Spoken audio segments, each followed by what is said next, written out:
A very good morning to one and all.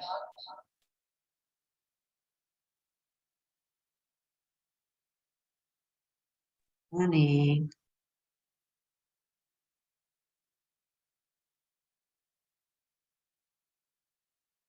A warm welcome to everyone present here to the day 2 of ICCCE. I invite you all to the International Conference on Computer, Cybernetics and Education organized by Institute of Engineering Research and Publication IFERP Indonesia chapter in association with Universitas Fajar, Indonesia and CMR Engineering College, Hyderabad, India.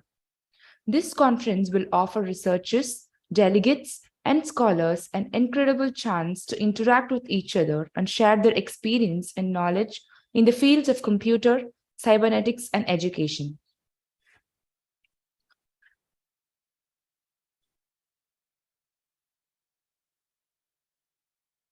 Institute for Engineering Research and Publication, IFERP, is one of the world's largest non-profitable professional associations meant for the research, development, and promotion in the field of engineering and technology. We are a platform to promote the advancement and dissemination of the knowledge of engineering and technology. IFERP is a professional association and a forum where innovations and research interests could be supported and developed, prioritizing our mutual interest. Our forums and associates constitute professional leaders in organizations connecting each other with a mission to work as wizards of science for defending the earth.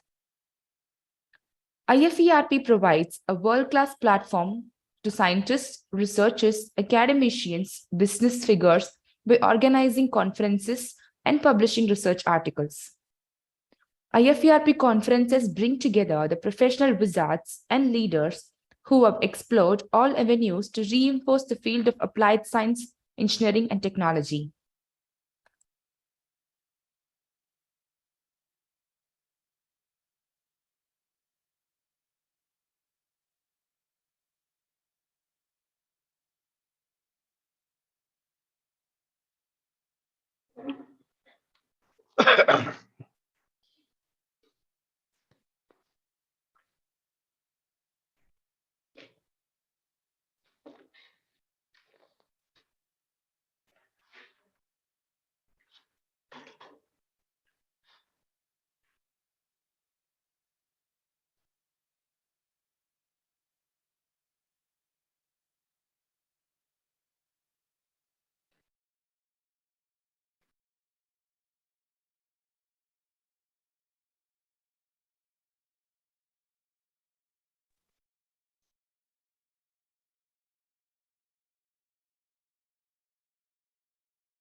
There'll be a video playing.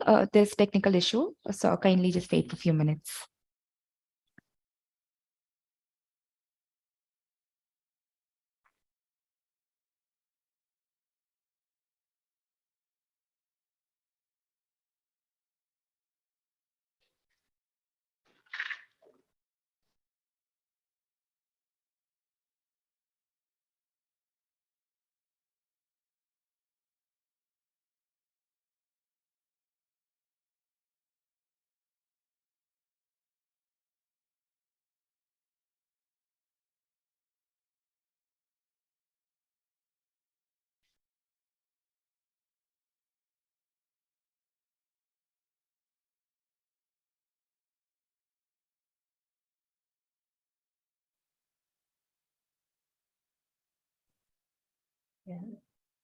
Ya, ahora sí. Voy a apagar acá. No, acá. Acá. Welcome to IFERP, a forum where innovations and research interest could be supported and developed, prioritizing our mutual interest. In this video, we want you to dive into our world, giving yourself a clear insight into IFERP. But first, who are we and what do we do? Institute for Engineering Research and Publication, IFERP for short, is one of the world's largest non-profitable professional associations operating under the Techno-Elite Research and Development Association, TRADA, meant for research and development in the field of engineering, science and technology. We are one of the largest professional bodies for engineering professionals in India and across the globe, established in 2014. We extend to every part of the globe, with more than 28,000 professional members and 34,000 student members. Our growing membership at IFERP has led to an increase in members from Europe, Asia, Australia, Africa and the USA, fostering networking opportunities that strengthen ties within and across countries and technical communities. The mission of IFERP is to connect professionals at an integrated platform for growth to divert knowledge and skills towards the sustainable application of professional education and more. And our vision of digitalizing innovation processes through our professional networking services and more has pushed us forward to our achievements today. With our mission to make our academic services reach the top and grassroots level of institutions, we are funding colleges to organize conferences and scientific events, enabling researchers incubated at different areas of our country to directly contribute towards the transformation of India. IFERP simply connects engineers, exchange global innovation, and acts as a bridge between researchers and academics by organizing international conferences, world conferences, faculty development programs, webinars, seminars, providing membership, and more.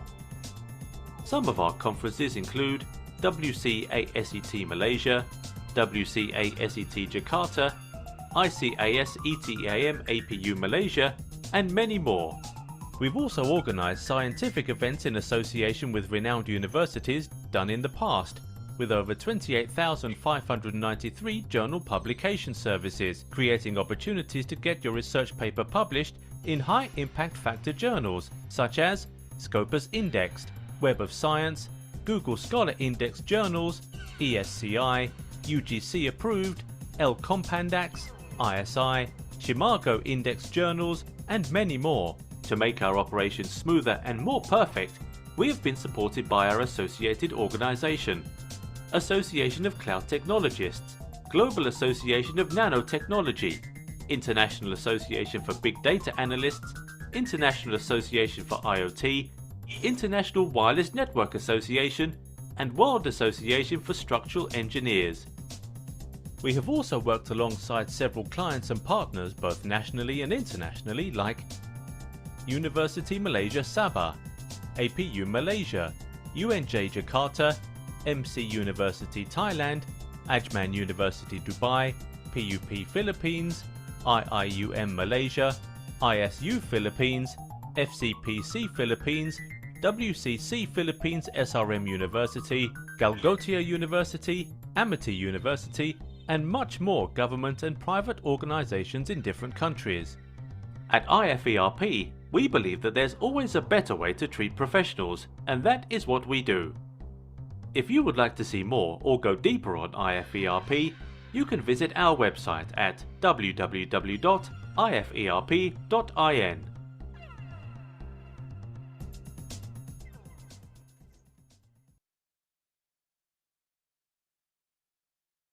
Our incredible IFERP application has been launched and it is now available for curious scientific researchers. It is presented as a delightful platform for academic and research breakthroughs, which you can get right now from Google Play Store for upcoming conference updates.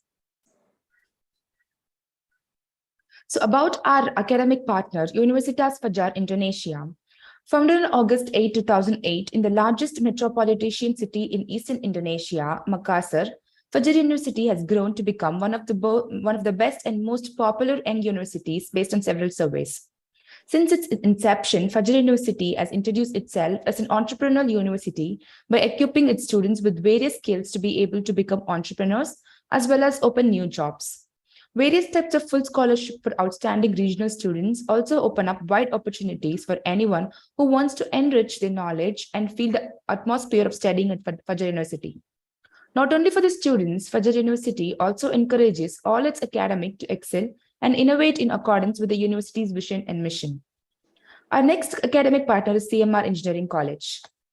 CMR Engineering College, popularly known as CMREC, was established in 2010. The college is affiliated to JNTU Hyderabad and it is approved by All India Council for Technical Education, New Delhi. CMR Engineering College is now a UGC autonomous institution. The college provides a perfect ambience of aesthetically designed buildings. The college is an urban green lung with awe-inspiring Wi-Fi enabled infrastructure, well-ventilated classrooms, laboratories to foster technological skills, and libraries with books span time, space, culture, and genre. International Conference on Computer, Cybernetics, and Education, ICCCE, brought together leading academic scientists, researchers, and research scholars to exchange and share their experience and research results on all aspects of computers, cybernetics, and educations.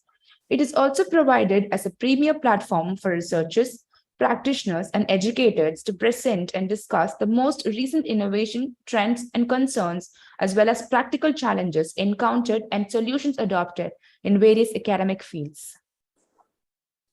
It is now time to welcome the honorable dignitaries.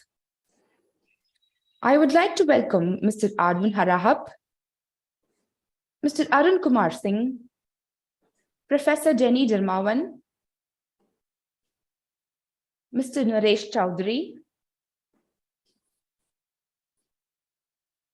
Dr. Erisa Kurinati, Dr. Sharanya, and Associate Professor Reynal Chacho. Thank you for joining us. I would also like to take this opportunity to invite all our presenters from across the world who have spared their valuable time in enlightening us with their latest research studies. I would also like to invite all the attendees who have joined us today.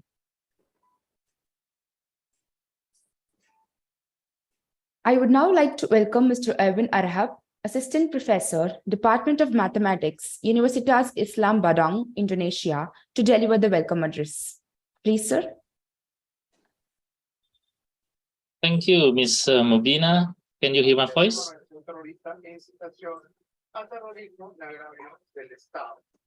So can you hear my voice? Right? Yes, sir. Yes, sir. Okay, thank you very much. Hello, everyone. Good morning. Assalamualaikum warahmatullahi wabarakatuh. Ladies and gentlemen, Excellency of all speakers, honorable participants, fellow members of organizers of ICCCE 2023. It is an honor for me to be here with you today at the International Conference on Computer, Cybernetics, and Education, or we call it as ICCCE 2023, organized by the Institutes for Engineering, Research, and Publication, or IFERP, Indonesia chapter. Ladies and gentlemen, welcome to the International Conference ICCCE 2023, and thank you for all of your participation and in joining with the conference. First of all, please let me introduce myself. I am Erwin Harahap from Universitas Islam Bandung, Indonesia. I'm a member of the ICCCE 2023 organizer, specifically as a national advisor for the conference. I'm delighted to see so many distinguished scholars, researchers, and educators from all around the world gathered here to share their knowledge and ideas. The ICCCE 2023 conference aimed to bring together experts and professionals from various fields to explore and discuss the latest advancements in computer, cybernetics, and education. This is an excellent opportunity to exchange views, build new networks and collaborations, and contribute to the development of the field.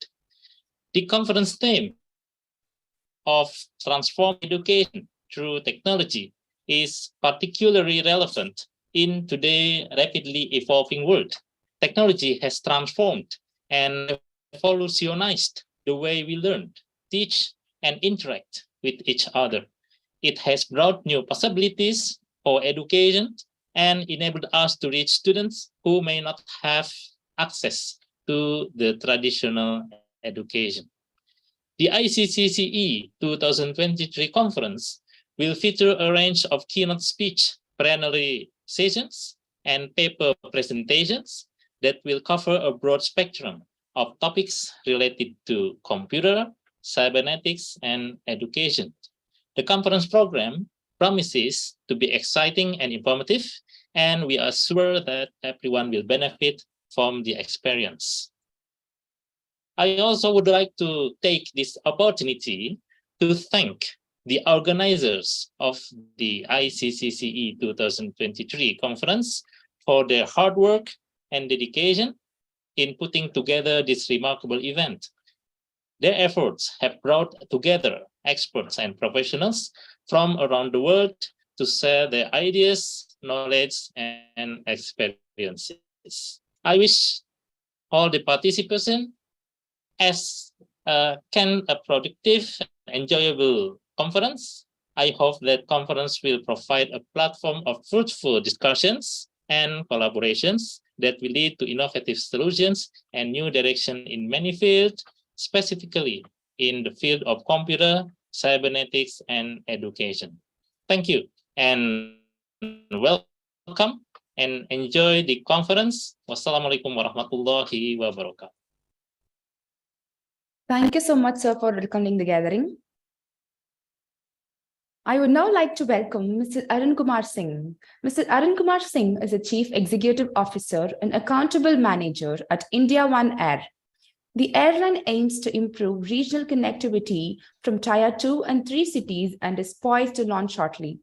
Prior to undertaking this assignment, Mr. Singh was the CEO of Air Deccan. He started his career with Jet Airways and subsequently worked with Kingfisher Airlines. He has worked and lived in 4 different countries and has over 23 years of work experience. He brings with him more than 2 decades of experience in managing all strategic, technical, and commercial aspects of airline, involving both large and startup companies. He is a strong leader who excels in the dynamic and challenging environment while remaining programmatic and is focused on safety as a key objective. He has earned significant experience from various well-known companies such as Jet Airways, Kingfisher Airlines, Vectra UK Limited, and has worked in India, UK, Sri Lanka, and Cambodia prior to joining India One Air. We welcome you to this conference, sir. Thank you, Mubina. Thank you, Arvind, for this nice introductory talk. Thank you, IFERP, for the invite. I'm honored to be here. Just a small addition that we have already launched in October of 2022, and we are fully functional as we speak today. So we are the newest regional airline in India, and we are present in 6 cities in the country, and we are expanding as we speak. I thank everyone for inviting me over here, and I thank you all the participants for your time. A little bit background about me, as Mubina, I think, has already explained everything. I am from the hardcore aviation industry. I have very little to do with computers or this industry or cybernetics. But as the world today is that the entire system, be it a small vegetable vendor in on the streets to an aviation firm, everybody is dependent and everybody's life is touched by some or the other computer application, be it a payment gateway or be it machine learning, or be it a common student who relies heavily on computer applications through smartphone and through computers. So we all are equal participants and equal users of computers. So it's very imperative that we fully understand as to what is the environment that we are living in today. Now, I will be, although I'm not an expert on computers, but we are an active user by the virtue of the industry that we come from and the industry that I represent. We are very active and power users of several of computer applications in different shapes and forms. As you know, aviation is an industry that that is heavily dependent on technology, and we are ahead when compared to a lot of other industries. We are ahead of the curve in adopting and implementing new computer applications, both in and software and hardware, both on both the sides. There is a constant upgrade that keeps on happening. Coming to the core point, I'm just here to talk about as to what aviation industry, in aviation industry, what kind of different, very broadly, what kind of different computer applications are used, what softwares do we use. I will only talk about general usage and not a brand uh, or a company per se. There are various companies offering the same services on each of the uses. So we can basically, I'm talking from the airline perspective, but if you go into support services, there are far more software. So just to keep it short, we can classify the software that any aviation firm uses. Oh, one second, please. The software that we use, I'm sorry, is that okay? I just lost. Yeah, okay, I'm back. We can broadly classify the softwares and the technology that we use into two verticals. One is the softwares that are being used on the aircraft, on board the aircraft, that are physically present, deployed, installed, and being used on the aircraft, and the ones that are used on ground. So I'll quickly glance through what kind of various softwares that we use on aircraft. As we all know that it's a complex operation, so our primary objective is for safe operations for any airline across the world, any airline, any charter company. So to keep the aircraft safe during the operation, one of the things that every airline does is engine health monitoring. Engine is the heart and soul of the aircraft, and it's very important that the engine health is monitored. So what typically an airline would do, or the engine manufacturer does, is that they install that they monitor the health of the engine on a real-time basis. Even when the aircraft is on 40,000 feet above the sea level, the data is relayed back onto the ground for the engine. So any anomaly going into the engine, any kind of issue, any shutdown, any engine flameouts, that data is transmitted on the ground in today's world on real-time basis. So you don't have to wait for the aircraft to land and the engineer to physically inspect to find out that there is an issue with the engine or there has been a problem which is reported. So no data is lost over there. The same way, there is a flight data recorder. We commonly call it as the black box.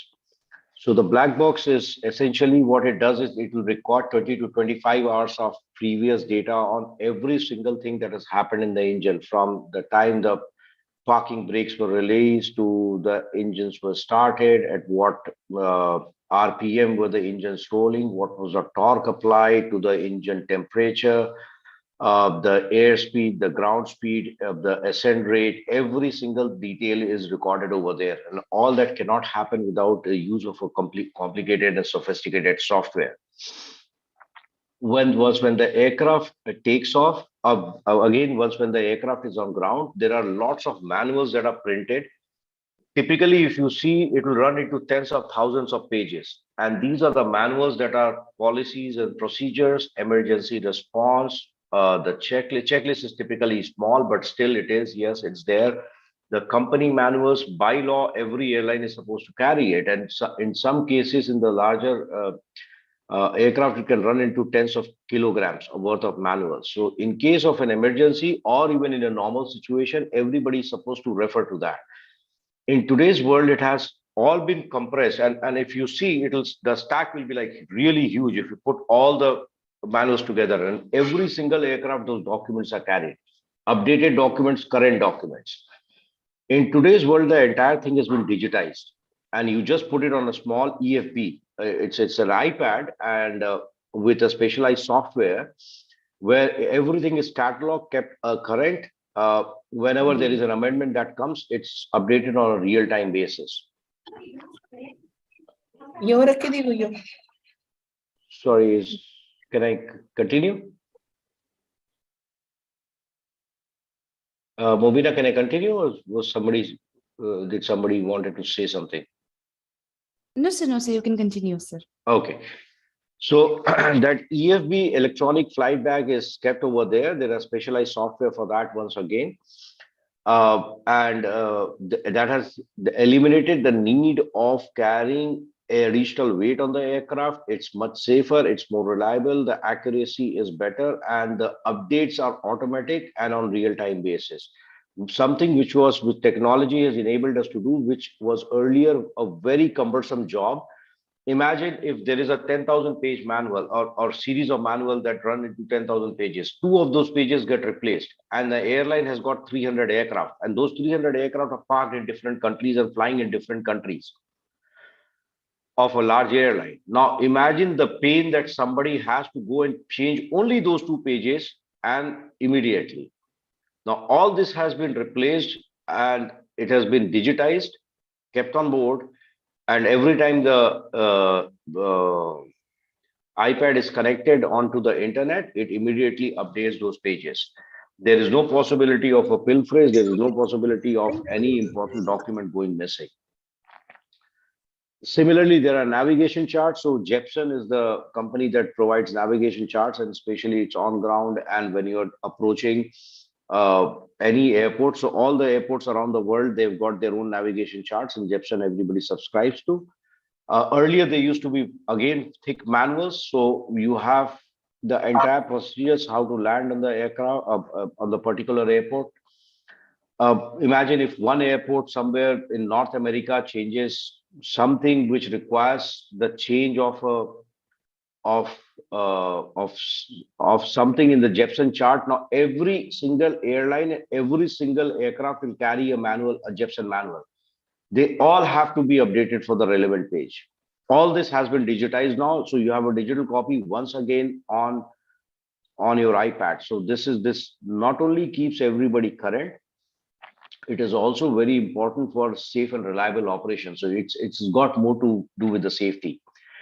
Once when you go on air also there are various software that are working. So there are things like your weather radar is there, which is heavily dependent again on computer systems. So in case if there is a bad weather ahead, so the aircraft can actually avoid flying into the weather and it can skirt the entire weather. There is something called as TCAS that we'll be aware of. If two aircraft come into close proximity, then rather than depending upon human judgment, the aircraft immediately gives an alert and also gives a preventive measure that needs to be taken. So imagine there is an aircraft that are flying straight towards each other, and each aircraft's speed is around 700 kilometers an hour. So your relative speed is 1,400 kilometers an hour. At that time, you do not have good enough reaction time or good enough time for reaction to avert a mid-air collision. And those mid-air collisions have happened several times in the past, in the history. That entire process has been automated. So once when the two aircraft are in close proximity, not only head-to-head, but even let's say one on top of other, that's vertical separation, or coming in close proximity, or in any which ways they're coming close to each other, which is a safety hazard. So that process has been completely automated, and it's making the aircraft more safe and reliable. You don't have to necessarily wait for human intelligence over there. There is something called as a CNS system. This is communication, navigation, and surveillance system that every aircraft uses. So essentially, as the name is self-explanatory, there are typical softwares and communication system and navigation system that will work on, so that there is a air-to-air communication that happens and air-to-ground communication that happens on a real-time basis. There are equipment and software that are running for navigating the aircraft through the air, right from the time the flight takes off to the time it lands. So there is a navigation system that is available, and that is enabled again by technology. And then there is a surveillance system, and surveillance system essentially comes into two parts: is cooperative and non-cooperative. So essentially, what happens is that from ground, the aircraft is tracked. And one is that the from ground some equipment tracks the aircraft and its position, its speed and its altitude. Everything is tracked. So one is the aircraft transmits to the ground, and the second is a non-cooperative that the from the ground it tracks. So all these things with time in the 21st century, and it has evolved over a period of time. It has evolved over a period of time, and there are more and more software and hardware as we speak.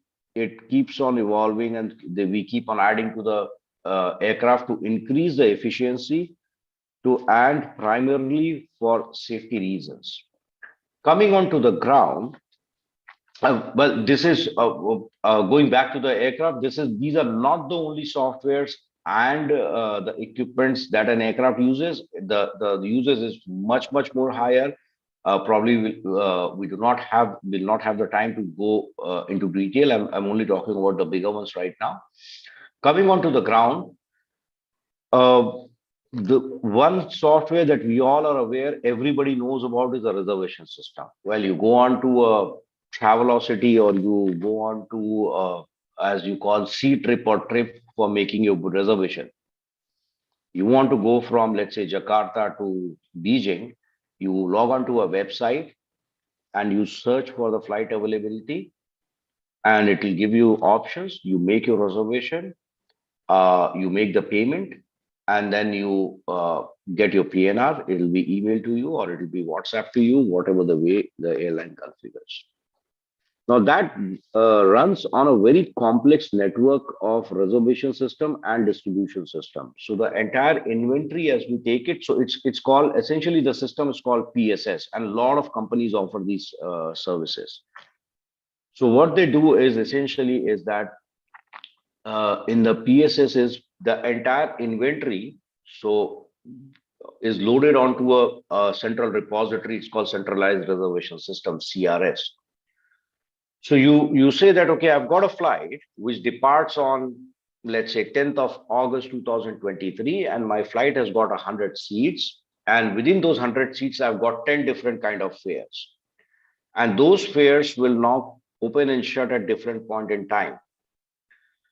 Some fare, the cheapest fare is available, let's say, only if you make your reservation 90 days prior to departure, and the highest fare you can buy anytime, whenever you want to. There are different cancellation rules that are attached to each fare type. Now, imagine if you have got, I'm talking about one flight. Now, imagine if you have 1,500 flights a day, if an airline has, and there are 10 different fare classes, and then you're open for 11 months in advance.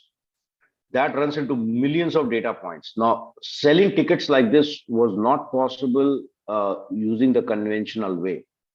So one is to host the inventory. So I've got my inventory, I put it on my laptop, and I said, okay, fine, I've got so many flights, so many seats at whatever price, which is fine. Now, how do I sell this seat? I'm sitting in Ahmedabad right now. How do I sell this seat? So let's say Erwin is sitting in Jakarta, I'm assuming. How do I sell my seat to Erwin? I need a distribution system. So there are different companies that distribute my product. So it will make them available to Erwin. Now, physically, it is humanly impossible for me to connect to Erwin and say that, hey, Erwin, I've got my flight seat. Would you like to buy it? Or he doesn't know me, so he cannot contact me. So there are distribution companies, third-party distribution companies.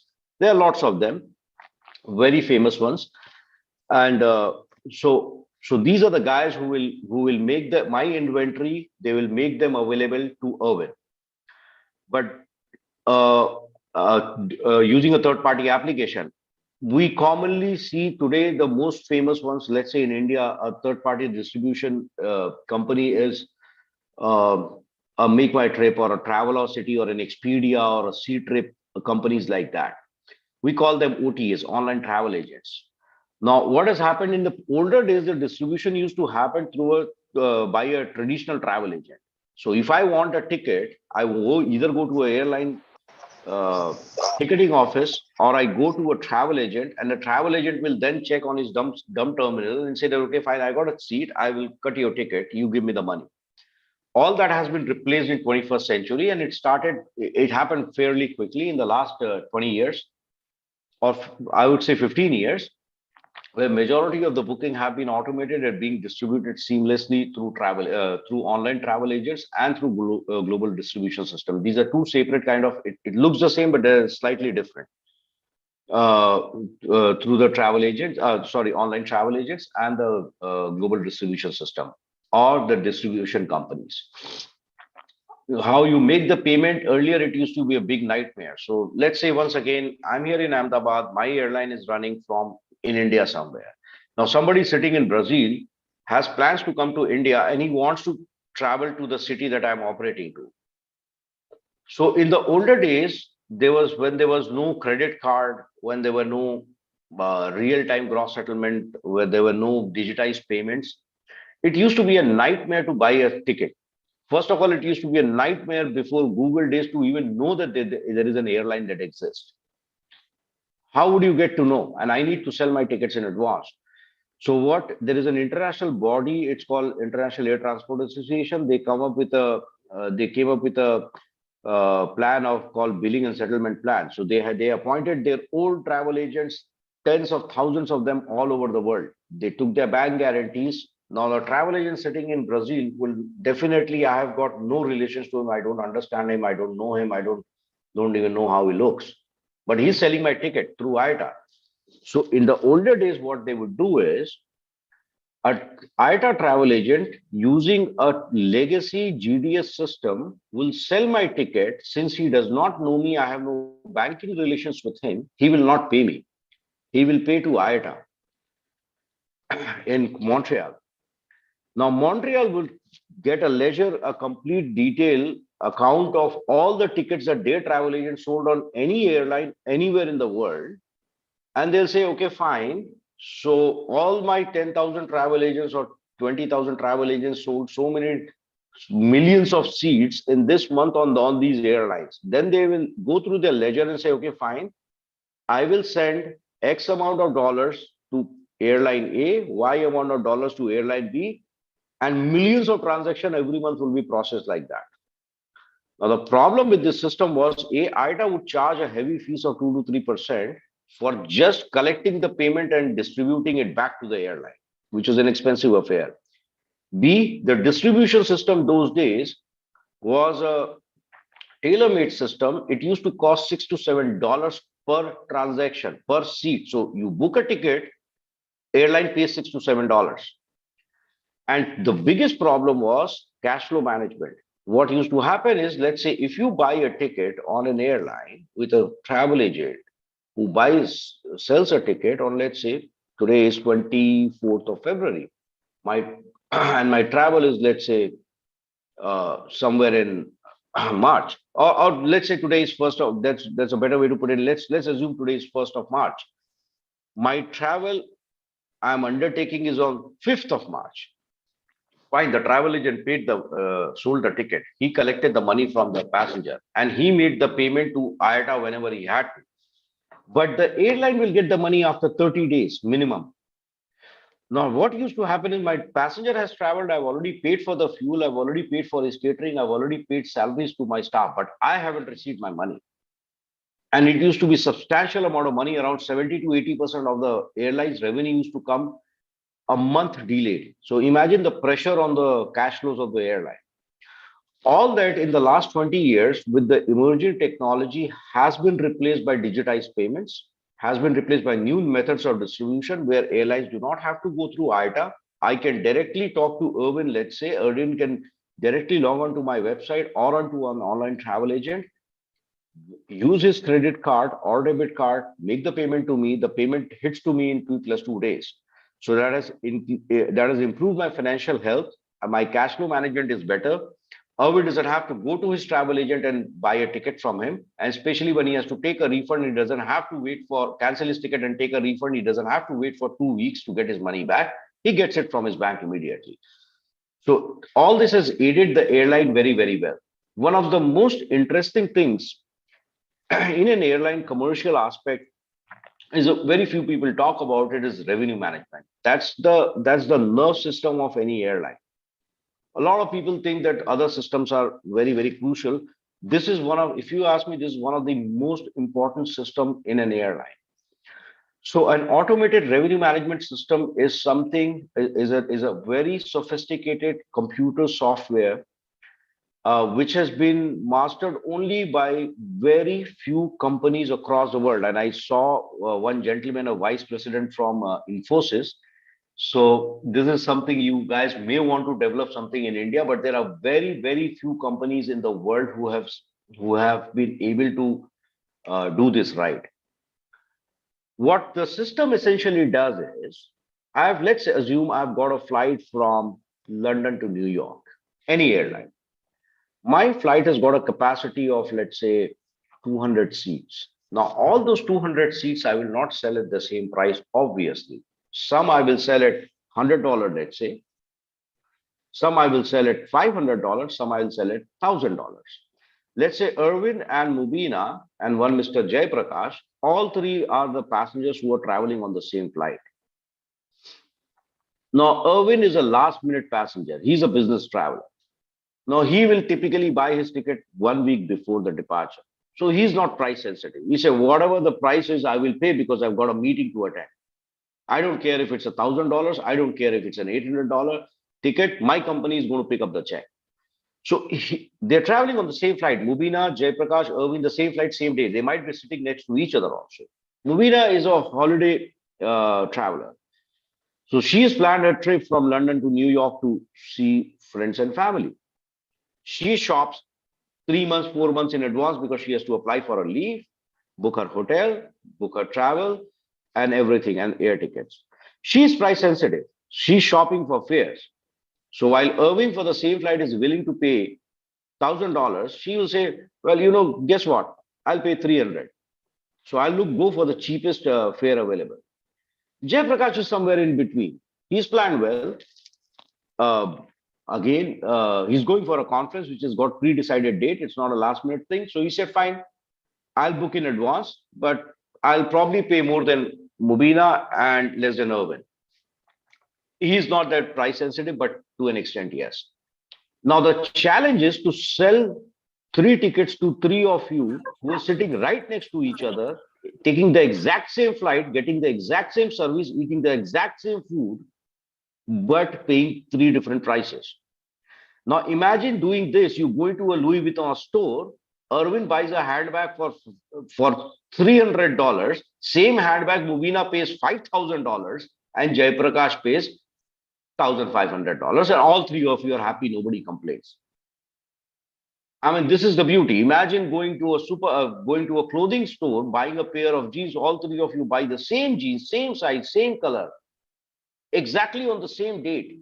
And you 3 are standing right to each other, and you 3 pay different prices. And nobody complains. You still go back as happy customers. Now, all this has been enabled only by the use of revenue management system. It forecasts the demand, saying that, okay, on a typical day, there will be some early bird shoppers like Mubina. Now, whilst I want to sell my ticket for $300 to Mubina, but I want to make sure Irwin doesn't get to buy the tickets at those prices. Now, how do I do that? So you study the travel pattern, you study the purchase behavior of all these individual people who buy for $300, how many days prior to the flight departure do they make their booking? Irwin, when he pays for $1,000, how many days prior to flight departure does he make his booking? And so with Mr. Jay Prakash. It's the problem may not sound very complex when you're only talking about 3 people in one flight. Now, the problem will sound complex when you're talking about, on an average, 200 seats per flight, and each flight being open for sale for 11 months, and there are 1,500 flights a day, you run into several million data points. Now, each of those seats you'll have to control individually. This is something that was not possible humanly at all. You just do the math and you'll see the complexity. And then you have to make sure that whilst everybody is being sold the tickets, Irwin cannot buy Mubina's ticket, Mubina cannot buy, Mubina can buy Irwin's ticket, but Irwin cannot buy Mubina's ticket.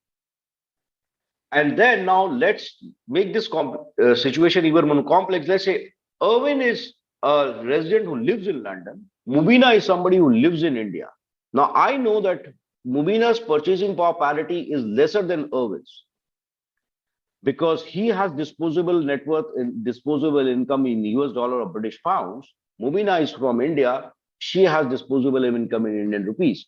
So my target to Mubina would be different. I will target Mubina differently than I would target Irwin. That to that level of details, an airline typically goes down, but it does not happen without the use of a software which is called revenue management system.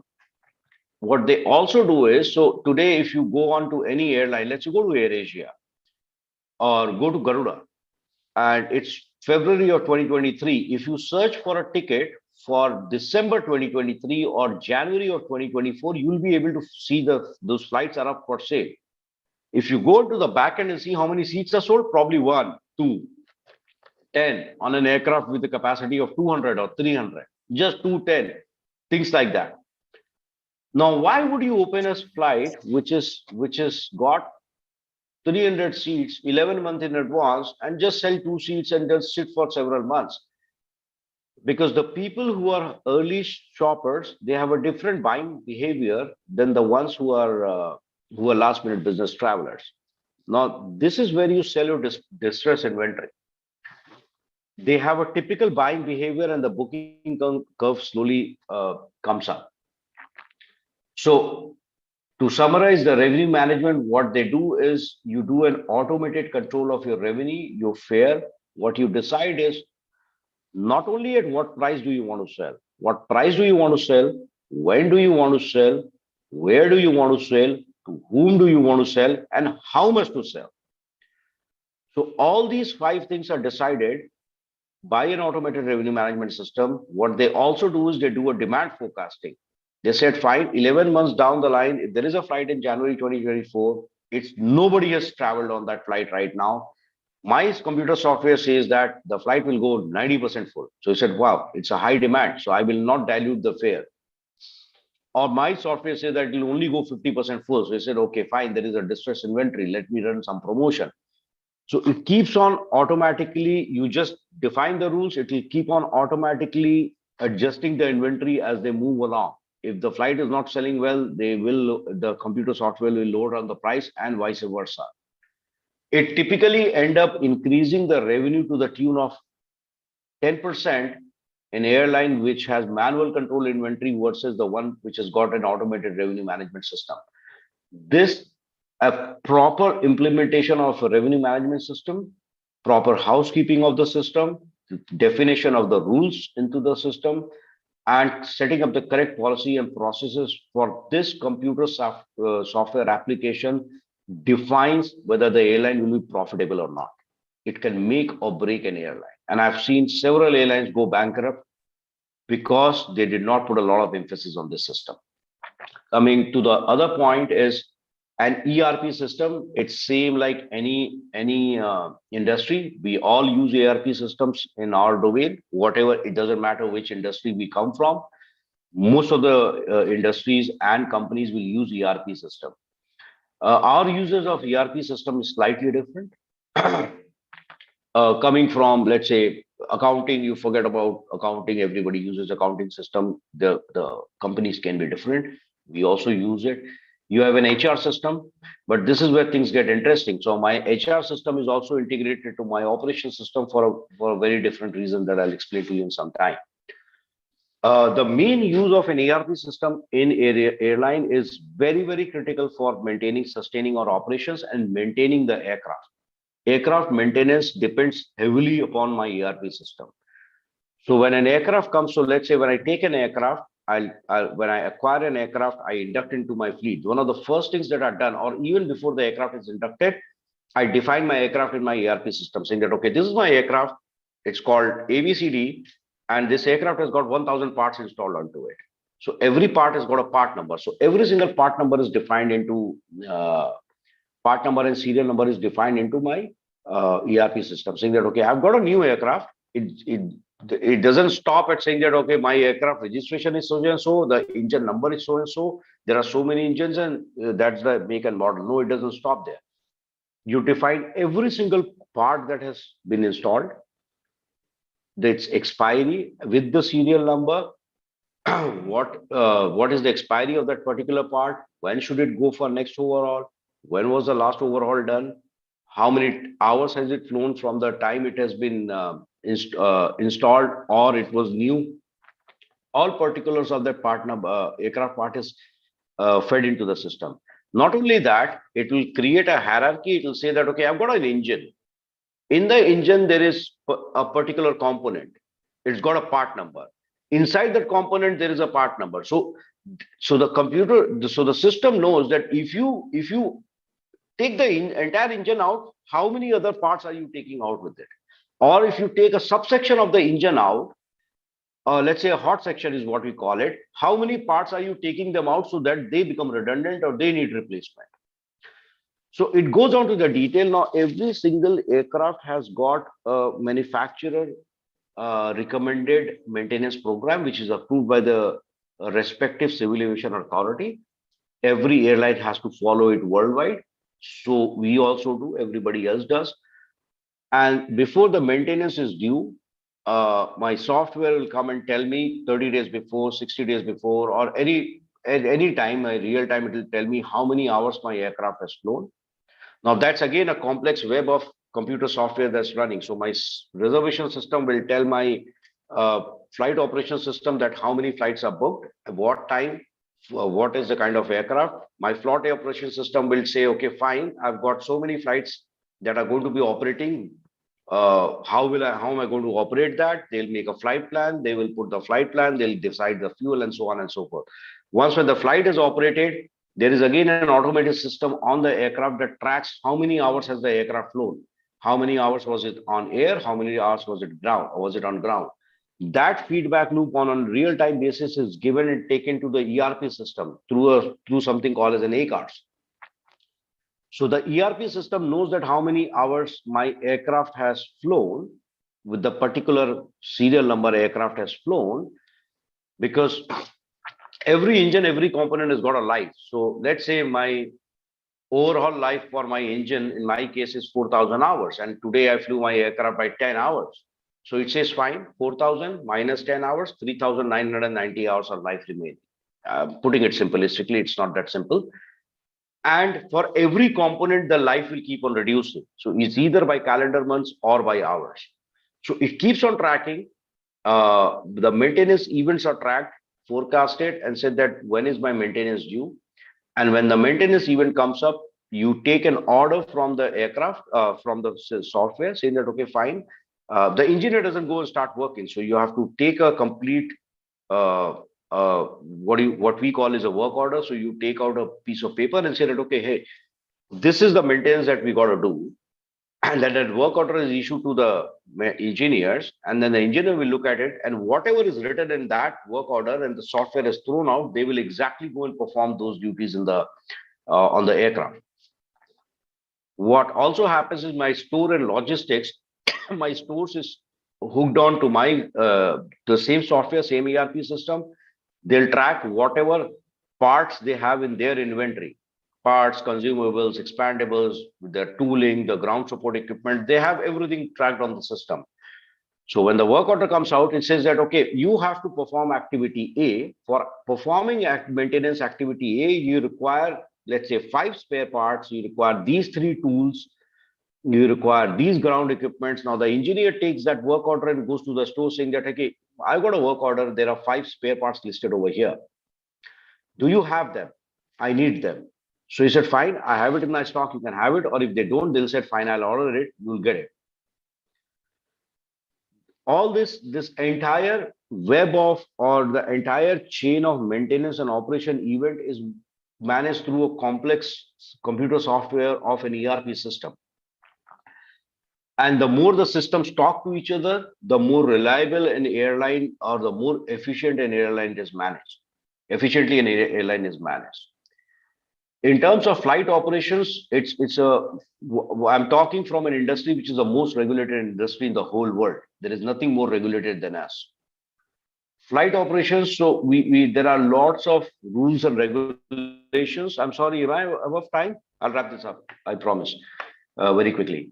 So flight operations, that's the last bit. So one of the important factors over here is the is the utilization of pilots. So all the pilots worldwide, they have different, they follow some protocol that they cannot fly more than X hours in 24-hour period, which is 8 hours. They cannot fly more than 1,000 hours in 1 year, 100 hours, more than 100 hours in 28 days, and so on and so forth. Plus their licenses, their training, their recurrency, their validity of lot of other trainings, and they keep on going on training on a recurrent basis. All that, and plus they're qualified for a particular aircraft. So if an airline has 3 different type of aircraft, I may be qualified to fly aircraft type A, but not type B and C, and so on and so forth. So when the rostering is being done, now imagine an airline has 1,000 flights. You need 1,000 pilots, 1,000 co-pilots to operate all those flights. Estamos verdes acá. Faltan un montón todavía. Tranquilo. Ah, bol.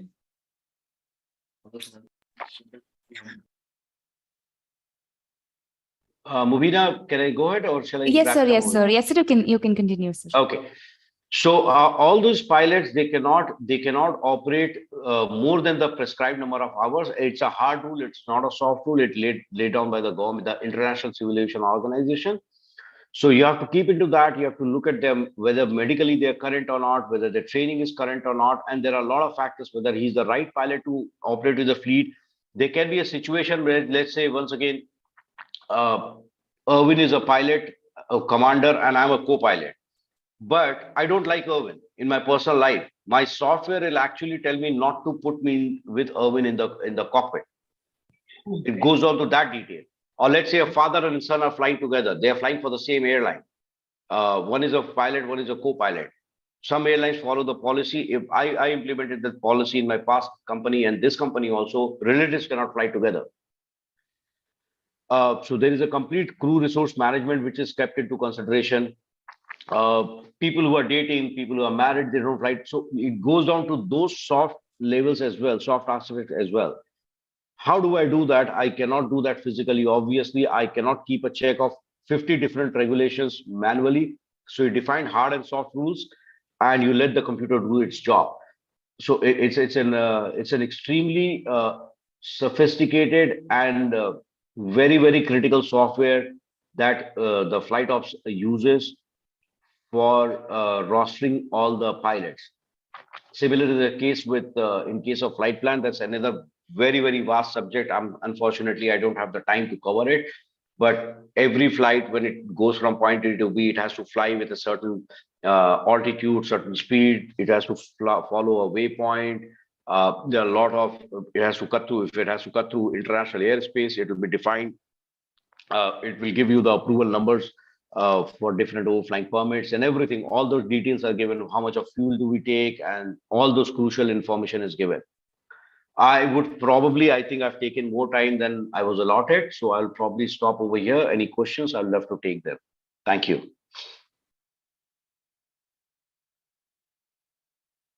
Thank you so much, sir. If anybody has any questions.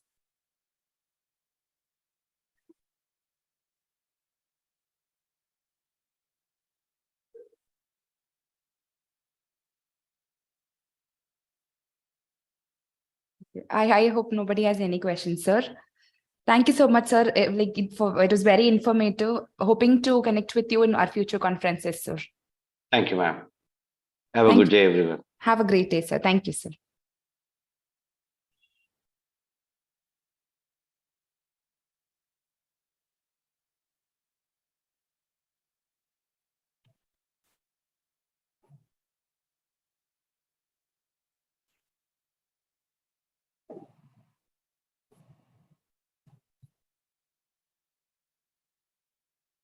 Hi, good morning. This is Naresh here from Infosys Bangalore.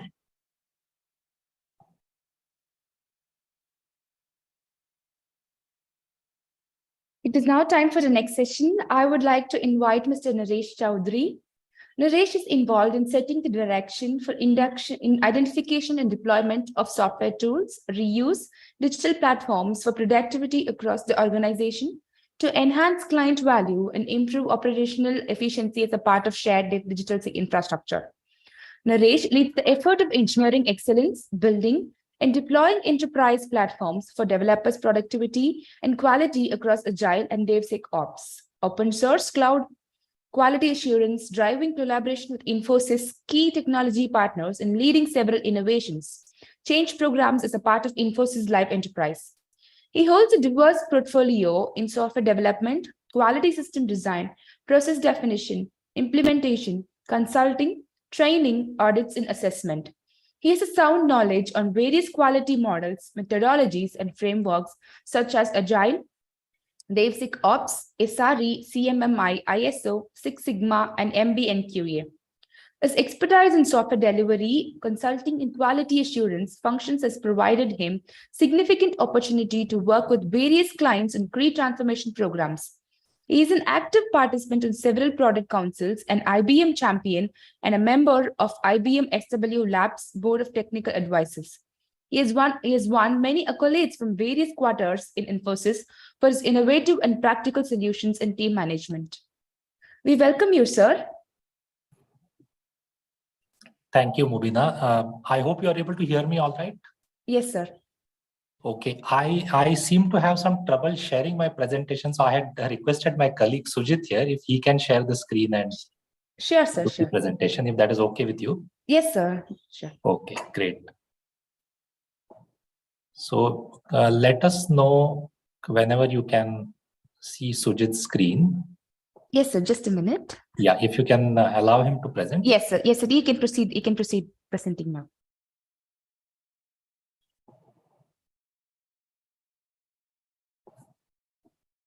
PPT.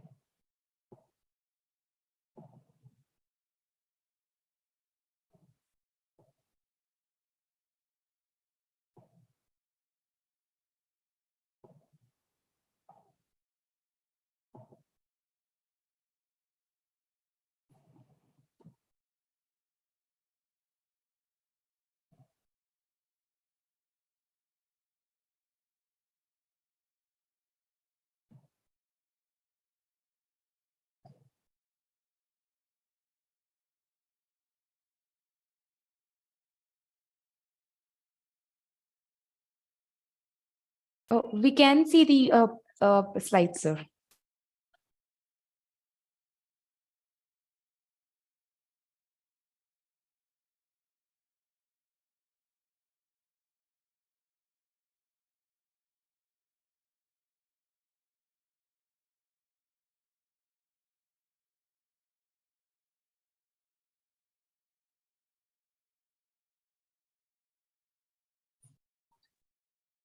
Okay, can you confirm if you are able to see the slides? Yes, sir. Yes, sir. Okay. Yes, sir. We can see, sir. All right, great. So good morning to all of you. I am very excited to be with all of you today and to speak about some exciting developments and also some challenges and emerging trends in the field of HCI.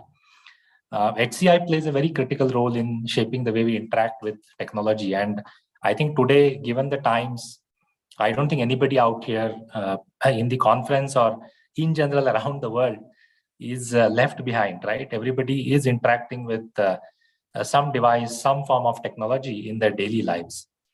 From the devices we use to the apps we depend on very frequently, HCI actually shapes everything around us that we experience, engage with different digital interfaces.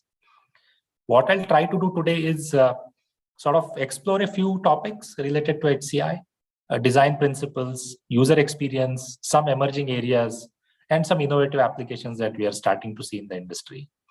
But more importantly, I don't claim to be a complete expert on this. I think this is an emerging field, and I look forward to sharing my insights, ideas, and also hearing from some of you who are attending the conference today. So this is what I plan to cover today. I'm going to look at aspects of, a little bit the background context, right? I'll also look at providing some aspects with respect to the larger importance of the topic, right? The design, architecture, disciplines, design principles, etc. And and then sort of we conclude. Now, when we look at HCI per se, right? It is in a way a multidisciplinary field. It focuses on design, development, evaluation of computer-based systems that people interact with. The larger goal of HCI is to create systems that are efficient, effective, and more importantly, delighting, satisfying to use. Takes into account the aspects of abilities, right, preferences of people who are using them, the larger consumer ecosystem. It draws on a wide range of disciplines. It touches somewhere computer science, hardware, design, sociology, anthropology, psychology, right? And therefore, it sort of becomes a lot more complex because it's multidimensional. It touches a whole lot of different gamuts of things. It also encompasses a variety of different areas, in my view: user experience, user interface, interactions, usability, and so on. It is in some ways really looking at understanding how people interact with various systems. It could be websites, web pages, it could be mobile apps, it could be software on the desktops, it could be other forms of technology. And this includes everything from physical design of interfaces, buttons, screens, the way information is organized, presented to the users. It also explores people's emotions, beliefs, attitudes, impact. Hello. Can you guys hear me? I am getting some background sound. Hello. Hello.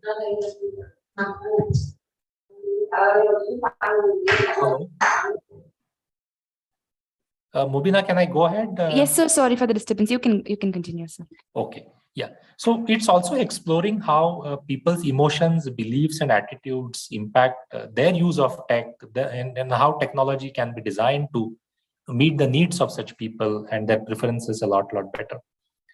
Ultimately, it's about creating tech that can enhance the lives of people around us, help them accomplish their micro goals. And this therefore requires a greater understanding of how people interact with technology, a commitment to designing systems that are intuitive, effective, and largely enjoyable and satisfying and delighting to use. What I'll do is, briefly share a video, that will sort of help you understand how this has evolved over a period of time. And then, I can get into the topic a little bit more. If we really look at the history, right, and how this has evolved, it can be traced back to the early days of computing, the development of the first digital devices, interfaces. And if you look at the broad timelines, right, started somewhere around the 1940s with, Bush's essay on As We May Think, which sort of proposed the concept of MEMX, machines that could store and retrieve information using a desktop-like interface. In the 50s, we had early computers, punch cards, switches, and dials for input-output. The 1960s, the first aspects of the mouse and, the concept of hypertext, collaborative computing started to happen. And then in the 70s, we had Xerox, right, the Palo Alto Research Lab, which came out with what was called Alto, a personal computer with a GUI and a mouse. And those sort of started in some ways what we see today. Then HCI becomes a recognized field somewhere in the 80s, perhaps. The concept of user-centered design emerges, right? Somewhere in the 80s, we also see emphasis on the importance of designing systems, user needs, preferences start to actually take shape. 90s, we saw internet, right? And then the Palm Pilot and the BlackBerry mobile devices started to come into some shape. 2000s, we start to see, pads, right? With social media, multi-touch interfaces, smartphones, tablets, and things like that, right? So that's how it started to evolve. And I think in the 90s and 2000s, right, we started to see a lot of this actually coming into real large scale, enterprise scale, population scale usage. 2000 is when I think, the multi-touch aspect started to come in with tablets, smartphones, and things like that.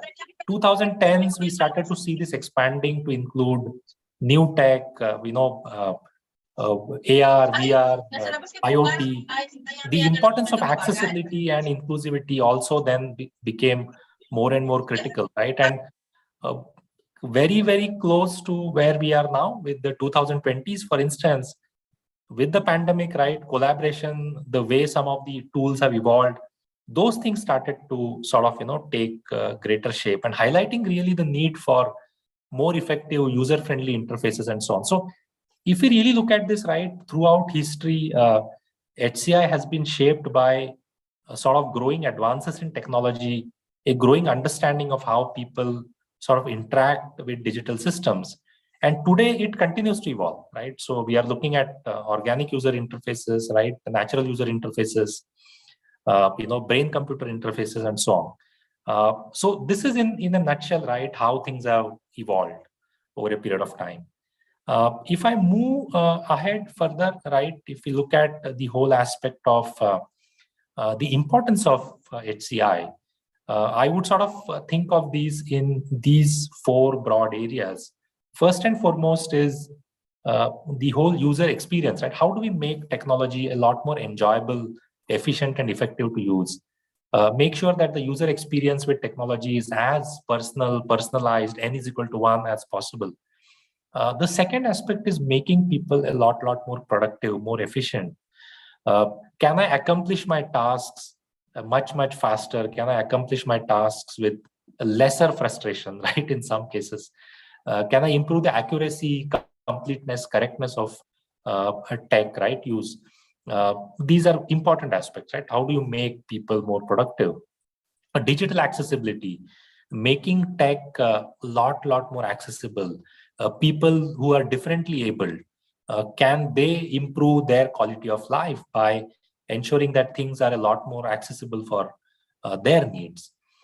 This largely contributes to the UX design in a nutshell. And finally, encouraging adoption. We are in a race where tech is actually coming out with new and emerging use cases every single day. This is also helping us to then promote better adoption of new tech, encourage the use of technology in everyday operations, right? And this could be through new apps, this could be through new interfaces, this could be through new systems that are actually coming to the table. If we look at how the whole aspect of HCI is operating today, in some ways it is operating across all 5 human senses. And when I say all 5 human senses, I mean our vision, sight, right? Our hearing, touch, taste, and smell, right? And these are the 5 human senses we actually use to create effective and engaging digital experiences. If you look at sight is a primary sense, right? I mean, we are able to see each other today, even though we are remote, right? And so being a primary sense, it is used in digital interfaces. Visual design is a critical component, right? The visual aspects of an interface like color, layout, typography, these can generate a great impact on how users perceive, interact with different digital systems. Effective visual design can help guide users' attention, convey important critical information, create some sense of structure, organization, hierarchy around stuff. And that's why sight becomes very, very critical and therefore a primary sense used in different digital interfaces. Sound, and more importantly in applications like multimedia, gaming, etc., right? The sound plays a very critical role. Audio feedback can provide users with more information, confirming, right? When I take an action, it can confirm back, yes, no, right? It is done, not done, or even potential errors, warnings, things like that, right?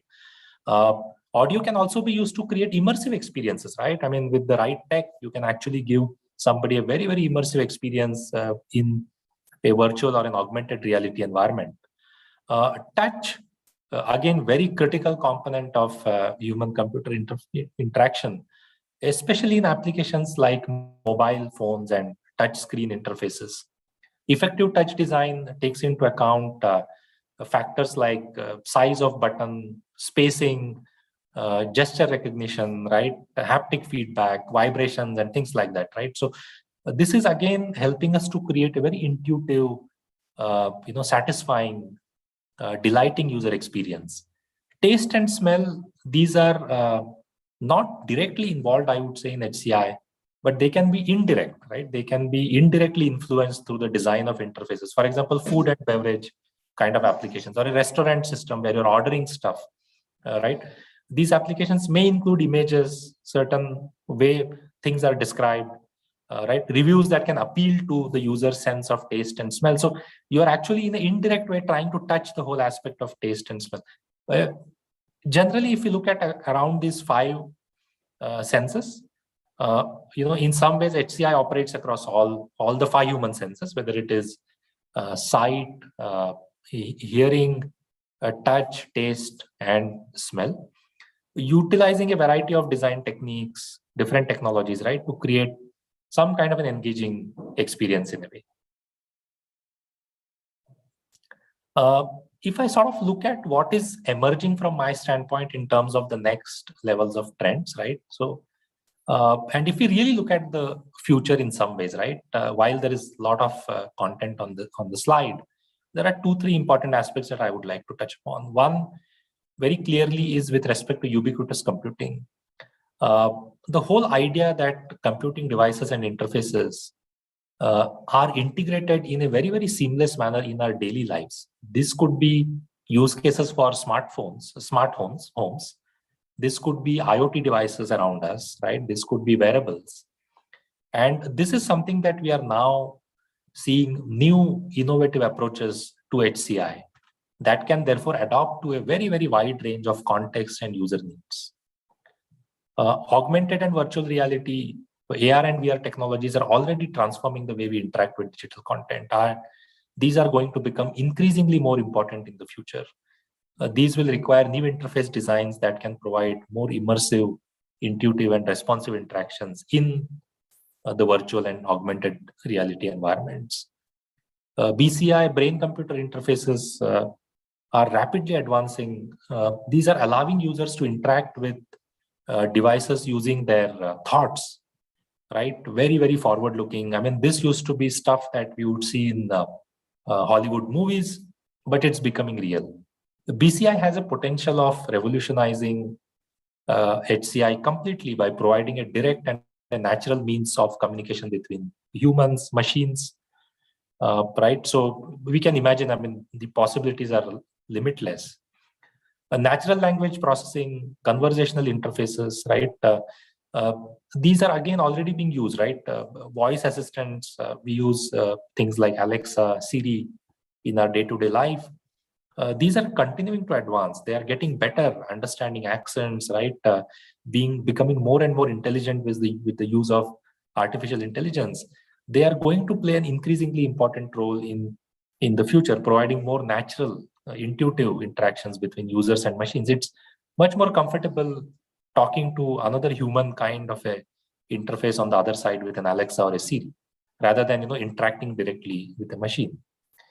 There are also aspects of ethics, social responsibility, right, in terms of how we advance, and as HCI becomes more ubiquitous, there will be concerns around its impact on things like privacy. For example, at home, when Alexa is always on, is it listening to conversations that it should not be listening to, right? Security is a very important aspect, because if tech gets embedded in every device, everything around us, what is the aspect of security and the larger social responsibility that we need to think about? So somewhere as all these evolve, we will need to look at prioritizing the ethical, responsible design principles that promote inclusivity, transparency, the larger social good in a way. So these are some of the trends that we are seeing. These are some of the things that I am seeing emerging as we go along. Now, this market, believe me, is huge, right? So, while there are some numbers there on the slide, you can read for yourself, but the way this is shaping up, this is going to be a 3 or 4 times the size of the market in the next couple of years.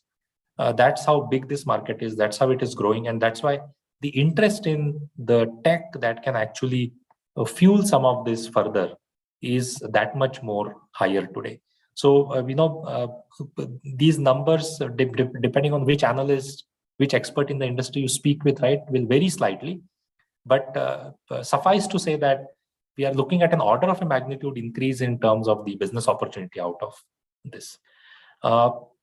If I look at a few examples, right, and I'll take a couple of them.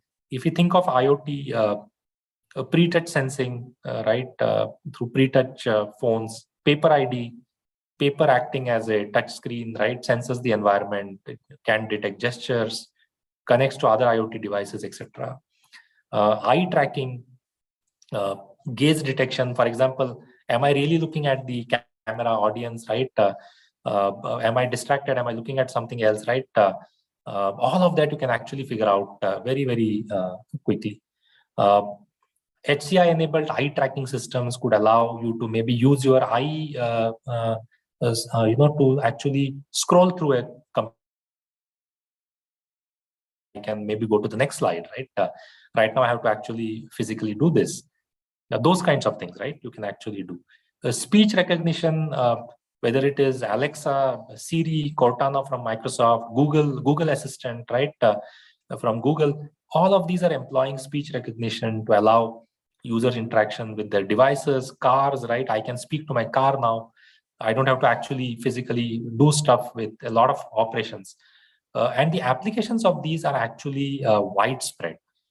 They could be for transcribing, for example, whatever I'm speaking right now, it could be transcribed, and you can actually just record all of that as text, right?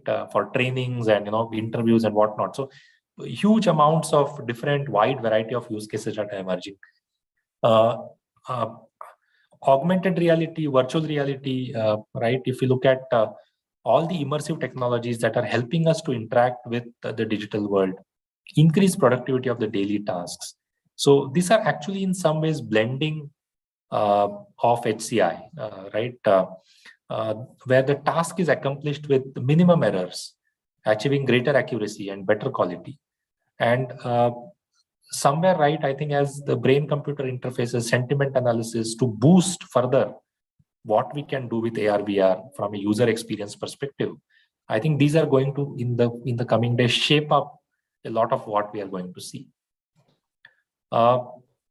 There are several developments happening with respect to how technology advances have paved the way in creating different tools, gadgets, devices, such as wearable systems, for instance, right? Voice assistants, health trackers. I mean, most of us wear one of these, right? Smart televisions that have really advanced HCI in a big way.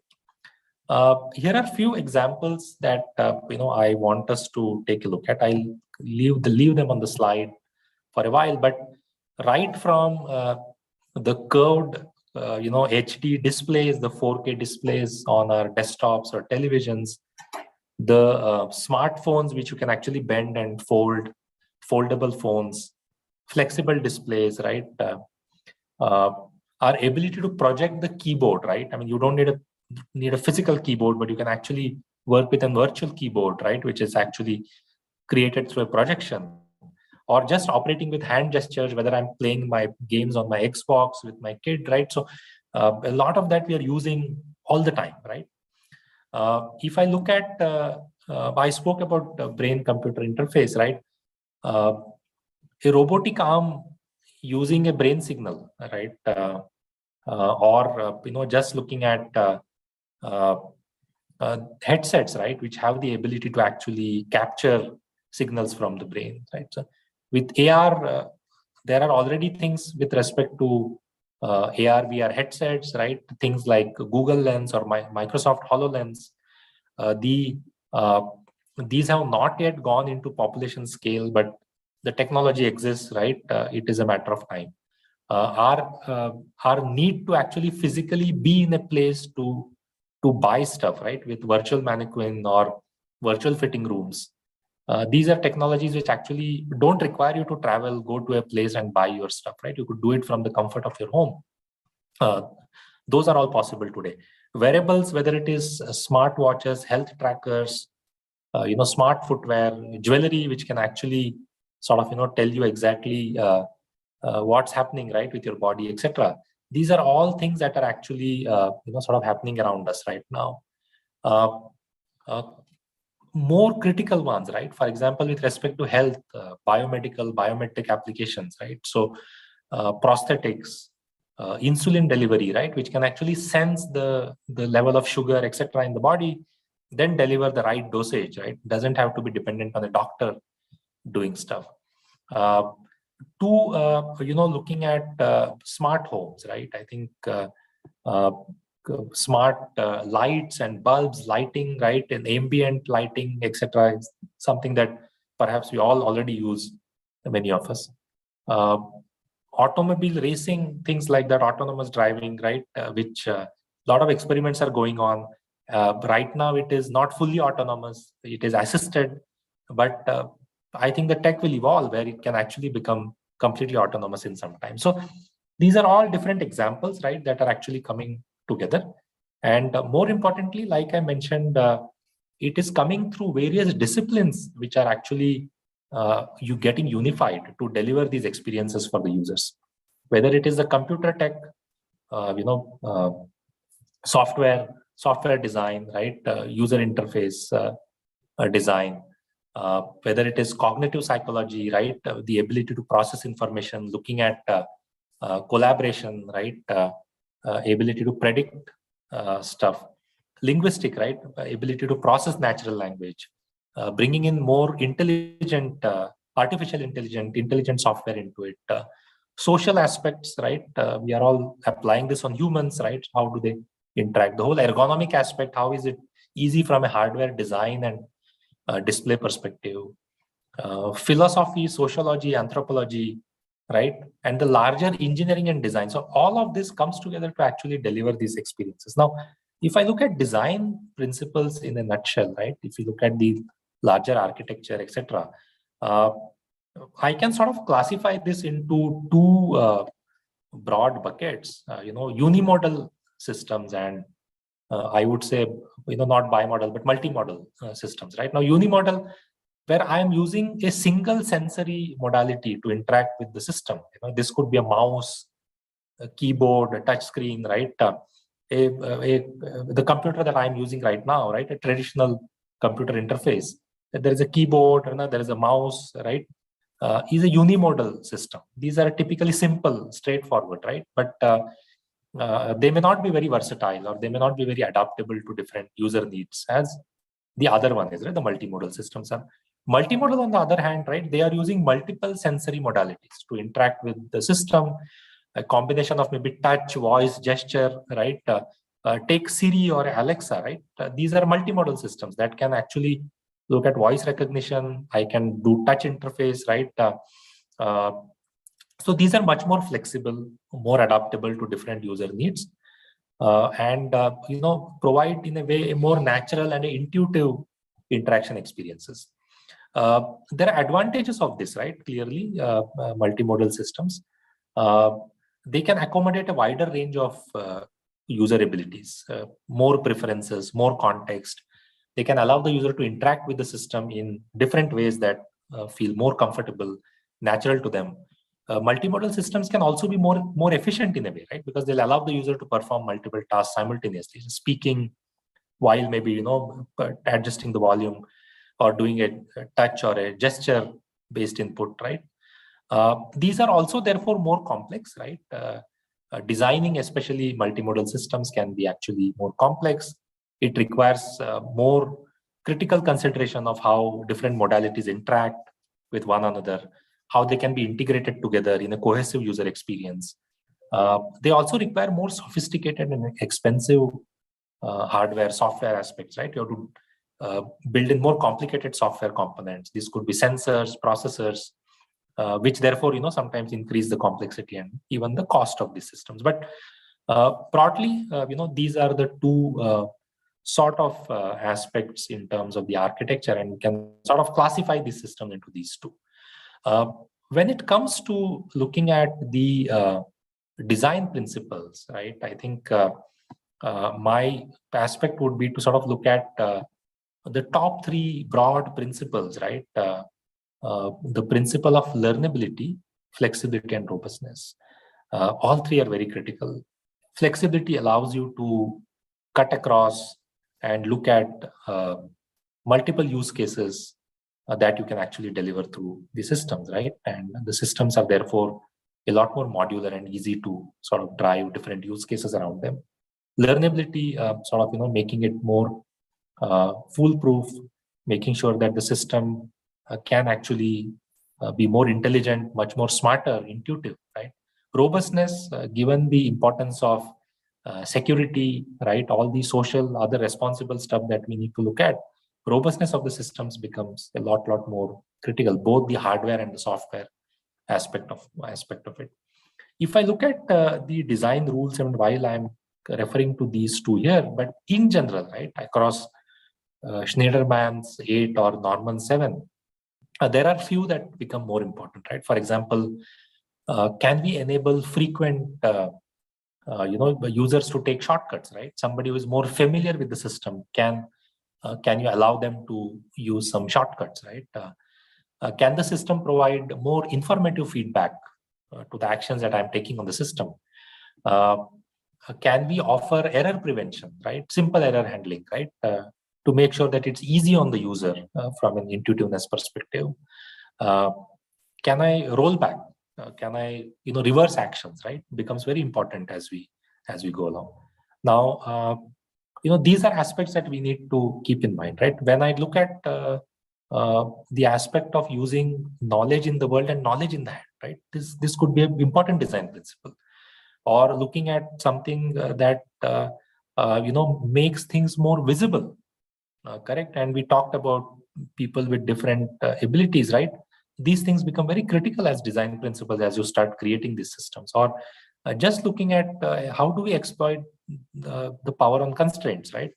Or just standardize, right? Standardize as much as you can. So it's much more easy for you to reduce short-term memory load, right? Look at driving a lot more, locus of control, right? In some ways. So these are some broad principles and rules that you typically end up applying as we start designing these systems, right? If I look at closer home with respect to what Infosys is looking at right now, we are actually looking at this in the aspect of driving ambient research, right? Which addresses ambient intelligent ecosystem, which has aspects of artificial intelligence, IoT, pervasive computing, and HCI together. Now, this is something that we actually design as part of our solution offerings for customers. We help in ideation, incubation, prototyping of different ambient intelligent concepts, right? And we also bring our strength in terms of orchestrating all of these through different technologies. And this could cut across multiple technology components, right? This could be cutting across multiple environments, right? Whether it is the autonomous golf cart that our team created a few years ago, to the work that we are doing in our engineering services group, right? All of these are actually coming together to drive the next wave of change. In a nutshell, right, if I look at the overall aspect of HCI, with the larger aspect of innovations that are happening, correct, this is going to truly change the way we shop, we live, the way healthcare services are delivered, the way we work, the way we interact with our surroundings and with other humans, right? So in a nutshell, if you ask me, right, as I come to the end of my presentation, this is going to dramatically change and shape the future in a very, very big way, right? Whether it is with respect to AR, VR, whether it is with respect to brain-computer interfaces, right? Whether it is with respect to artificial intelligence playing a role with natural language processing, conversational interfaces, right? Or the importance of ethics and social responsibility that is going to grow on this in terms of making sure that there is a layer of governance around how we operate on this. So with that, I come to the end of my presentation. I'm happy to take any questions the audience may have.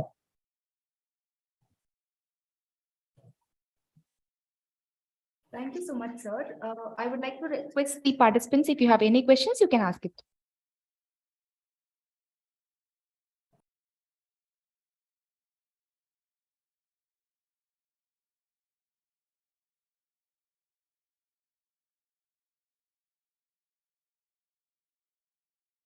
I hope there is no questions from the participants, sir. Yeah, thank you so much, sir. Thank you so much for this beautiful, informative session, sir. Looking forward to collaborate with you in our very near future conferences. Mubina and team, first of all, thanks a lot for inviting me for the event. I thoroughly enjoyed interacting with all of you and doing this presentation. And I wish all of you the very best for the rest of the conference. Thank you so much. Thank you so much, sir. Have a great day. You too. Bye-bye. Thank you, sir.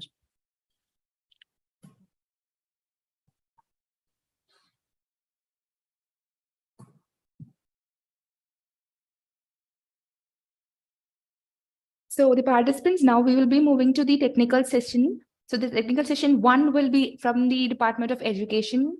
I would like to welcome our session chair, Dr. Erisa Kurinati, Assistant Professor, Department of Education Science, Universitas Batanghari, Jambi, Indonesia. Welcome, ma'am.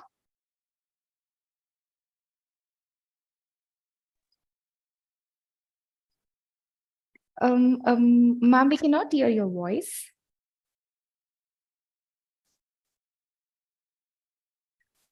Ma'am, we cannot hear your voice, ma'am. How about now? Yes, ma'am. Yes, now we can hear you. Thank you. Yeah. Thank you, Miss Mubena. It's a very first, I'm so sorry that I just come late because the schedule about 10:45. I think that's 10:45. So now.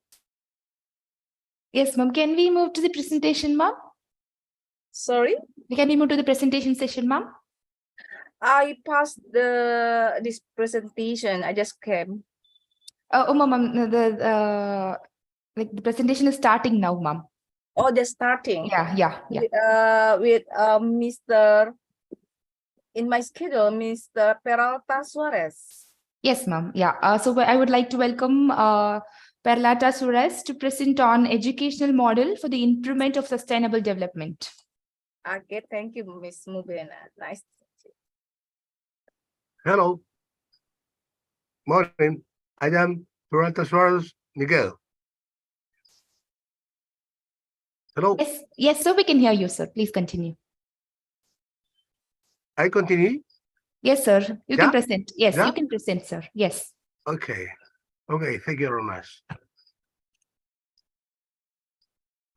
Morning for all.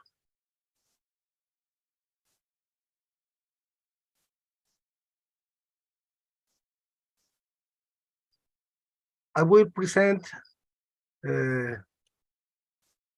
proposal for an educational model for the improvement of sustainable development. My name is Peralta Suarez Lisandro Miguel Angel from Peru. My biography. I am industrial engineer from the National University of Piura, Peru.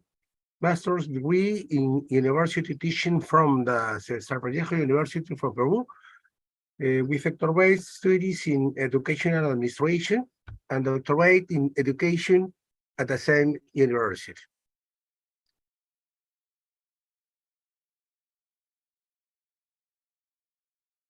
It is UNESCO considers that this law care for the environment, adopting social, economic, and environmental measures. The GEO program, created by UNEP, which prepares environmental reports based on a specific methodology to achieve changes in the environmental field.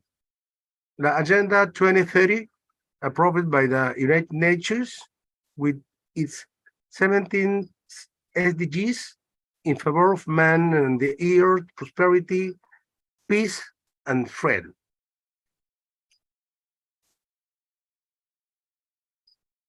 The global level, GEO6 concluded that unsustainable anthropogenic human activities and climate change seriously after global ecology. At a national level in Peru, the main environmental problem is the deterioration of ecosystems that affect the man. In the local level in Chiclayo, Peru, my city, The two main environmental problems are the management of solid waste and drinking water and sewerage. From Gio Chiclayo, I was technical coordinator. Description. Diagnostic and approaches. At the global level, driven by demographic and economic factors, efficient consumption and GGG mitigation are required from the TO6. International level, driven by the demographic, economic, and natural dynamics, adequate governance, environmental management, and land use planning are required. At the local level, comprehensive management of solid waste, air, and water, and adequate territorial management from geological. And propose an educational model for the improvement of sustainable development in the Lambayeque region. Specific objectives.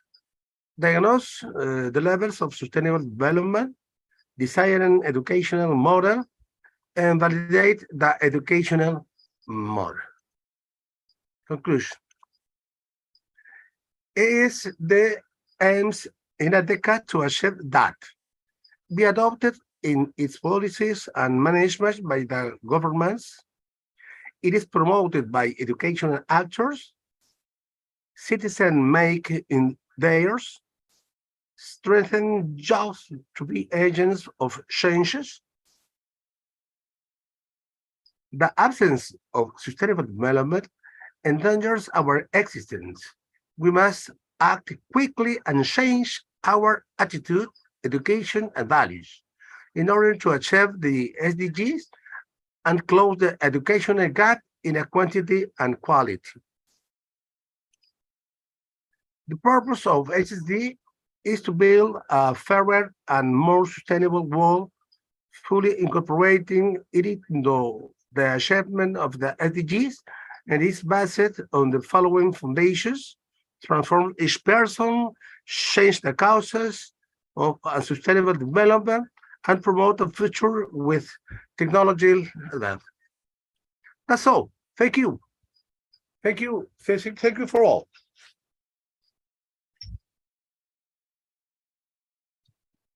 Thank you very much, sir. Ma'am, if you have any questions, you can ask me. Yeah, thank you. Thank you, Ms. Mubena. This is a nice presentation. Hello, Mr. Peralta Suarez. Can you hear me? No, that's all. For me, that's all. Yeah, that's a very nice presentation. I want to make sure one thing from your research. What is the problem? What is the last problem from the, the last model before? So you want to develop the educational model for the improvement of sustainable development. What is the model used before? The model, we can't put the model at this presentation by the time I was, but the model is in one correlation between the ASD, the diagnostic from Geo, the correlation with the 17 SDGs from the Agenda 2030. In correlation between the three elements. Okay, thank you, Mr. Peralta Suarez. And then I'm so curious one thing about the model developed. How do you develop this new model? I don't understand very well, but the model, I will present the model in in 3 days at the document complete. After the document complete. So this is not the new model, Mr.? It's one model new for us, with one correlation between the diagnostic global environment outlook, the ASD from UNESCO, for correlation with the 17 SDGs from the Agenda 2030. Okay. So you have checked the Okay. validity of the model, sir. Is it? I don't understand. You have checked the validity of the model. Oh, yes, with the experts from Peru, first application between Chiclayo, I am make the Geo Chiclayo global environment outlook from Chiclayo city, from the north of Peru. After in Peru, I will attend a global level was experimentation. Okay. Well, Mr. Lisandro Miguel, I'd like to suggest you, because I see you just check the validity, you just test the validity of the model. So I think the model for educational need to check not only in validity, but of course you have to test how the effectiveness this model and how the practicality of this model before it is used. That's only my suggestions. That's we have we worked with this model between 2008, year 2008, at the university. Each year for year, we perfection this model. At this moment, 2021 or 2023, we will attend an experimentation more intensive for the model is useful. It's the utilization at the level local, national, and global. So it will be better if you put the effectiveness of the model and also the practicality in model in your aims, I think. In this article, I mean. Okay, Mr. Peralta Suarez, thank you very much. Nice presentations. Thank you. Thank you. Ms. Nubena. Thank you. Thank you. Thank you. That's all. Thank you very much. You are welcome. Ms. Nubena?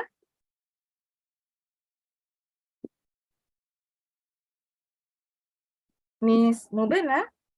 Are you there?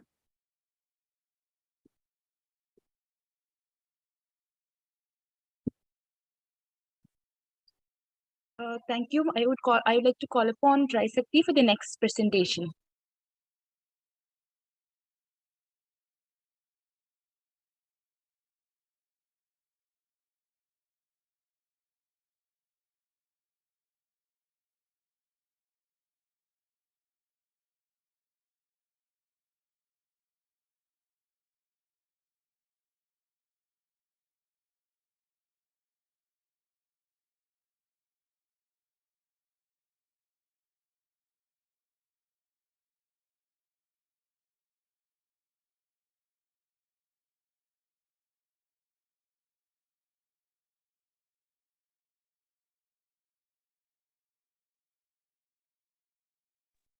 Do we have Trisakti to present on the relationship between self-concept and peer group support by bullying behavior in elementary school?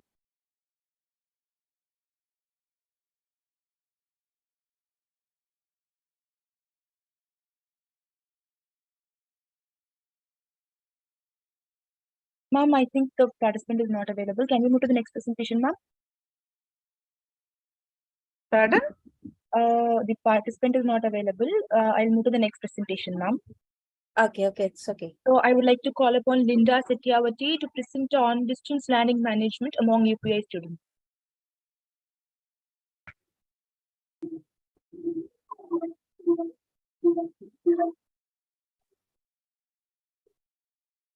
Okay, I'm Linda Setiawati. Yes, ma'am, you can proceed with the presentation.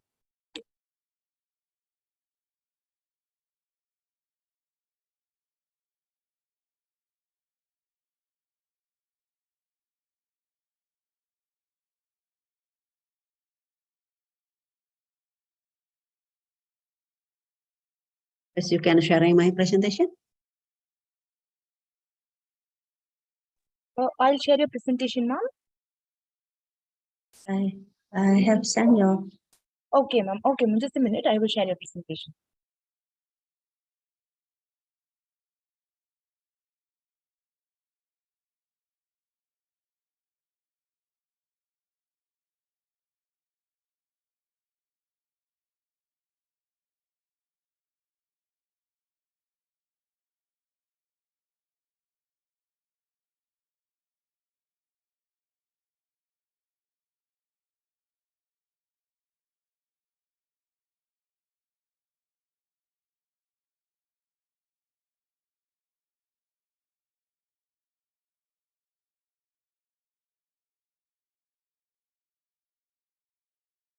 Yeah, now.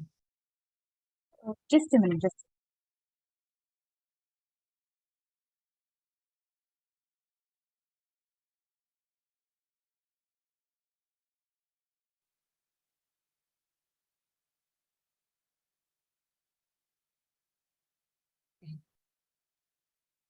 Yes, ma'am, you can proceed.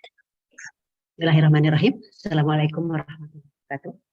Hello, ladies and gentlemen. My name is Linda Setiawati, and I am from Indonesia University of Education. Allow me to present our research, namely distance learning management among UPI students. First of all, I'd like to share a result for a biography. Next. Linda is a doctor with the rank of advisor in the Library and Information System, Department Faculty of Education, Indonesian University of in the Higher Education and Library Management and Information System. So far, I has participated in the various conference, such as assistant lesson study and course, the Central Education Seminar in the Primer Complex, Bayan Lepas, and Pinang, Malaysia, the PDGG International Seminar, Asian Educator and Community, and workshop procedure operating and article impacted Thomson Reed. And evaluation study of library implementation with Indonesian public junior in Bandung City. Communication strategy in Indonesian University of Education and implementing and optimizing national policy toward being an outstanding university in Asian year. Next. I like to show you the abstract. The abstract Indian COVID-19 kill and paralyze humanity. COVID has changed the education system. Well, maybe the closer school, university. There are teaching and learning activities.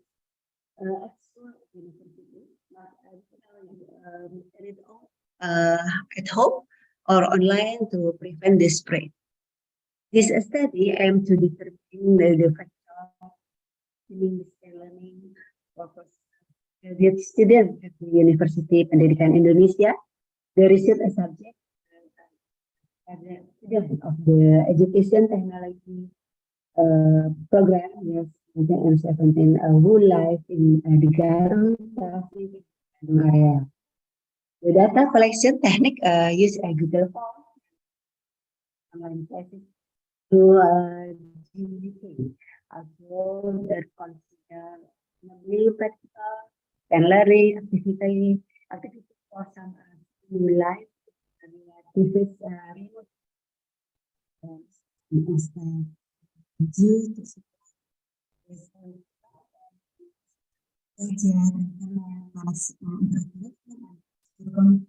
communication. Next, introduction. Research.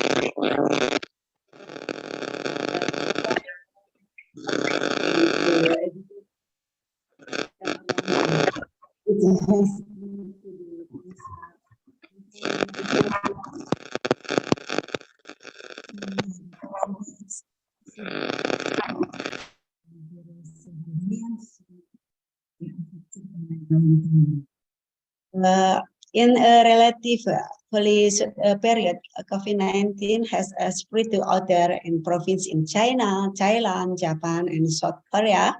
This condition has become a criticism of learning services. The implementation of education is managed like an industrially because the various subsystems within are in the industrial activities. Such as the production and reproduction of teaching material. And at the university, various online learning methods use existing media such as Google Classroom, Google Meet, WhatsApp, Zoom meeting, and other. How to manage distance learning at student of universities, Pendidikan Indonesia. Literature review to theory can review distance learning activities, and the first is the behavior theory. This theory, the formation of behavior that can be seen from of the learning process. Then communication theory is also a foundation of this region. The distribution of material and registration for administrative and basis. Burberry and Simpson when the thing distance education is a planned learning that normally occurs in a different place from and a result requires special technique, science, special instructional techniques as a method and communication by electronic and other technology, as well as special organizational administrative arrangements. And the Ministry of Education and Culture and Education, in which students are separate and learning results, information, and other media technologies in Ministry of Education and Culture. Research method. This research was conducted on the research use was qualitative.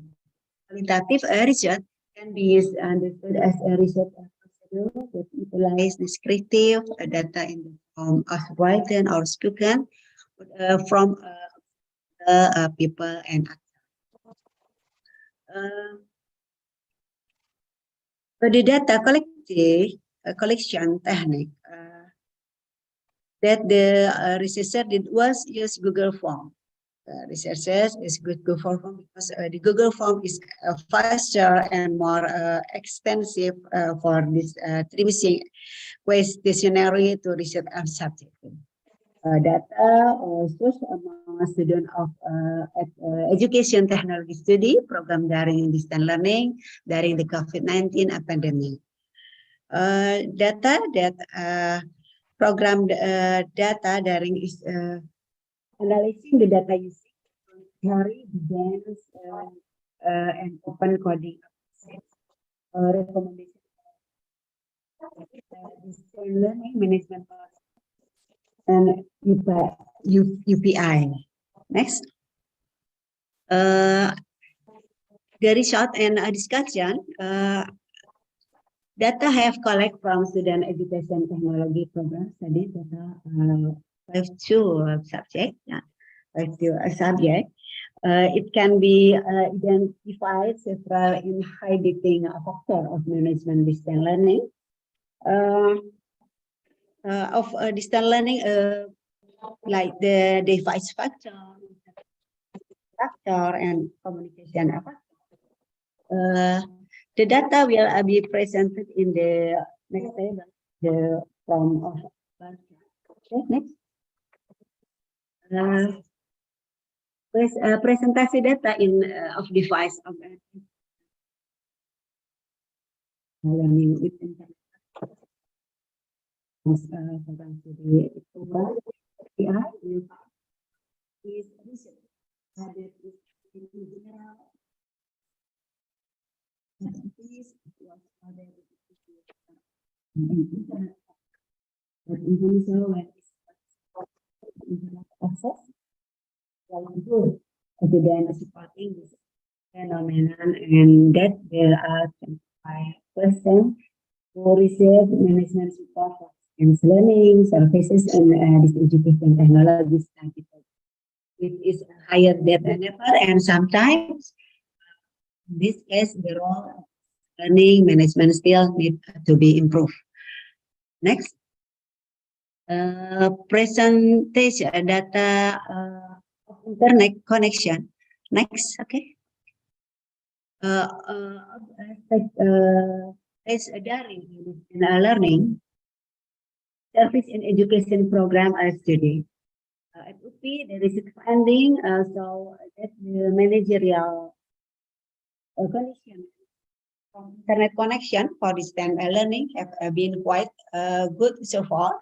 So far, this finding it supported by the amount of data that often gets easy access to the internet as much as 27%, which is higher than the combined number of people who never and sometimes as much as 25%. Thus, managerially distance learning in the educational technology study program is quite percentage of communication.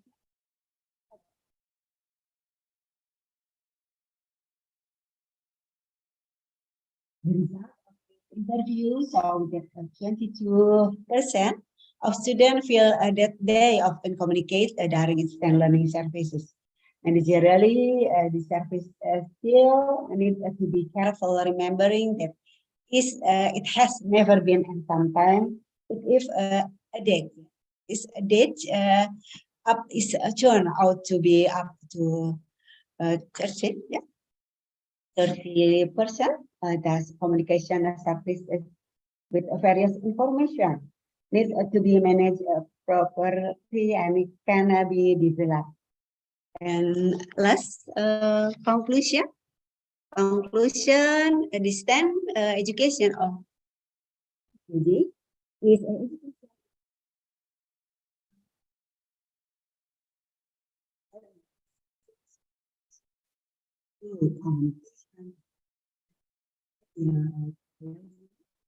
including inclusive identity and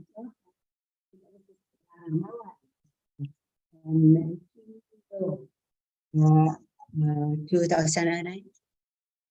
We should, however, result of observation of this quite effective. Some students would like in the area and consider architecture due to several factors.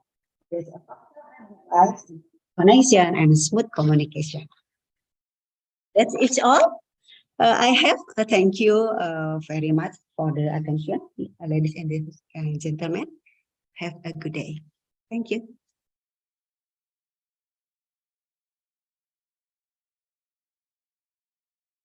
If you have any questions, you can.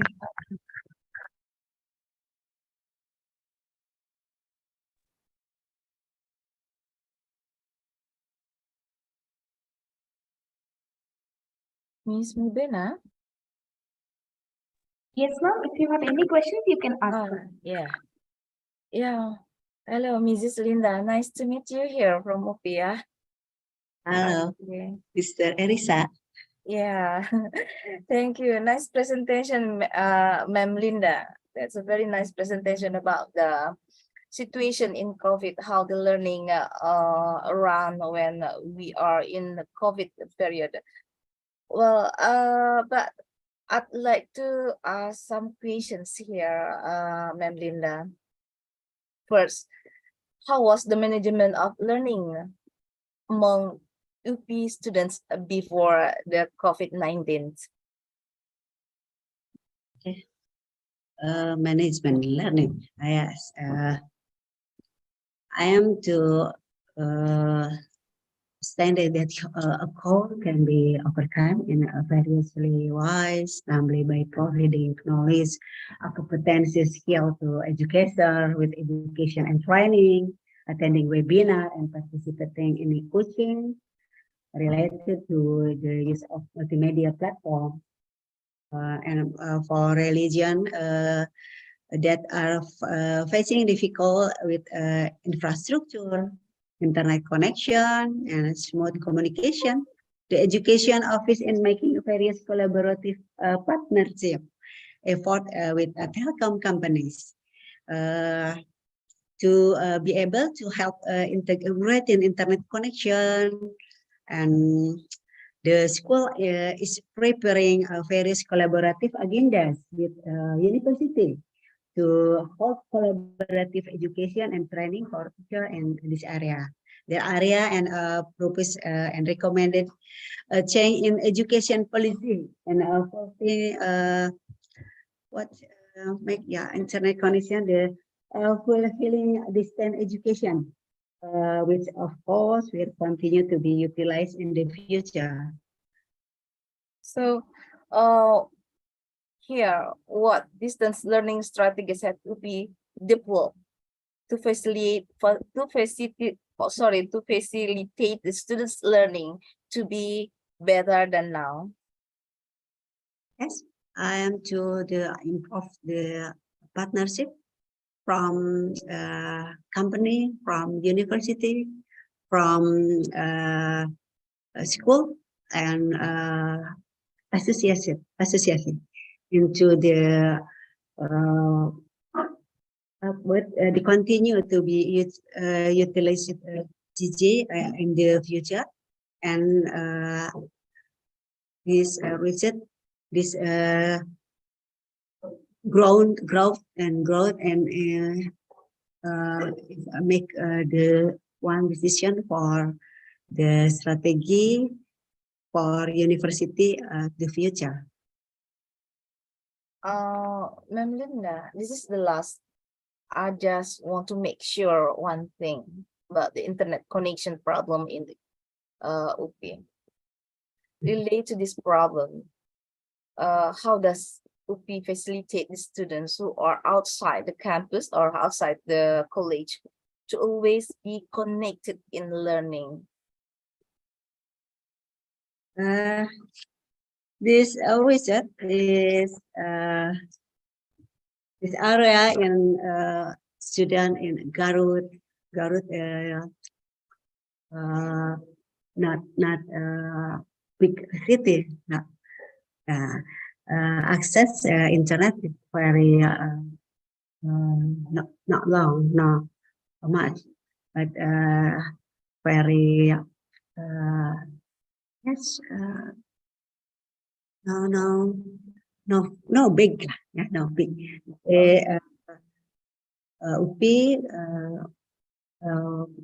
with the bandwidth in the Direktorat TIK, Teknologi Informasi Communication, bandwidth and corporate the Telkom is to give student for use the connection from TIK for learning the process learning in the class. Okay. Well, Ma'am Linda, this is only my opinions about how the UP always have the new strategy to make the students always has the connected in learning. Maybe like at Moodle, maybe like at school we have at Moodle. How about in UP? Maybe there is, because sometimes in Zoom or Google Classroom, there are so many problems there. In my opinion, I think UP have another web or another program for this. What I mean, for the distance learning strategies. That's only my opinion. Yes. Okay. Okay, Ma'am Linda, thank you very much. Miss Mubena, thank you. Thank you so much, ma'am. So moving on to the next presentation. For the next presentation, I would like to call upon Dr. Neha Rawat to present on quality e-content for combining instruction with technology for science learners.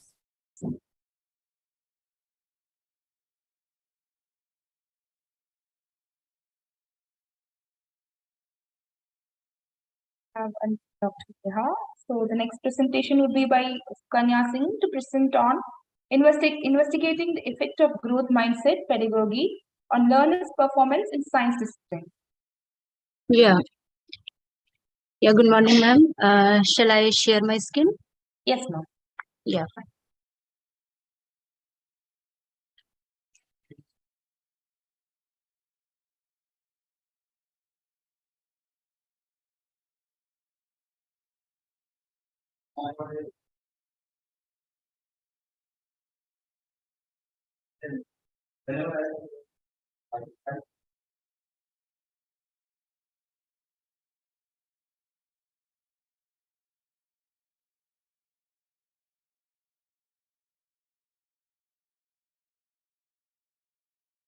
Ma'am, it's visible?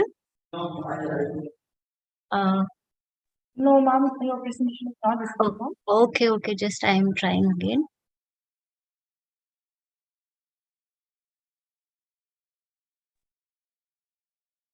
Ma'am, now? Ma'am, now it's visible? Yes, ma'am, it is. Okay. Just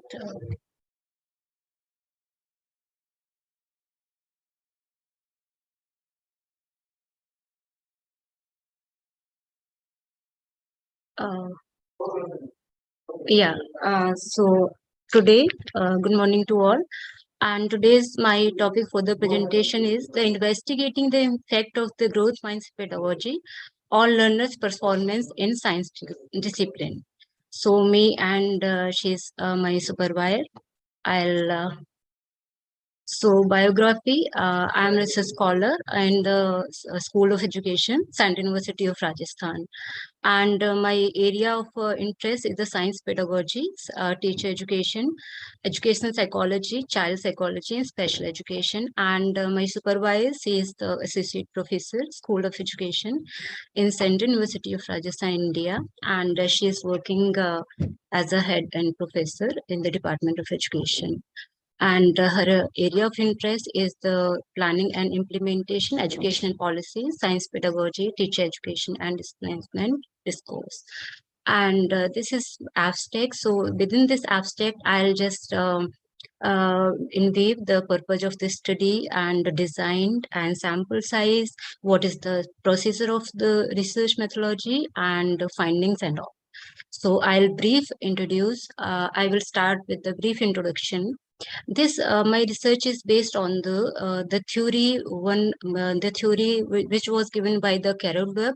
She was the psychologist at the Stanford University. She worked on the idea of the self theory and gave the mindset theory in the two way: the fixed mindset and the growth mindset.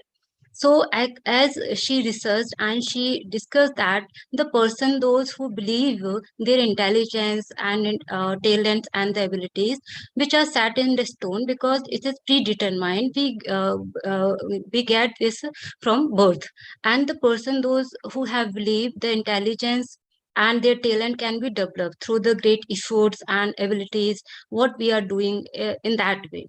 So she also discussed the sixth dimension based on challenges and obstacles, criticism and success of other, how the person they take this type of things and how they implement in their lives. So it's based on their attitude, so they are take how they are taking, so they success.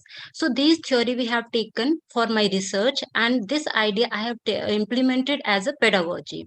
So this term I have taken the growth mindset pedagogy, and I frame my object to investigate the effectiveness of the growth mindset pedagogy on the academic achievement in the science student. So this idea I have implemented in the science student. So for this, I prepared the hypothesis like there is no significant effect of the growth mindset pedagogy on the students' academic achievement in the science. And this hypothesis, this test in the three sections. So I'll this section explain in the next slide. So this is the research methodology. In that, the population and the sample size. The research I have adopted the true experimental in the nature, and I have adopted the pre-post test control group design. And for my study, I chose the Kendriya Vidyalaya, Ajmer in the Rajasthan. It was situated in the Rajasthan state in the India. And for the study, 70 students of the 8th class, I have selected randomly. And those students I have divided in the experimental and the control group. And the 35 students were in each group. And the tools and techniques I use the self-constructed. I have this self-constructed my academic achievement test in the science, which was constitute 20 items.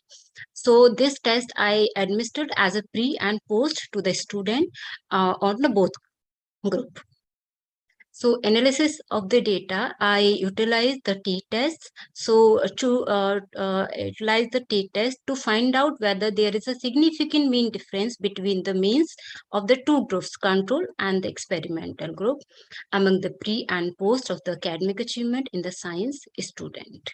So in that way, these are the result. Like first hypothesis here, I just check difference between the pre-test gain score on the academic achievement of science of the both control and experimental group. So here, after analyzing the t-test, so I found the value 0.05, 0.05. So the t value is less than, it's a table value 2.382 at the level of significance 0.01. So the result shows before the experiment there is both the group are nearly equal. So in the other hypothesis, the main differences between the pre-test post-test score on the academic achievement in the science of the control and the experimental group. In these, both the control group, we found that the t value in the control group is 1.65 and the experimental group is 12.19. So we can see the changes. In the control group, there was no change, but in the control group is a drastic change. So we can interpret it here. In the control group, the t value is more than. So there is a significant mean difference in the pre-test and post-test of the control group. So it means we can explain that, or we can describe that this fact is due to the intervention of the growth mindset pedagogy. So it enhanced the academic achievement of the student in the science discipline. So if we'll talk about the control and the experimental group in the post-test, so here after analyzing the t-test, the results, the t-value we found 10.26. So on the basis of this is the greater value and the highest value in the both group, so we can interpret it here there is a significant mean difference, and this significant mean difference is due to the treatment or the intervention of the pedagogy, and it is found to be very effective on the academic achievement in the science student. So the results of the study, the result shows that the science score of the experimental group significantly improved as compared to the experiment control group. So finding revealed that the growth mindset had a potential to improve the learner performance in the science discipline. And the conclusion here, the extensive work of the mindset theory may be used in various settings pertaining to the school education, as the significant portion of this research recommend a dedication to the further integration of the psychological theories into the classroom teaching, which have the lasting impact and enhance the academic achievement in the science of the learner. So these are the references. Thank you. I welcome if any questions there.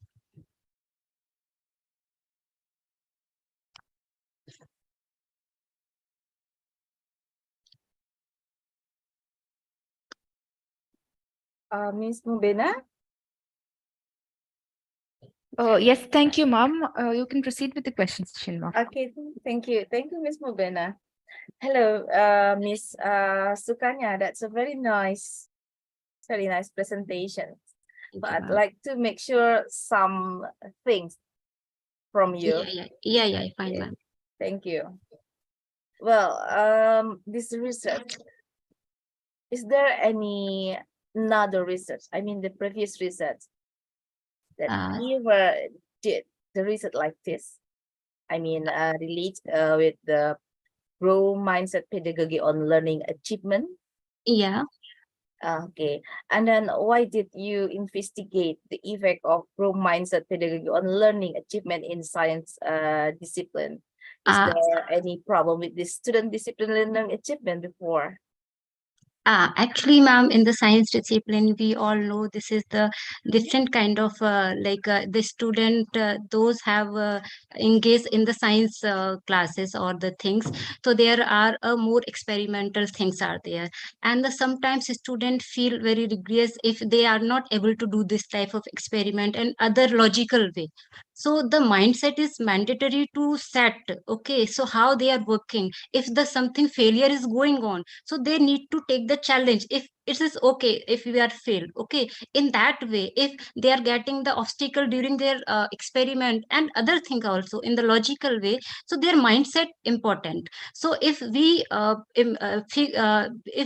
will try to set their mindset to fix to growth, because the fixed mindset they have, if they get the failure, so they can leave out. Okay, I cannot do, I'm not well in the science and the other things, so they will leave. So this mindset, okay, if one side we are teaching them as a science, but one side also we are giving the psychological intervention, so that can improve their mindset, their attitude in the way to fix to growth. So that is the way, so we can improve the science as well other discipline also. So that's why I choose the science discipline. Yes, ma'am. Okay, thank you, Ms. Sukanya.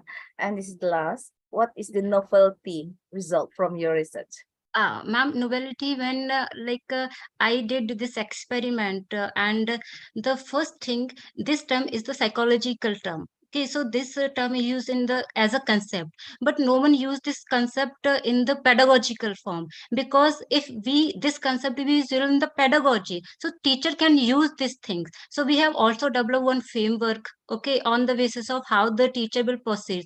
So this framework we can implement the science as well as other discipline also. The novelty is that only if we will use this term or this theory in the pedagogical form, in the form of the teaching, so this will greatly enhance the science as well as other discipline achievement also. Okay. Yeah. Thank you, Ms. Sukanya. Thank you very much. Nice presentations and nice explanation from you.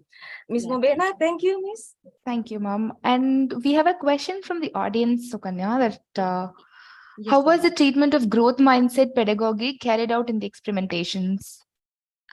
Repeat it again, ma'am. How was the treatment of growth mindset pedagogy carried out in the experimentations? Okay, so firstly, we have developed the module based on the science, this content we have choose, and this growth mindset this concept have the 6 dimensions. So based on that, we have prepared the science modules. Okay, and then we implement this on the control group, and on the control group we have provided this growth mindset instruction based to the this experimental group, and the control group we have teach normally. So after that, before this applying this test, I have taken the pre-test and then implemented this modules of the 12 week at least.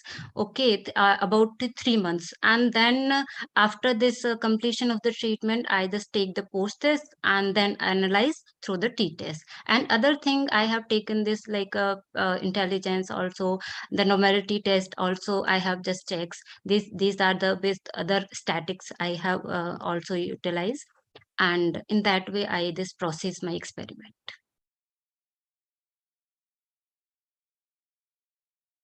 Yes, ma'am. Any Thank other you. question? Yeah, that's all. That's all. Thank you so much for the presentation. Yes, fine, ma'am. Thank you.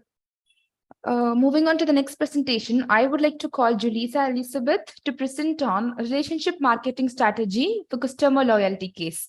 Midas Chiclayo.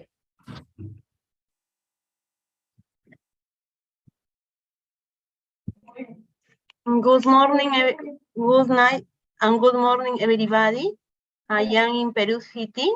That is of the night. Please, one moment.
Okay.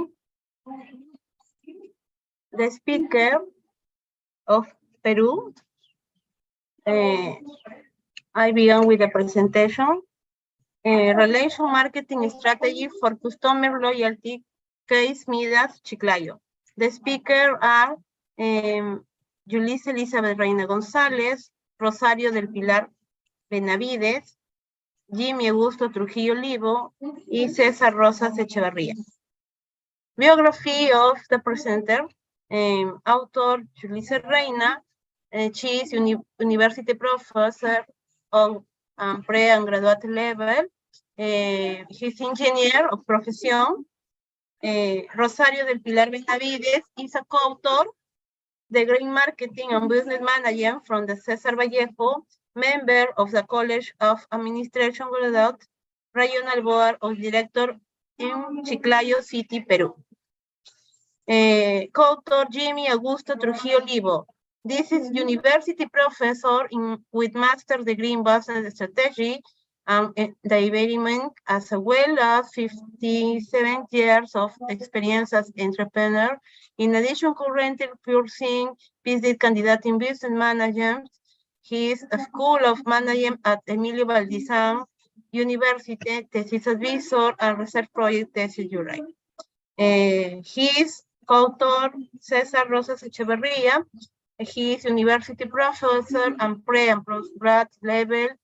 He has 5 years of teaching experience and he worked at the Emilio Valdisan University. We present the abstract of the present investigation of relation marketing strategy for customer loyalty at Midas Solution Center Chiclayo. For this descriptive investigation was carried out with a pre-experimental design. We are there is only one student sample. The design was used as the primary data collection techniques, the survey with the respective instrument to which a Likert scale questionnaire was applied, addressed to a sample of Middle Solution Center clients with 59, which after the respective analysis could be determined the customer loyalty is determined in inadequate but 15.7%. So it was proposed to apply strategies based on relation marketing, trying to generate contact with the customer through the development of the stage, which allows him to develop its established in its activity. Finally, it is concluded that a regional marketing strategy with customer loyalty is high, since the correlation coefficient, that is indicator so good and show that when you improve relationship marketing strategy, it will have a direct impact on consumer loyalty. The description of the investigation as a systematic review of science literature in the last 10 years. CRM tool plays a very important role to know the importance of CRM in the closed database. The results found indicate the importance most valued by company is ability to establish a long-term relationship with customers, segment them and generate the highest possible profile for the company. Finally, it was possible to conclude that CRM is very important for companies that is wish to establish a lasting relationship with customers, to be able to apply focus strategy for them and maximum profilize. That is the author, Chisakasaka and Julka et al. 2023.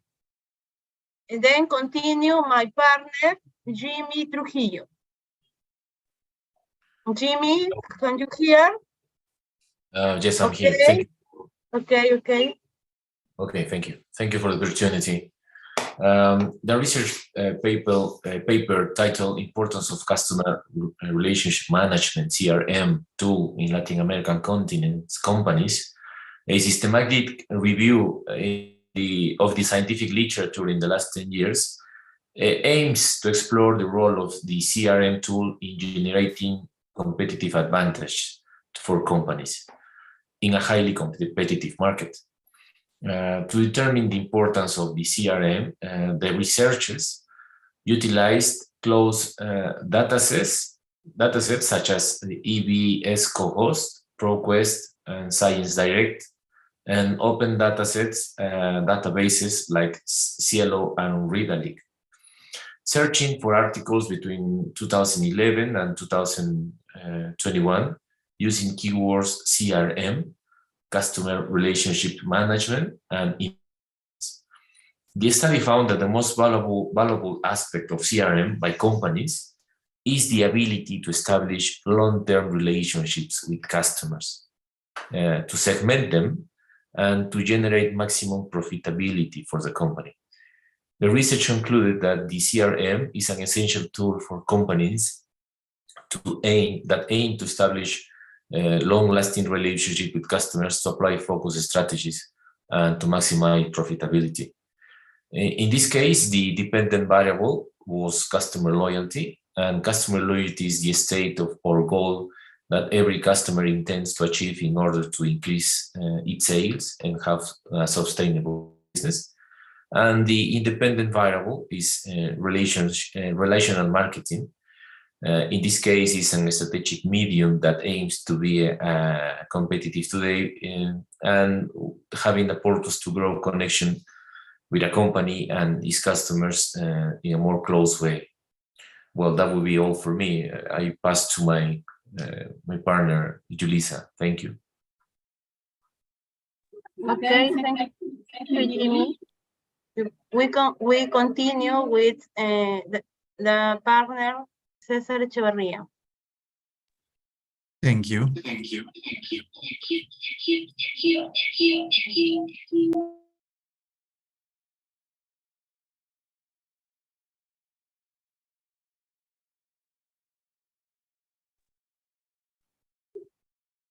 Conclusion. It's possible to measure the relationship between relational marketing and customer loyalty at Mida Solution Center at Chiclayo. The correct relation between the study variables equivalent to high positive correlation. Having applied the proposal, it was possible to measure that our clients did achieve the desired objective by the organization and the recognition system such a price for using our service. The relational marketing strategy is customer loyalty was analyzed having a found high correlation. It's a conclude that the high hypothesis is accepted and the null hypothesis rejected. Appendix. Well, can we see the advanced evolution, consistent matrix, the goals, hypotheses, variables, kinds of investigation, population techniques, and analysis that method that was statistical survey instruments and the population and 380.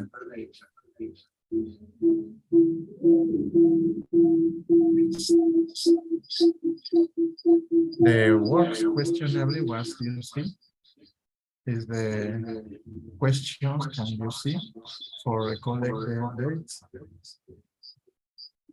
Next.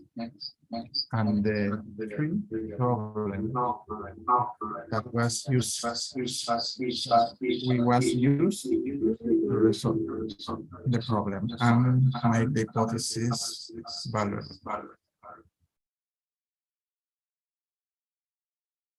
Well, this is all. Thanks for your attention.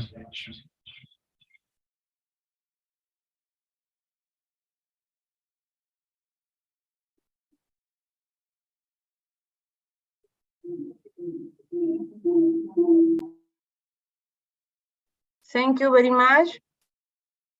We are finished the exposition to conference Relationship Marketing Strategy for Customer Loyalty Case Mida Chiclayo. Thank you very much.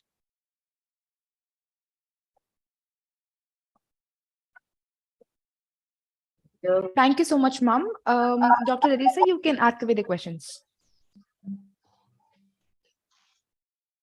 Thank you, Ms. Mubena. Okay, Miss thank you. Julie. Miss Julie, can you hear me? Okay, thank you. Okay, thank you. That's a very interesting presentation about this research. But I'd like to clarify about a few things related to your research. May I begin? Yes. Okay, I have some questions here to make sure. Okay, thank you. Okay. The question you say is a strategy of customer loyalty. Okay. Okay. Well, Miss Julissa, this is my first. What is the strategy used by the Mida Solution Center company to get a high level of customer loyalty before? Okay. Wait a minute, please. I present the strategy that is in the appendix. Okay. Relation marketing strategy for customer Mida say apply and design pre-experimental. Yes. And we apply first in one first moment. That is survey to measure customer loyalty, and we survey to measure loyalty and the dimension, information, behavior post-purchase, customer, and experience. We apply a test first to know about customer loyalty. Then we apply the strategy, and after new apply the same appendix of dimension, information, behavior, and we compare all pre-test and after test. Of course. Okay. Adam, thank you. Okay, thank you, Next, Miss how to Teresa. build the long term? How the Midas build long-term relationship with the customer to maximize the loyalty? Okay, about the times we experiment that survey to measure 1 year ago. That is pressure the result of the strategy. Yes, then on first times we applied the test of customer loyalty on first moment. Yes, of course. Plus times for 3 months we apply the strategy, and then finally 3 months we apply new survey to measure customer, and we evaluate, compare all the customer loyalty in pre-test or post-test. Okay, then the last, in your opinion, based on the research results, what factors must be considered in order to create the customer loyalty? Yes, that when we apply the strategy of relation marketing strategy, that it was possible to identify the level of customer loyalty Midas solution. Yes, Midas solution is an enterprise. The instrument applied were loyalty. That strategy is very important for Midas solution because all the problems, when I explain the 3 problems, yes, of course, problem 3, and that we obtain that there are no after-sale service, the customer go other call center, disorienting, misinforming client. Then the strategy is very important for solution the problem of Midas Chiclayo. Thank you very much, Dr. Elisa Kumati. Okay, thank you, Ms. Julissa, for the clear explanations. Nice. Thank you, Ms. Mubena. Thank you, ma'am. So now let us move to the next presentation. Okay, see you. Bye-bye. Thank you, ma'am. So for the next presentation, I would like to call Dr. Neha Rawat to present on quality e-content for combining instruction with technology for science learners.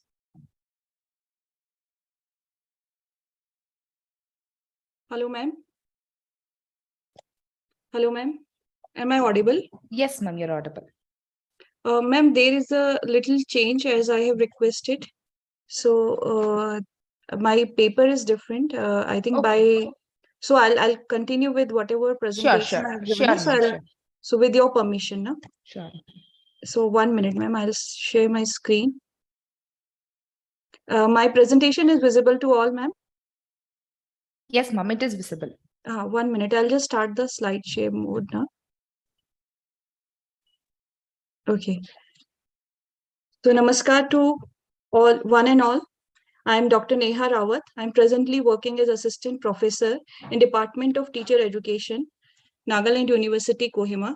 And I'm along with my supervisor also, who is associate professor in Department of Education, Central University of Rajasthan, India. So we are going to present, our topic for today is nurturing scientific creativity for science learners through creative problem solving instructional model. So without much ado, I'll just proceed because I have limited time to complete this presentation. So I'll just briefly read the biography of my principal investigator on this project, Dr. Anjali Sharma. As I told you, she is Associate Professor in School of Education, Central University of Rajasthan in India. She has to her credit 24 years of teaching and a research experience. She has wide experience of publication in international and national journals of repute. She has publication with Springer Nature, Routledge, and other reputed publishers. She has completed many projects with the Ministry of Education, Government of India, and already 6 scholars have completed their PhD under her, including me. And there are 4 more researchers who are going or pursuing their PhD on various topics. As you will see, her area of expertise is science pedagogy, neurosciences, curriculum development, displacement discourse, and gender studies. So some of our present scholars, they are pursuing on her area of expertise, and more every day ma'am is growing with her area of research. So she is also UGC nominated master trainer for community-based research programs, and she's also a committee member of for establishing guidelines in NEP 2020, which is the most recent national education policy given by the government of India to us. So sorry ma'am, with the limited time, I will read this much biography. I'll move on to my introduction. I'm Dr. Neha Rawat. Presently, I'm working as an assistant professor in the Department of Teacher Education, Nagaland University, which is in the northeast, the farthest northeast corner of India. And we have majorly tribal population of learners, which are obviously geographically kindly disadvantaged. And my area of expertise includes educational technology, inclusive education, language education. I have contributed in various national and international journals as book chapters and as well as research papers on higher education teachers and the disadvantaged children's and the studies of disadvantaged children's. So I will just move to the next PPT.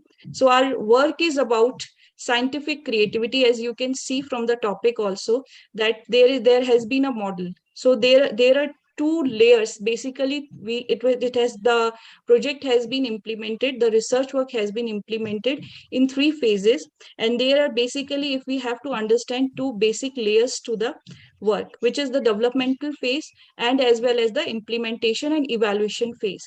So the core strength of our research has been the creative problem solving instructional model, which I would like to elaborate upon along with the findings which we have got. So as you know, that science teaching has been, it is one of the prominent area of concern for all of us teachers, and it is also important to evolve and innovate to make our science learners more imaginative, more looking for the scientific inquiry and out of the box thinking. So that was the purpose of this creative problem solving instructional model.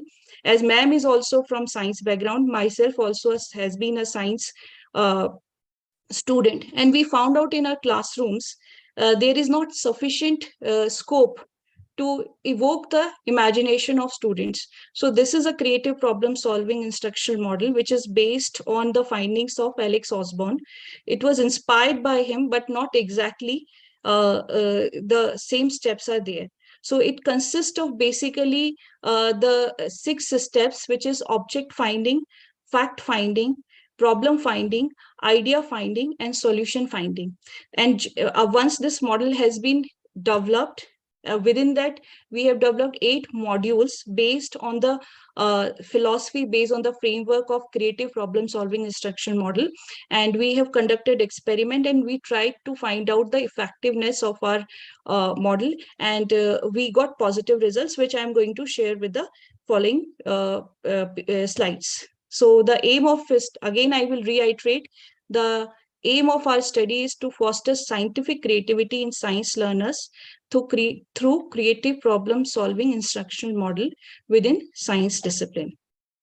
Next, as I told you, there are phases in the studies and there are certain layers. So I will just now go to the details of the implementation and the development phase of the model. So first phase, if we have to consider, that is which was the, a lot of research has gone into this review. We have done a thorough review literature, and on the basis of Alex Osborne and other educationists who were involved into scientific creativity and creativity, a model has been developed. So under this developmental phase, we came up with the instructional modules based on creative problem solving model, and there were 8 modules. So within those 8 modules, our idea was to move from problem domain to the solution domain. So I will just brief about the structures of the modules. First 5 modules, that is from module 1 to 5, which were namely solar system. The name of the modules were solar system, global warming, wildlife conservation, water pollution, and gravity. They were based on problem. So what was the idea? To make learners know about all the aspects of the problems, and on the basis of the 6 steps, as I just discussed above, they have to understand each and every aspect, 360 aspects of the problem. So module 1 to 5 were focusing, modules 1 to 5 were focusing on problem. And then we moved from modules 6 to 8, which were our solution-based modules, and they talked about energy conservation, solar energy, and wind energy. So what was the, now if you ask what was the instructional strategies and how we implemented, so modules has the idea that they should not be strictly E modules, because we were dealing with all sorts of learners. As I told you, I'm also from, right now I'm working in, geographically disadvantaged learners, science learners, where I'm in the farthest northeast corner of the India, as well as we have certain, rural areas students which do not have access to the technology. So our idea was that they should be those learners which have access, or more resources. They can explore those kind of e-resources or other resources which are there in the urban areas, but as well as those who are rural learner, but they have more creativity, more imagination. So that should also be taken care of. So our videos were mix of our modules were mix of videos, activities, experimentation, and more inputs from the learners of all background. That was our idea, that our classrooms, the imagination of our students which are there in the science classrooms should be maximally evoked, and it should be properly captured. And already those topics which were taught, they should become more interesting. So with each module, we have also improved them on the basis of learners' input, and we added more elements, and we invited them to add more elements on the basis of their research on the during the experiment. So implementation, after forming 2 groups, control and experimental group, pre-test and post-test was administered to both the groups. There was a scientific creativity test, which was already developed by MAP along with her scholars. So we implemented that as pre-test and post-test under the framework of creative problem solving model. Then there was an evaluation phase, wherein, again, as I told you, pre-test and post-test were administered, and we compared, we did analysis, and we find out the effectiveness of our experiment through this. So now let me come to the research methodology. So our knowledge claim in philosophy has been positivism. Our approach has been quantitative approach. We captured some of the qualitative things also, but that is not shared here. But in the last, I will share some of the works of our students. Strategy of inquiry is experimental research method, which has been used to carry out the research. Our research design has been randomized pre-test, post-test control group design. Our population consists of upper primary level students. It was the universe of our study, and 60 students were taken as sample, each in the control and experimental group, which were assigned on the basis of random sampling method. So tools and techniques, I told you, there was a scientific creativity test of which I have just discussed 6 steps in that. So those 6 steps were already there. It was a standardized test. And also while implementing our model, we have done trend analysis and we improved our model, as well as we included the inputs of our trend analysis in our test as well as in the implementation of the model. Then creative problem solving instructional modules were also developed. They were also standardized, they were validated, and through the trend analysis and also through the expert advice. Then what were the actually, now if we have to see the objectives of our study, so basically if we have to understand what were the major objectives of our study, it was to identify an instructional model to foster scientific creativity, to develop instructional modules based on the creative problem solving model framework, which is inspired by Alex Osborne's fostering scientific creativity philosophy, to develop or adopt an appropriate scientific creativity test, and finally to assess the impact of creative problem solving model based instructional modules, 8 instructional modules, which we developed, we administered, and we evaluated on the experimental and control group. Now, these are the hypotheses which I will skip because that is the analysis part. I will come to a little bit. I'll give you the steps, which I am again and again, I'm saying that we have adopted steps in our scientific creativity test, as well as in the model, and how it will also differentiate how we are inspired by Alex Osborne's for scientific creativity and how we were different also. So just an overview of this. So first step was objective finding. So as I told you, within all the 8 modules, our first aim was to make the students find out the objective of that particular module. So at initial stage, problem solvers face many challenges and possibilities as they are divergent thinkings, and then they converge to select one challenge and problem to do so. Then second stage was the fact findings. Therein, after finding out the objective, they have to find out the facts, which is what, who, where. For that, actually, what happened in the field, they were given many opportunities to explore, because all these steps, it were not covered in one day. It was a part of an experiment, and we went according to the pace of the learners, according to the need of the learners. We presented various challenges. We asked them to inquire about about all the situations in every way. For example, suppose if we are discussing about wind energy, so what is the situation of India, how much stake it has. So just explore all the social and individual, cultural, political, national, international aspects of that problem. So that was the objective finding. When it goes to fact finding, find out actual newses, maybe some social media aspects. You go around your community. Suppose if water conservation is there, what is the real situation? Can you do a survey? That was totally on the students. What was their resources, what they actually want to find out, and what whether it is a survey, just 2 questions. They want to be around the community.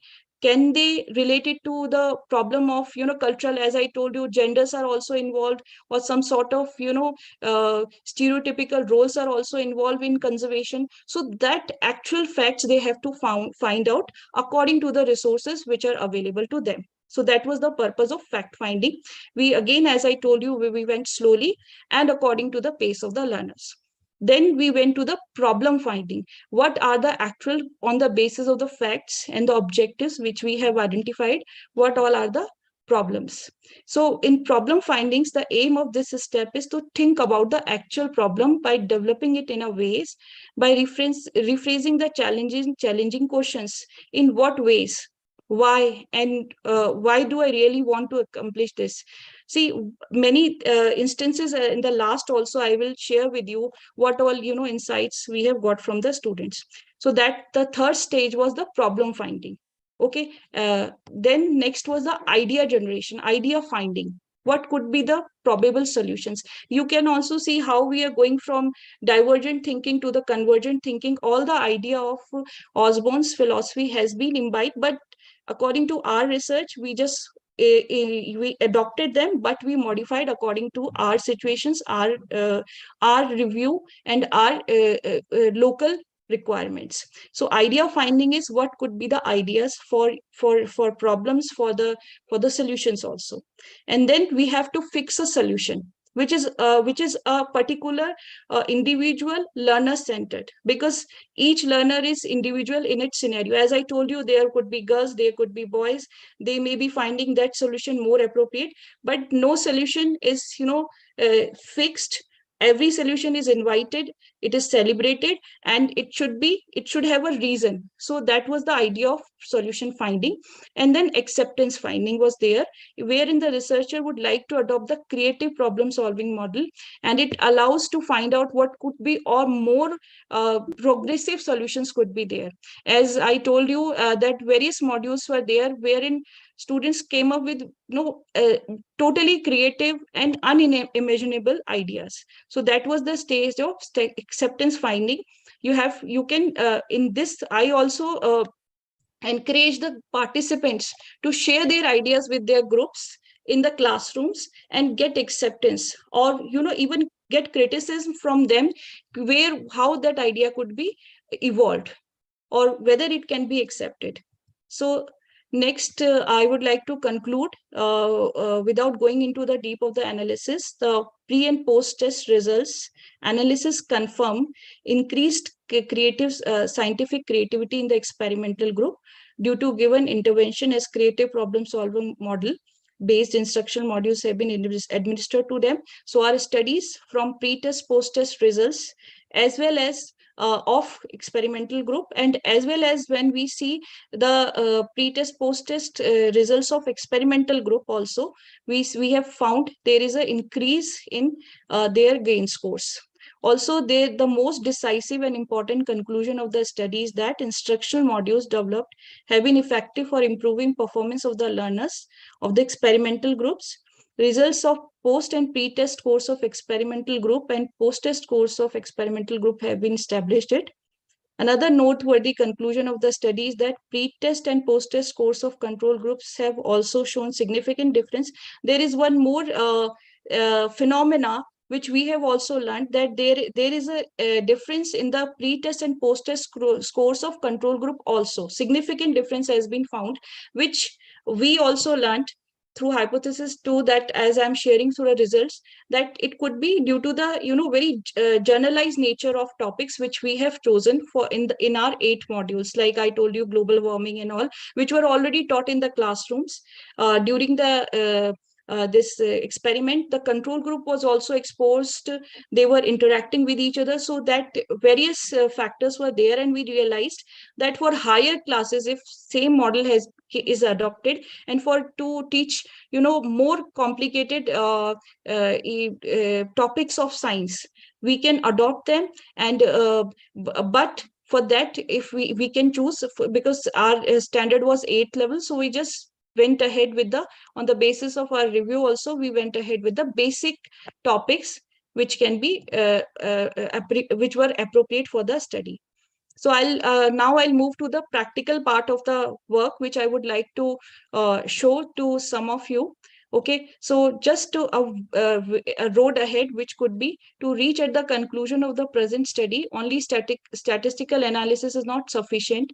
A study also comprises of uniquely designed creative problem solving instructional modules used as intervention for the experiment of the study. The intervention was unique and provided opportunities to the learners to think in divergent and convergent manner. So significant responses of the learners have been observed in due course of the experiment and various steps. And what all these are, I just want to share with you. Their imagination and creativity has also been observed during the experiment, as some of the questions which they raised. You will be happy to know that through some of the students, I'm just quoting what they have said. Through various TV programs, we get the hint that aliens were on Earth at some point of time. Like some modern historians propose that pyramids of Egypt were constructed by aliens. So I feel we are going to make various planets home in coming future. So this is what some of the questions, inquiries I'm quoting, which I noticed from a 8th class student, and some of them, why these are important, some of them are from the schools where no technology, no smart board, and that was not available, but still their curiosity is there, their imagination was there, which we could tap, which we could capture through this our research work. Some of them ask, can't we have gravity control boots or dress? Some of them ask, is it possible that problem of earth climate change has political hands? That also, came into their mind. They explored, and that kind of question also came. One of student, he asked, is it possible to go to new exoplanet K218b, the super earth, or somewhere else? As students of 8th grade, how can we create general awareness about water scarcity problem without using electronic media? So these are some of the queries, some of the things are there, and they come up with many things. And as I told you, the purpose was to have some instruction strategies, which is also creative. So I give them flexibility to work in groups, to be individual, to change their groups and exchange their ideas. So these are some of the products, some of the outputs they made on their own enthusiastically, with color pens, chart papers were there. This is a comic book which one of the student herself, she designed, she created, and there was a story also in it, which shows that how she was looking at the life when she's on another planet. So some of the students who were less resourceful, they chosen this way, that they come up with some information, and they wanted to be creative. They put some sticky notes every day, which could be changed. So 10 ways to technology is changing the future of water, like this. They come up with this news. This is one student who come up with this idea of the old age crows, thirsty crows story, save water, save life. So this is how she depicted this idea and herself. There is this one girl who come up with this this brochure advertisement, wherein she is highlighting that I told you that gravity boots. So how she will make a pamphlet, and how she's marketing also. This is the imagination, which means how much belief our children have in future ahead, where we can have more creativity, more imagination. We would be maybe walking with such kind of anti-gravity shoes and all that. So these are some of the products which they made. So with that, I'll just stop my presentation, and more queries are invited. I hope I could make justice to the presentation. If something is to be added, I will request ma'am to add to it because of my limitation. Thank you so much, ma'am. Dr. Arisa, if you have any questions, you can proceed. Yeah, thank you, Ms. Mubena. This is the development research, Ms. Neha, right? Okay. And Dr. Anji Sharma also, ma'am. Okay, thank you. The second objective of your research is to develop the instructional model based on the creativity problem-solving models. I want to know what is the development design model did you use to develop this model? Ma'am, could you please repeat it? What is? Okay. What is the development designs model that you use to develop this model? Ma'am, actually, as I told you, we have done extensive review research, and as I told you, the inspiration behind basically was Alex Osborne's model of creativity. And this was a work which was done, one of my peer group in PhD along with the ma'am only. We adopted that scientific test also as a scientific creativity test. Within this model, we have this framework of implementation and evaluation. And as I told you, we reduce some of the steps. Why? because in Alex Osborne's philosophy, more steps are there, which may not be appropriate for our learners, our Indian learners. So on the basis of that, we took those 6 steps and we implemented on our contextual situations like that. Okay, thank you. Ma'am, I want to just add something. Like Osborne is a father of brainstorming, and when we were exploring the various techniques for developing creativity itself, then the brainstorming and the conservant and the divergent thinking are the 2 main important part of the thinking, and including the imagination. So in that way, Osborne has given many models. But we use the version 2.0, and version 2.0 is including 6 steps, and before that it was 3 steps and 4 steps also. So and Osborne also has gone with the developmental phase and coming up with this model, creative problem solving model. So we use 2.0 version, and it has the 6 steps, and we adopted that step not the monotonously, but as Neha described, that we used as per our national conditions and the rural and urban also. So to just facilitate the diverse learner also, and we just adopt that. And sometimes you see it was very hard for the student to go up, because you know they are very conditioned about the examination. So we in the initial phase, we also just faced this kind of problem, that they were asking that, okay madam, we have to do this, and for that how many marks we will get. So you see that the first is you know, that first phase for us is a ice breaking for this, that they come up from this kind of mindset. So you see that we just did this experiment 3 thrice. And for once we just we didn't imagine that a student will be the so conditioned and had this kind of fixed mindset. So then we have to also revise our that how we will come up and bring them from out of this mindset that we are not doing we should not do everything for examination purpose and just gaining the marks. It is just to nurture ourselves also and our imagination also. So in that we have taken this. Thank you so much. Okay, thank you, Miss Anjali. That's a perfect explanations. Miss Neha, back to your title here. Because this is our joint work, ma'am, actually. Okay. Yeah. Miss Neha, this is the last for me. What is the needed of a content for combining instruction? Sorry, this is for you. Yeah, what is the needed of a content for combining instruction with technology for science learners in your research? Okay, ma'am. Actually, what is the needed? What is the needed of a content?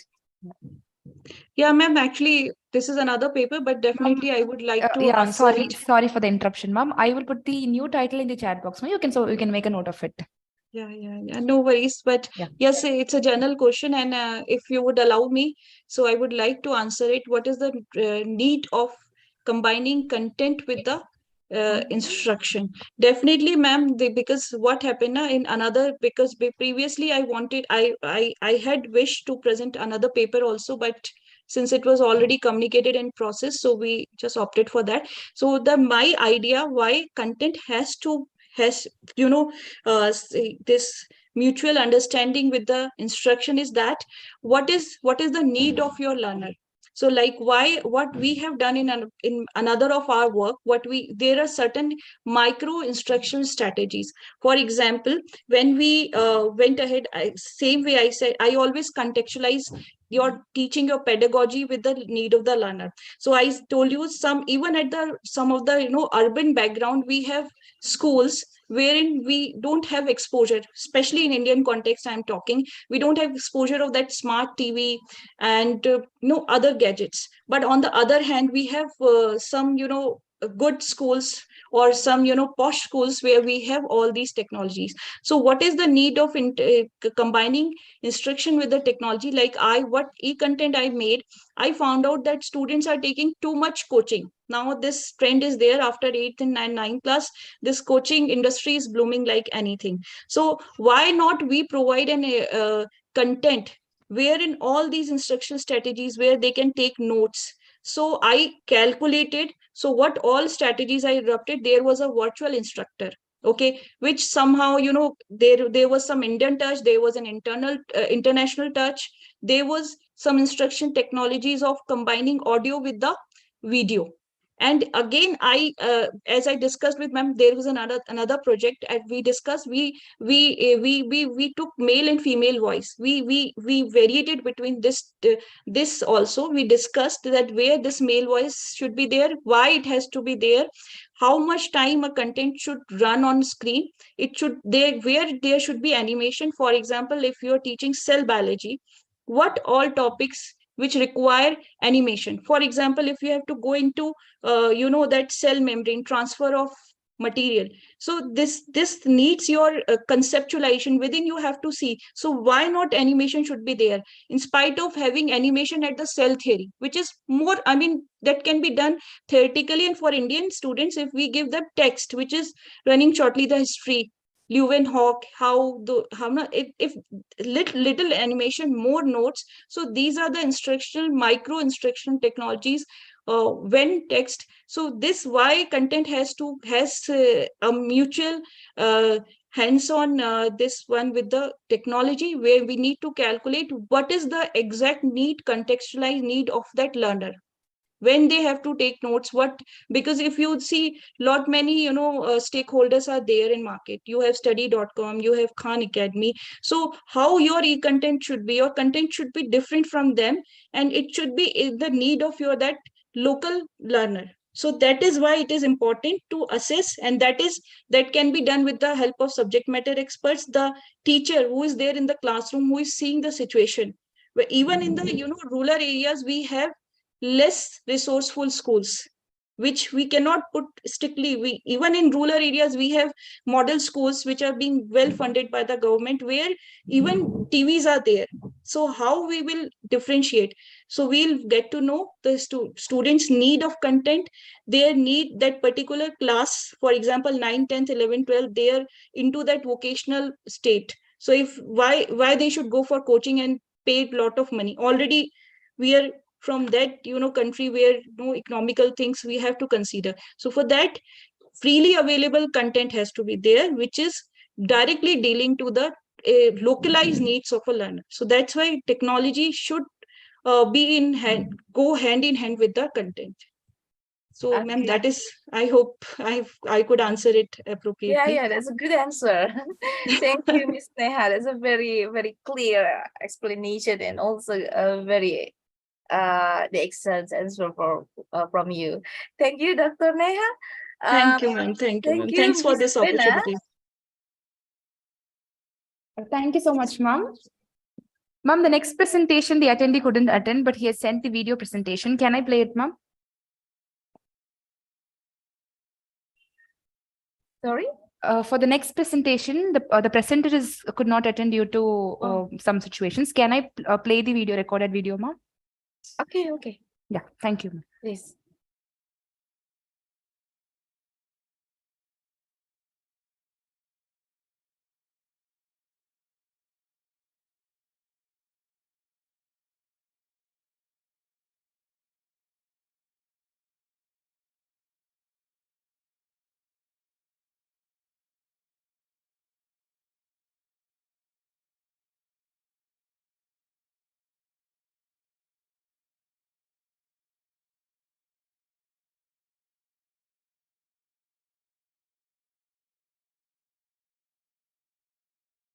Assalamualaikum warahmatullahi wabarakatuh.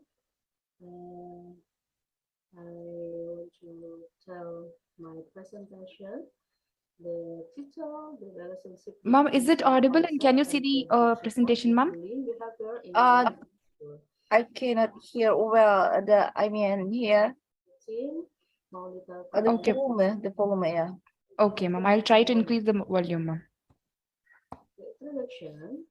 Bullying behavior is the aggressive and negative behavior of a person or group of people repeatedly abusing an imbalance of power with the aim of hurting the victim mentally or physically. Data from the Indonesian showed that 50% of bullying behavior occurred in elementary schools. So I research in elementary schools. This study Miss Mubena, I think the sound is not clear. Like that's all is the sound, ma'am. So what do I do, ma'am? Do I proceed or I can just? Yeah, because the record is not really Yes, clear. ma'am. Okay, ma'am. Yeah, sure. I'll close it, ma'am. Yeah. research with descriptive correlation design using a cross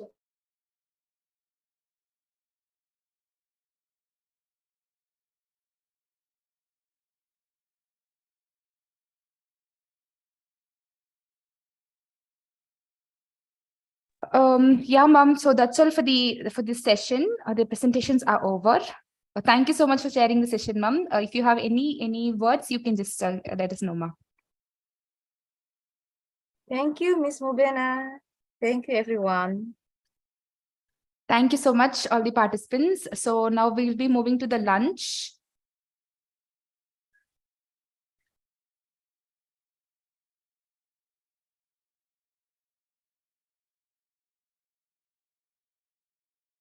The lunch time is 30 minutes. We'll all be back for the next session after the lunch. Thank you all. See you.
Oh.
A very good afternoon to everyone. We'll be starting in another 5 minutes.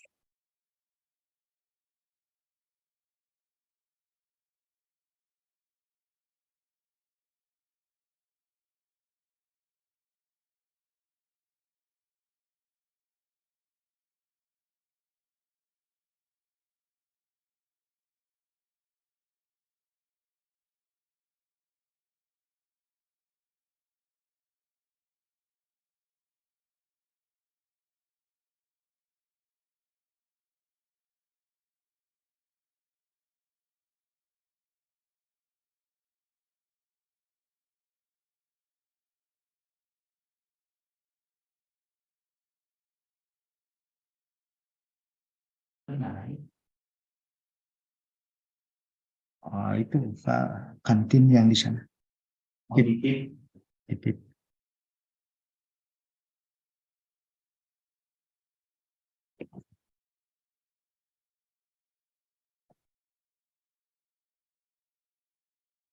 Hello. Very good afternoon, sir. Yes, sure. Good afternoon. Thank you. So everybody are gone for lunch. We'll be starting in 2 to 3 minutes, sir. Okay, this time will be start. Yes. Yes, sir. Okay. Please, I will be to share about our presentation. Sure, sir. Okay. Okay. So, You can see welcome. this. Yes, sir, we can Yeah. see. Yes. Okay. Okay. Let's So we I are would- started. Yeah, I would like to welcome Professor Denny Dharmavan. Denny Dharmavan is a professor with highest HI index, 88, and totally citation of 11,900 scholar of all professors in Indonesian Education University. 2021 until now, it has been ranked first in the field of biocommunication through ICT implementation. In 2022, he got the first rank from a professor at UPI for the same. In university level, he is the first rank in educational research biocommunication and artificial intelligence for big data digital management. Currently, he is a lecturer at Department of Communication Science at the University of Education of Indonesia with expertise in computer-mediated communication, development of communication technology, biocommunication.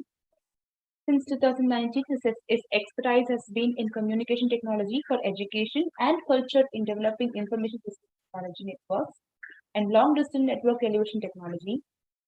Most of his international research in the field of information communication technology for education and communication science. In 2018, he was selected as the first rank outstanding lecturer in the Faculty of Education. We welcome you for this conference, sir. Okay. Thank you, the moderator and Denny Dharmawan.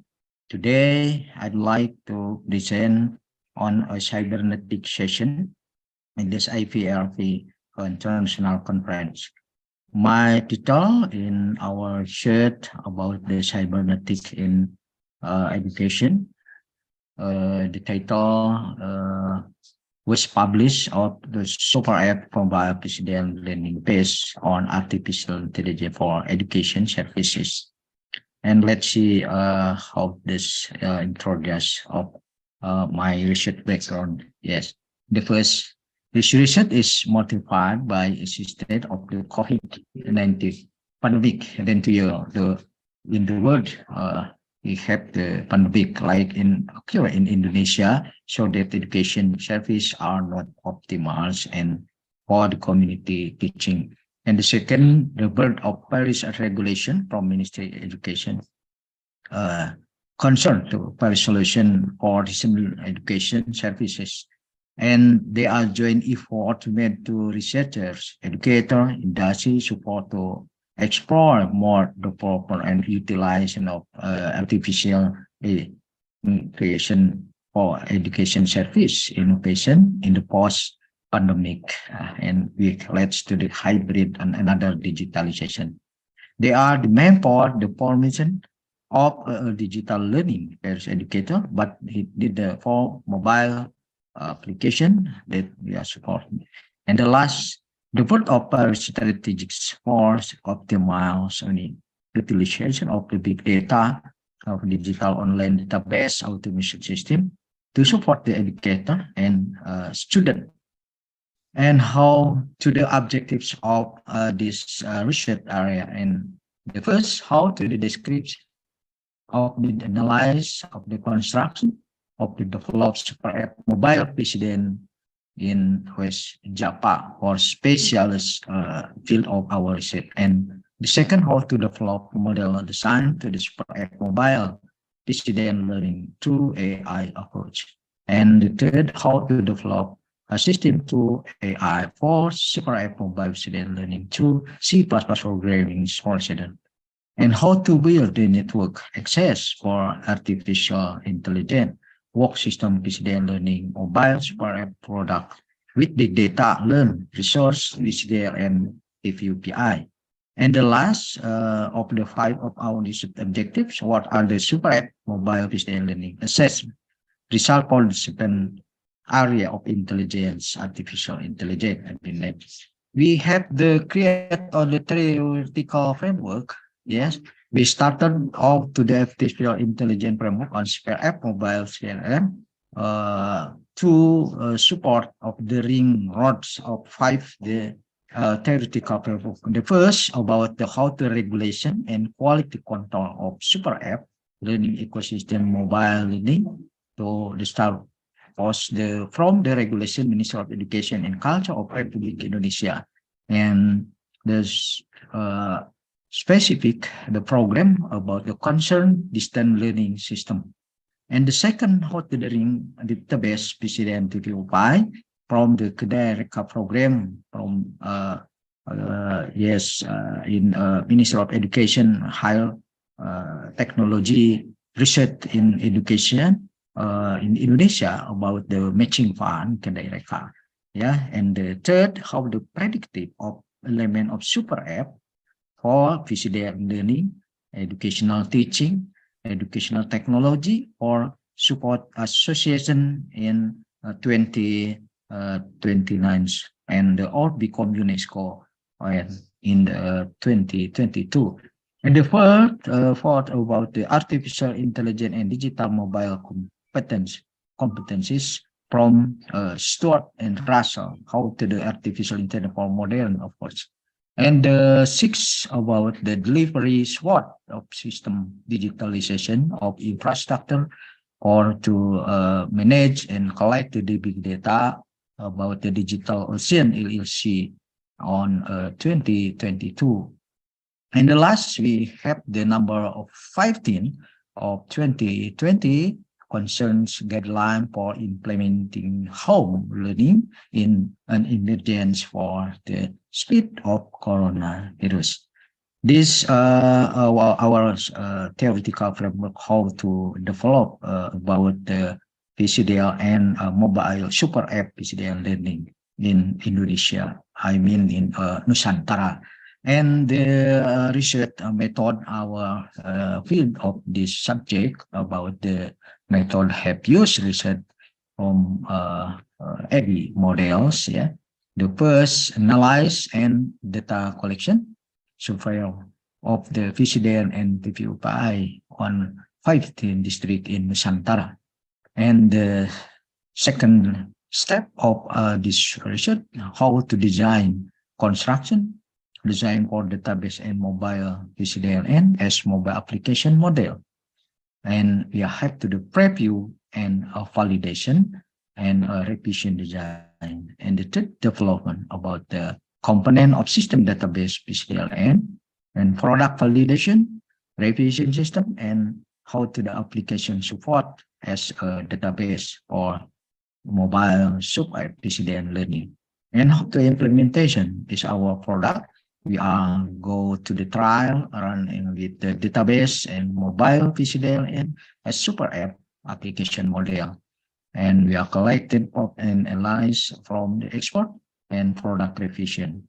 The 5 step is how to evaluation, review result from implementation database and support mobile application model, and we are shown to analyze data from field about the users from educator and student, maybe from a lecture too, and educational performance, how to report, yes, the content and publication product of our research in this research.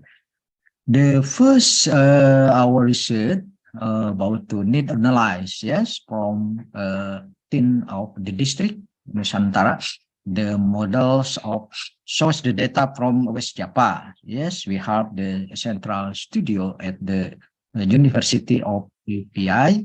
I mean the TVUPI as a central of the PCDL and mobile learning.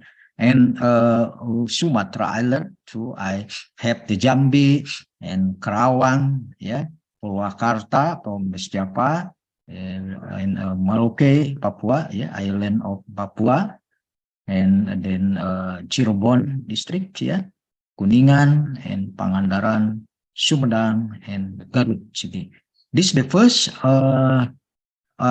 research on how to develop system connection of the PCDL and network, and how to the artificial intelligence framework to generate from broadcast satellite from district level. This the the first E, yeah, and the second, the first B, yeah, or the ones B, this data, yeah, from 10 district, yeah, in region of West Java. We have from data evaluation survey from Pangandaran, Garut, Sumedang, Tasikmalaya City, and then last Purwakarta and Garut City. Yeah, yes, we have the maximum of the data survey from Pangandaran and maybe district from West Bandung district and Karawang district. This is the good data from educator and teacher. And the second of result, how to develop model design of PCDL learning through AI approach. Yes, we have database learning resources of PCDLN.com as big data and how to generate and work through the artificial intelligence framework. And the central of this the video, the video support and product by teachers, lecturer or student, and then to review by the university, maybe with the procedure and indicator to quality and quantity of product video for teaching and learning. And then we have this database,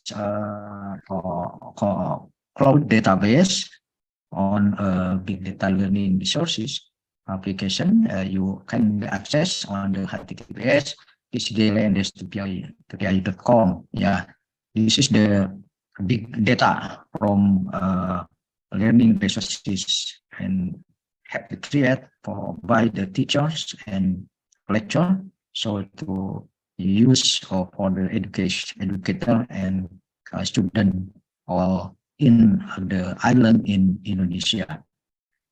And to be, I'm sorry, and the third, the third result of our research, how to develop system through AI for super app mobile PCDL and learning, has been developed according to the visual spec through C++ programming procedure.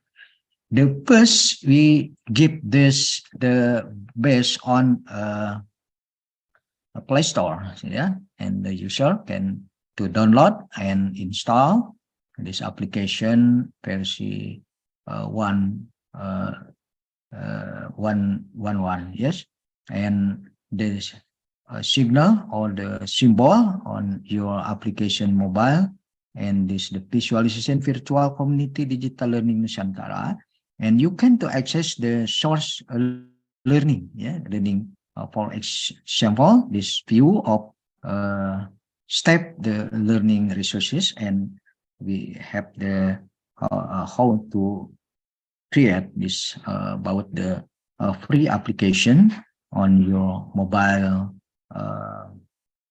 teaching and mobile learning, in this the teachers, present, and give the content for students and give the teaching and learning for mobile application.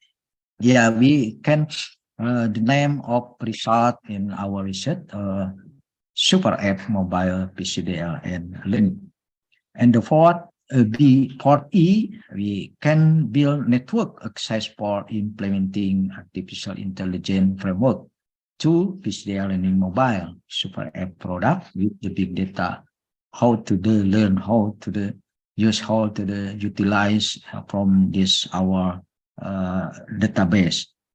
Yes, the first we give this the website of PCDL and learning and go to mobile application learning super app, and the users will be text this from mobile and from website access and support the new of database learning resources from PCDL and this tpupi.com.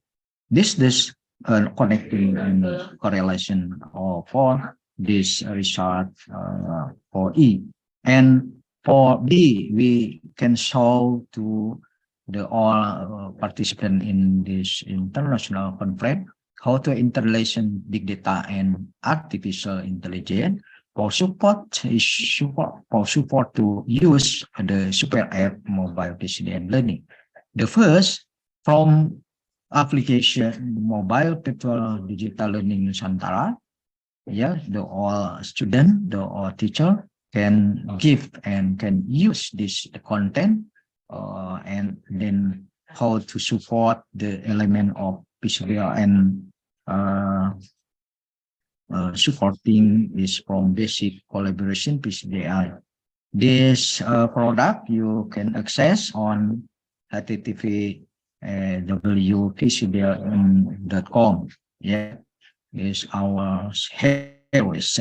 I mean, is TPUPI and the mobile TPUI mobile learning and services of all teacher in Indonesia.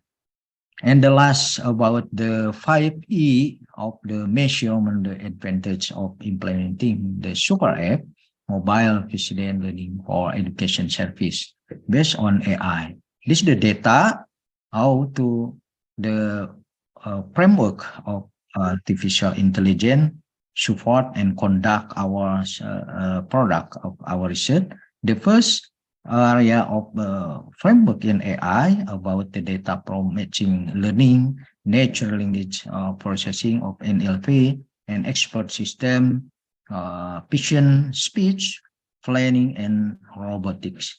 The data maybe this not optimum, but this the first of the data from learning resources from lecture and teacher how to understanding about the framework of AI. And 5B, we can generate and expand of the system of the super app mobile PCDL learning or the add with the 6 district.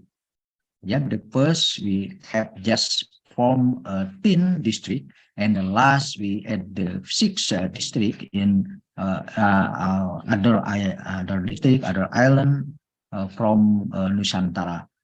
Can from Muara Jambi, Cianjur, Karawang, Pekanbaru, ya, Purwakarta, and Merauke, Cirebon, Kuningan, Pangandaran, Sumedang, Yogyakarta, the new district have been joined in our network. Yes, and the Tasik City and Tasik district is the new district get up the going and add as a user, and this power of a PCDL network we have generated in the last of our research. Okay, this is the symbol of how to the lecture to be created, to be interact, to be communicate from teaching learning services. Yeah, the first we have the LMS institution and lecturing virtual class and student communication, learning resources database, and the right place at the how to the email address to send result of the teaching and learning activity from our student and WhatsApp, or to connect and communicate of the schedule and the next activity of teaching and learning, and how to we are meet of virtual video call and SMS call. This is maybe the multi-platform artificial framework of our research in this years, and for the next year we can to develop expand this system for the other district, because in Indonesia we have the 33 of the province, and this is our project. Yes, the conclusion of our research, the first need assessment data from the survey of 10 TVRE studio in the West Java regarding to need for super app mobile facility for education services. And the second, design and super app mobile facility learning based on artificial intelligence framework has been carried out using by the DFT level 0 and DFT level 1 have the support for big data as out to the learning resources database from PCDL2PI.com. And the third, super app mobile PCDL learning based on artificial intelligence has developed according to the standard of super app patient with the programming. This program has helped in implement an artificial intelligence system. And the fourth, the AI working system implemented in the super app mobile PCDL learning based facilitated by big data from the PCDL.com as database online is finding create the network model within a super app mobile PCDL learning do the powerful website PCDLlearning.com. And the last number 5, how to the evaluation. We have the bus of super app mobile PCDL based on the carrot of the 15 district in Indonesia by 215 teachers, and where the best parents obtained from the expert system framework and the vision framework of AI. Okay, this just recognized from index in EAD, yeah, Indonesia. Is my university, Universitas Pendidikan Indonesia, from this result of education about the PCDL and learning and the field of education. We have in progress have the first number, and then 2 number on Indonesia and in Asia, and maybe the what this is the recognized from index. Okay, thank you for your attention and success for IFERP. Thank you very much. And this time I give to moderator. Thank you. Thank you so much, sir, for your beautiful presentation. If the audience have any questions, you can interact with Dr. Danny Dalmawan.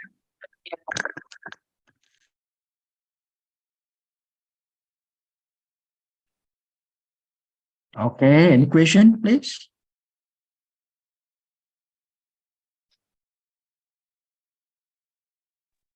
I hope nobody has any question. Thank you so much, sir. Thank you for joining us and providing us your beautiful insights. We're hoping to work with you in many such conferences. Okay. No question, yes? Yes, sir. I think the audience do not have any question. The audience, if you have any questions, you can ask us.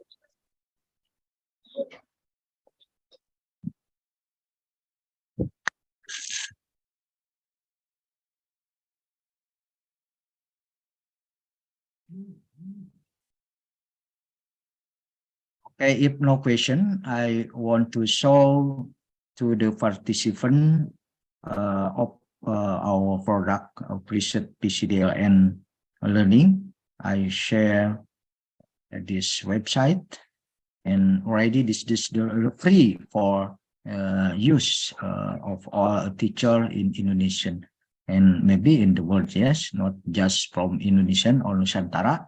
This is the product of our research. You can access learning, yeah, and then show the big data of the content, any subject matter from teacher to be use. This is a free content, yeah.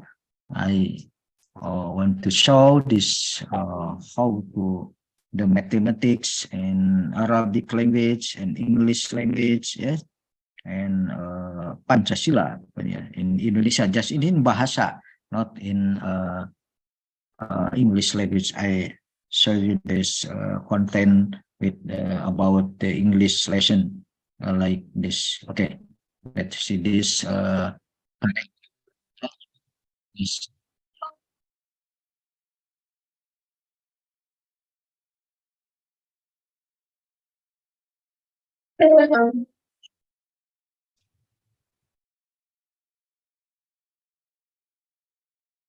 Assalamualaikum warahmatullahi wabarakatuh. Selamat pagi anak-anak, Bapak, Ibu, dan peserta diikuti. Semoga selalu diberi kesehatan ya. Senang sekali kita dapat diikuti keberlanjutan edukasi dan tentang ini juga kami berbicara mengenai karakter teks. Ini dapat kalau sekarang ada background sosial dan berbagai teks seperti menjalankan makna terkait fungsi sosial teks dan perubahan teks dalam bentuk paradigma teks dan menyinggung berbantu untuk dalam. Kita mulai pembelajaran hari ini dengan menyaksikan tayangan berikut ini.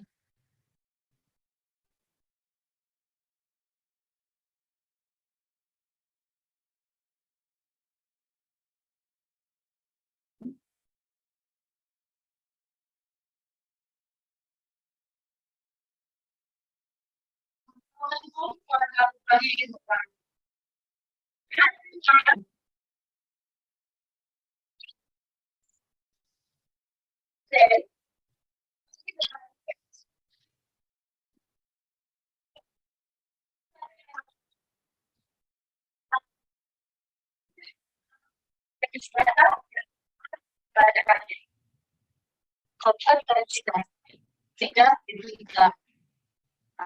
Bedakan fungsi sosial terkait dengan unsur kebahasaan dan tulis. Jadi memberi dan meminta informasi terkait pembinaan rakyat sesuai dengan konteks penggunaannya. Setelah proses pembelajaran, siswa diharapkan mampu mengidentifikasi fungsi sosial struktur teks dan unsur kebahasaan beberapa teks dalam bentuk narasi. Menjelaskan fungsi sosial teks dan unsur kebahasaan beberapa teks.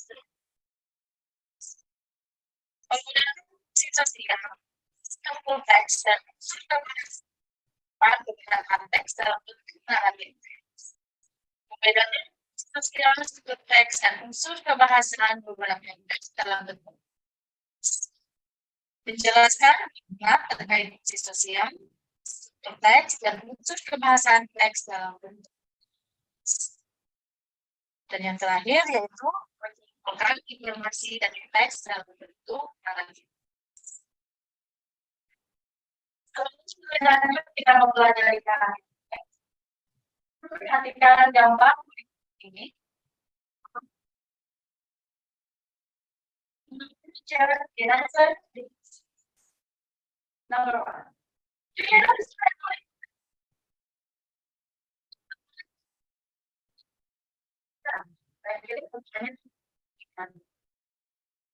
number 2 comes from this sebuah berdasarkan pada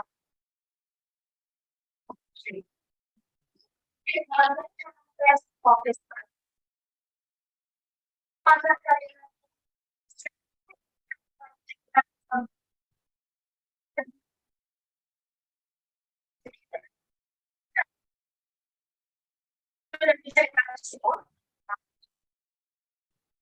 Number 4.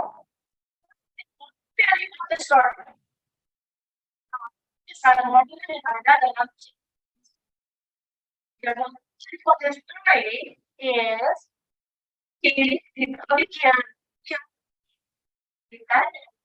and then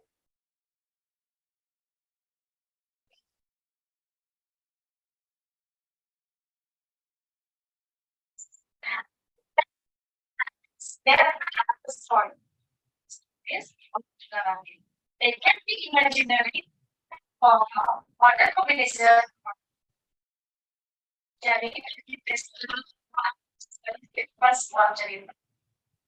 Karena cerita naratif biasanya cerita imajinasi, cerita fiksi. Juga bisa cerita apa? Dan sebenarnya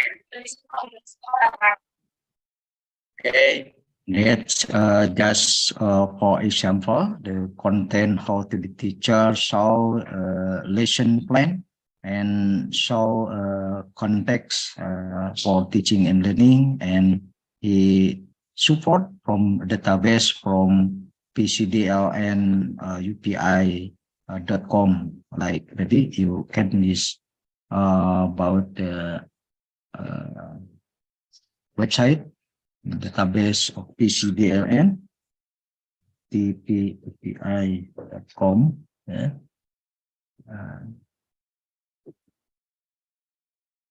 Okay.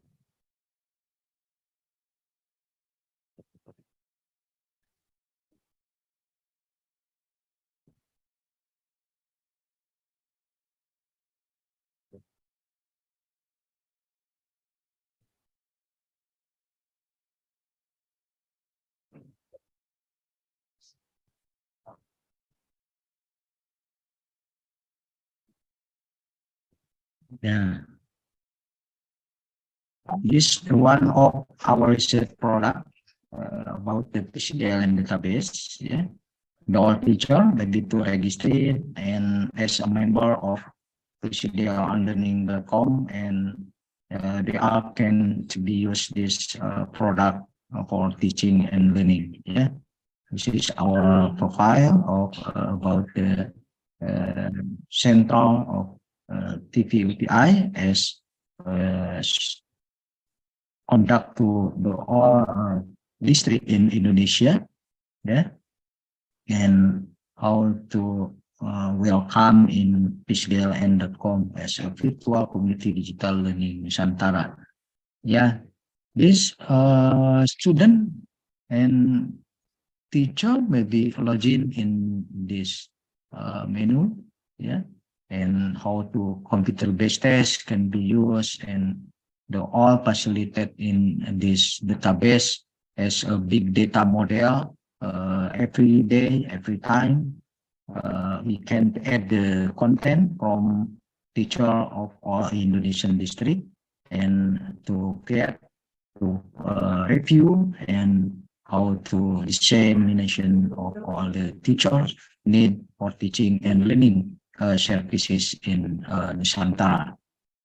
I think this the real of our research is very, very simple, but the next year maybe we are completed with the step of the third years of our research project, and how to do OPI as a university in education service, how to develop an innovation program from this our branding, and how to from Ministry Education and Culture get the TPUPI access like this menus from a website of our university.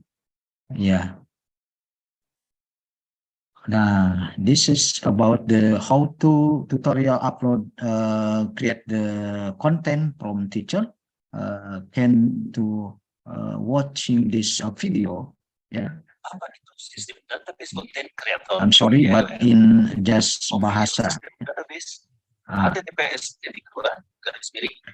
Our product, our mobile PCD and learning can already disseminate as much force and how to teacher and all users get in more information, and member come and join, and let's together we create and we training to workshop, yeah, and the last we can solve how the teacher get this is free, yeah, not must be to pay, yeah, this free production. This is one of the small problem when Indonesia and all country like the pandemic COVID, we have a bigger problem, but we can base the model of variants to service in education teaching learning from Indonesia is solve problem, simple solve problem, but the give it for the all teacher is very heavy to services education service every student learning from home, learning everywhere, every time, and we can to generate from Indonesia, maybe go to abroad. And I have to present on UNESCO chair. I go to United, I go to Japan, and go to Canada for to dissemination is our product.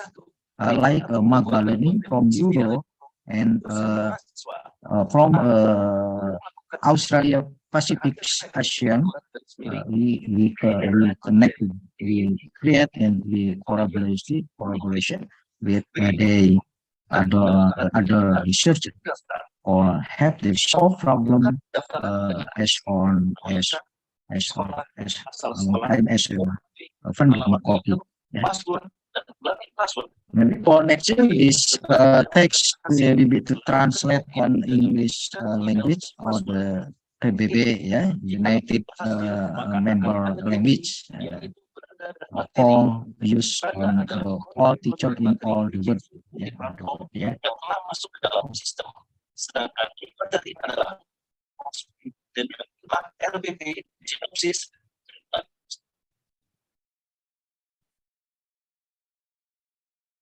Okay, this my presentation.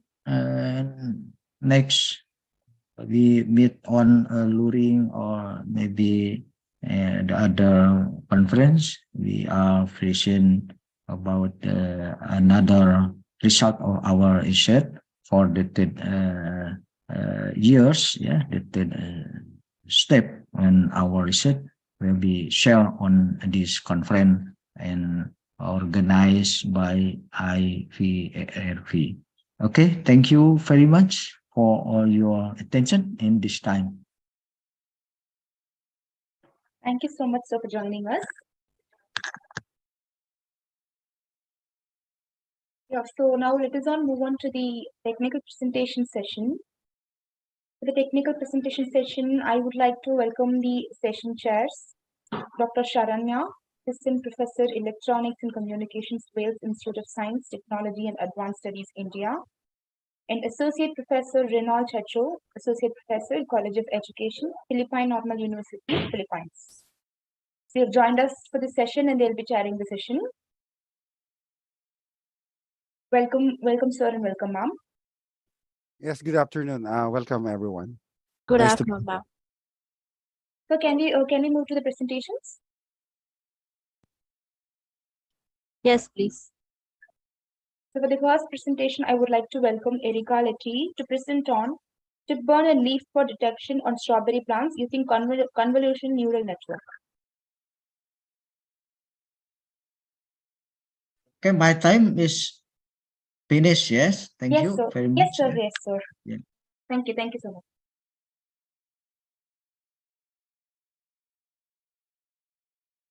See you, Einstein. Bye-bye. Thank you, sir. Have a great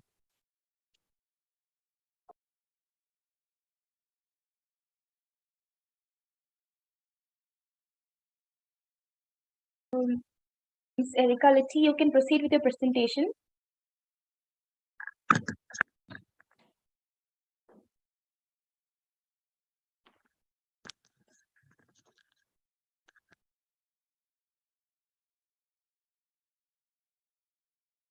I think she is not ready yet.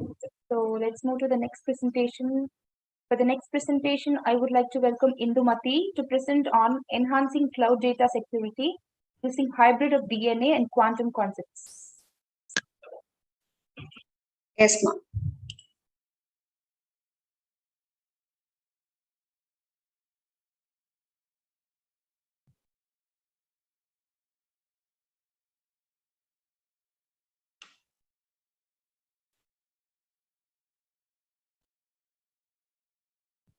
Is my presentation visible to you? Yes, ma'am, it is visible. Good afternoon to everyone present here. I'm going to present on the topic enhancing cloud data security using hybrid of DNA and quantum concepts. And myself, Indumati, and along with my colleagues, I'm presenting this. My colleagues, Ms. Uma, Sapteshwari, Sugashni, and Kumarabel. And we are from Sri Venkateshwara College of Engineering, Chennai. We are all assistant professor and associate professor in the Department of Information Technology and Electrical and Electronics Engineering.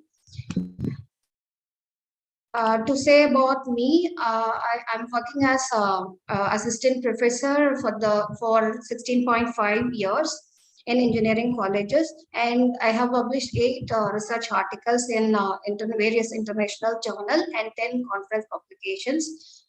To begin with my work, I'm going to say about the importance of storing the data in the cloud, and as well as the security of the data while storing into the cloud. So since we know that cloud computing is the emerging technology, which is making the user to store their data, it has the capacity of storing massive amounts of data. And every user wanted to store their data in the cloud to minimize their economical thing, and also to improve the security. Since cloud is fully dependent upon the third-party service, the cloud service provider is responsible for storing as well as transmitting the data between different users. So there is a high necessity to provide security in storing the data into the cloud. So that is the motivation in this work. So there may be huge thing about the data loss, data leakage, or data theft while storing the data into the cloud. So in order to minimize this, we are going to provide a new mechanism in which a dynamic encryption method can be incorporated to improve the security of the data. So here we mainly concentrate on 3 steps. The one is classification of the data, and then partitioning, and the third one, dynamic encryption using DNA and quantum techniques. The objective of this work is to protect data from secure data by avoiding unauthorized user.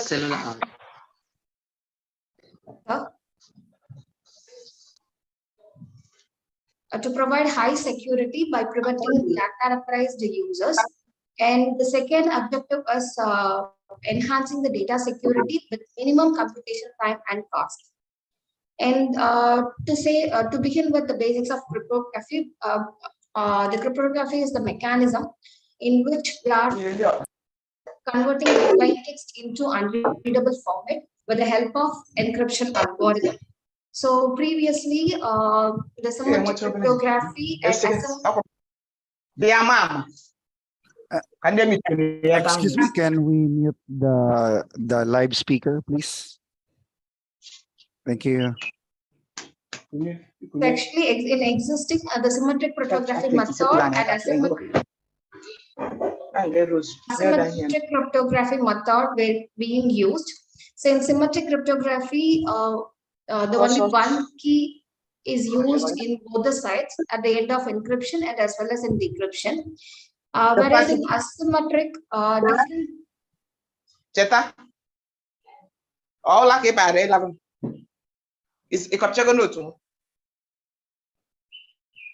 In asymmetric cryptography, different keys are used in both the end. That is, in encryption, a public key is being used, and decryption, private key. So here, two different keys are being used. So it may be create a key storage problem. The other end, that is, the service provider has to manage different keys for encryption and decryption. So there is a disadvantage of asymmetric cryptography.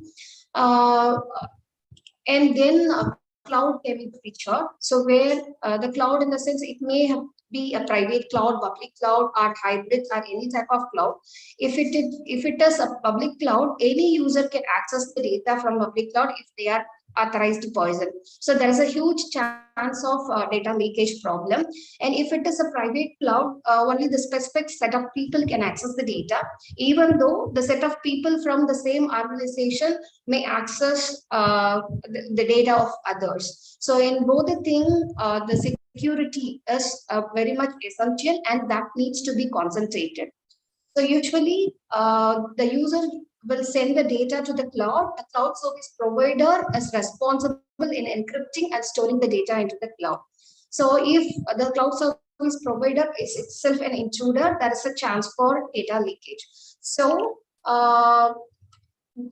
in order to avoid that, the data from the owner's side may be encrypted, and then that encrypted data can be stored into the cloud server. So that is the concept. But here also, there are various encryption algorithms were used at the owner side itself to provide higher security. Here we try to give higher security by using DNA and quantum rotation method in terms of generating a new S-box, that is S-box to encrypt the data. This is the common issues we face when we store the data into the cloud. So data integrity, data confidentiality, data availability, and data privacy. So each and every data is coming under the cloud service provider. So there is a huge chance of getting affected over the data with all these features. So to provide all these things, the DNA method and also the new upcoming concept, which is called quantum computing, can be incorporated to provide higher security. To say the few literatures what I have gone through regarding a DNA technique is, in the first, there is an enhanced cryptographic model based on DNA approach, where they have used three methodology. The one is, the first step, they have used a round key selection method to encrypt the message, and then they have used asymmetric key encryption method in the second level, and the third one, shift operations in the third level. So they have three different steps to perform encryption over the data, and then they have used a DNA technique to convert the ciphertext in different form. And in the second paper, they have suggested the combination of different mathematical operations by which they have tried to provide security. So where insertion method and substitution and complementary pair-based algorithm were used. So DNA, in the sense, we know that there are four common terms, A, C, G, T. So we have specific binary terms for each and every, the four terms. So the complementary of those parameters was considered in this paper. And in the third paper, there is a DNA encryption technique based on matrix manipulation and secure key generations, where they have used XOR operation and DNA sequences. So they have converted DNA sequences into amino acid sequence. That is the different form of DNA. So just XOR operation alone they have used. There is no specific method. And in the third, the next paper, they have used Unicode from the plain text, and that has been converted to ASCII and binary. And based on the key combination table, they have created a key combination table by which they have converted this binary into a DNA form. And in the next paper, they have used RSA algorithm along with DNA to provide security. So here they have included transcription, translation, and circular shift operation to have security. If you begin with my work, so as I told you, we have 3 steps here. The one is classification, and then partition, and then dynamic encryption. So in classification, we try to identify the importance of the data. So this the importance means the data may be highly secure, or less secure. So based on the classification, we try to adopt the encryption method to provide security.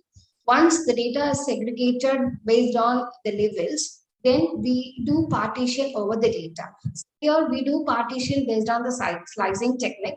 For example, if it is 64-bit, we are going to split the data into different lengths, maybe 16-bit and then 28 or 32. So in different various sequences, we are going to slice the data. And after slicing, we apply a dynamic encryption where we use an S-box, which is generated through hash number operation.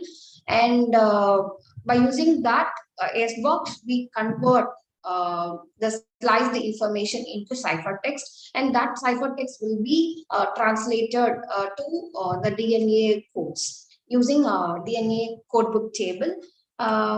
So this is a simple example to show the hash number operation. This particular thing is utilized in SBOX generation. For example, here I have 4 hash number operations, that is 0, 1, 2, 3. I have with the values 0, 0, the rows and columns have 0, 1, 2, 3 and 0, 1, 2, 3. As I told you, we have 4 parameters in DNA, ACGT. So we consider 0, 0 as one parameter, 1, 1, 2, 2, and 3, 3.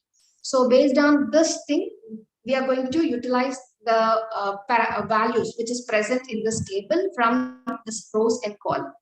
So I'll show you an example in the later slide. So this, the previous thing, that is this SBOX is used to convert the plain text into different form. And then to say about key generation, here we have different keys, and these keys can be fitted for the set of attributes. For each and every attribute, the keys will be mapped, and for the key 1 may be associated with attribute 1, and key 2 may be associated with attribute 2. So based on this mapping, we have these 2 keys, and these 2 keys is converted into ASCII value. And the sum of ASCII value of key 1 and sum of ASCII value of key 2 is combined together to have one value. And based on this, we are going to get 2 different values for getting mapping from this SBOX generations. To map this rows and column, we are going to have the modulo operation with 256, because in SBOX we have 256 elements. So in order to have that, we are dividing this. We use modulo 256 operations over there, and we are getting 2 binary value, and concatenation of these 2 binary value is considered as a key. So this key has been generated with the help of set of attributes, and based on by combining these attributes and key, we are going to get the ciphertext from this SBOX table. So this makes the process highly secure, and this may not be predicted by any of the hackers. So that is the motivation here. For example, key 1, if we consider ABCD is one of the key, and key 2 is EFGH, we are converting this into ASCII value, the respective ASCII values, and sum of all these ASCII values as 266 and modulo 256, and finally we are getting 10, and this in turn is converted into binary. So likewise, we have another binary value for key 2, and concatenation of all these 2 binary is the final key. So this is how key is being generated. By using this key and this SBOX table, we are going to do the encryption. So in encryption, as I told you, we'll get the plain text from the user, and we are going to split the binary values based on the slicing bit sequence. It may differ based on the attribute and the users. And then we used to have the swapping method, that is the partition blocks may be swapped to get the final outcome, and we'll be merging this partition block. And once we get the partition, that is the merging of the partition block, we apply S-box. So where the respective hash number table will be considered, and accordingly the plain text may be converted into the another term. And once we get the parameters from the S-box table, we use DNA methods, that is ACGT will be translated with the plain text, and finally we use codebook table to get the final ciphertext. So here we have two levels of ciphertext, so which will make the other end users to not predict the original message. For example, here we have a message and we are converting this into binary, and we are splitting this binary value in different slicing mechanisms. So in the first we have 8-bit and say 16-bit and 16-bit and 8-bit and 8-bit. So this different slicing mechanism is going to be followed, and this slicing depends upon the attributes of the user. So the user who knows their attributes, and accordingly the slicing mechanism is going to be incorporated here. So this may not be predicted by the other end person. So once this over, we are swapping the bits of these two things. For example, the second, the second 16-bit is placed at the first, that is 8-bit, and the next 16-bit is taken from here. So likewise, we are swapping the bits after transferring this. Again, this is associated with the set of attributes. So the slicing mechanism and the swapping of these things is being carried out with the help of attributes we choose. This is the final merged part. That is, after swapping, we have this kind of binary bits after combining all those things. For example, if we take the first 16-bit and we are taking key here, and we'll consider the first bit in the plain text and first bit in the key, and these two will be considered from this table, and based on the plain text 0 and key 0, if the plain text and key both are 0, it will be replaced with 3. If the plain text is 1 and ciphertext, the key value is 1, then it will be replaced with 3. So based on the hash number selection, the appropriate S-box table will be considered. So accordingly, the plain text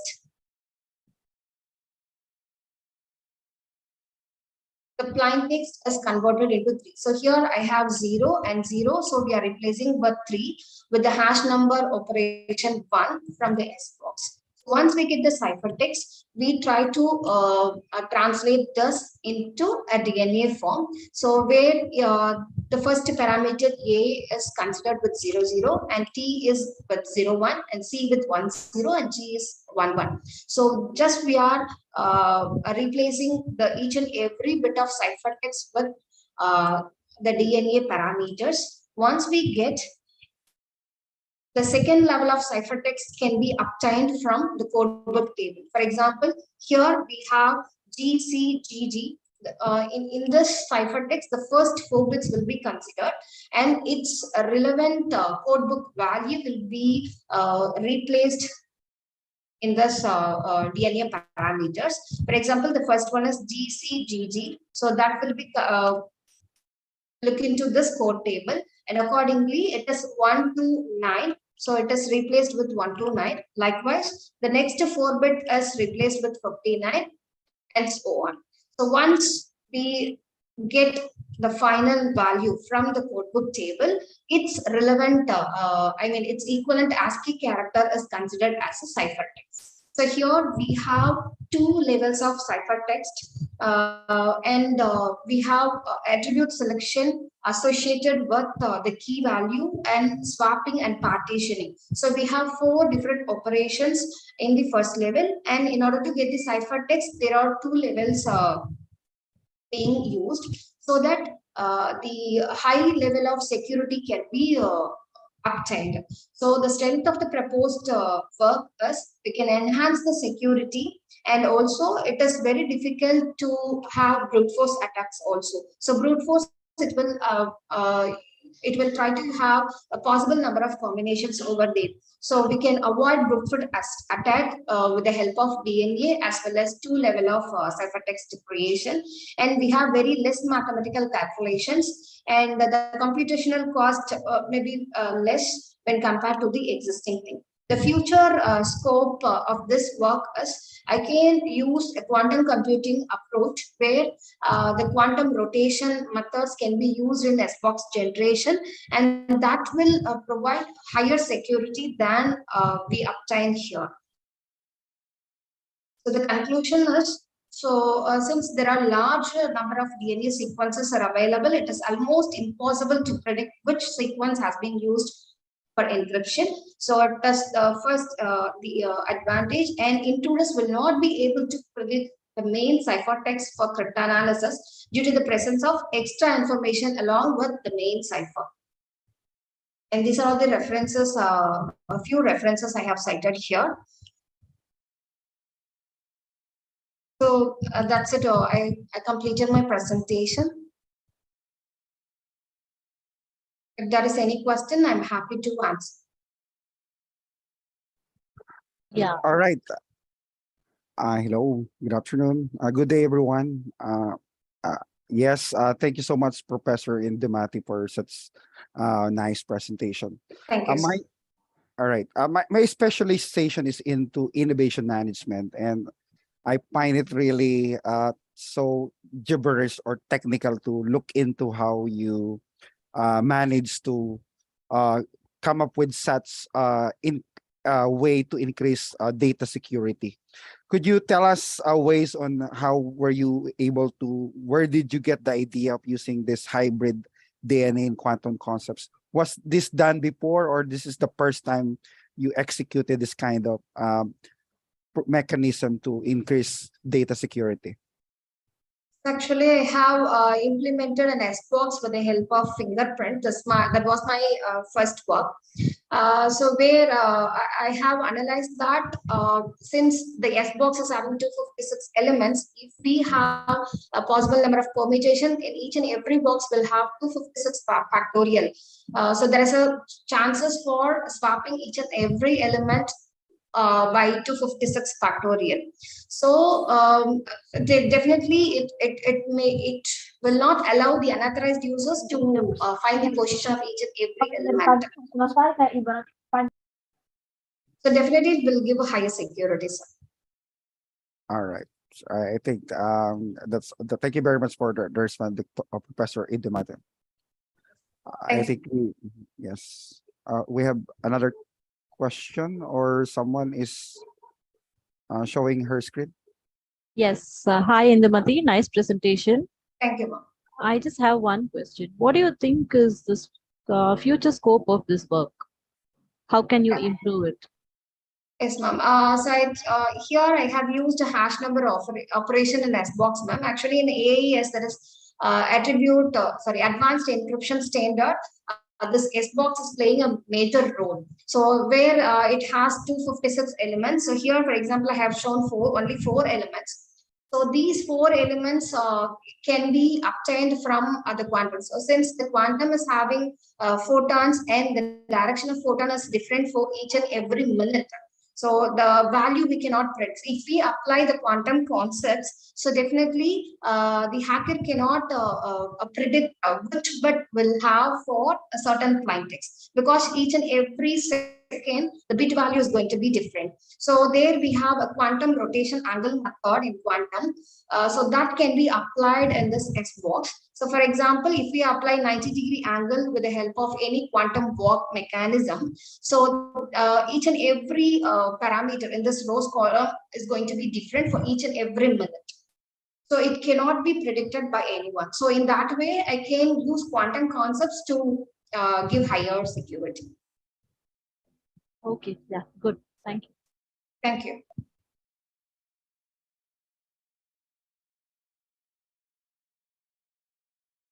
Is there other question? I think if there's none, let's give Professor Idumati a big hand, plus for her. And let's move for the next presenter, please. Thank you. Thank you all.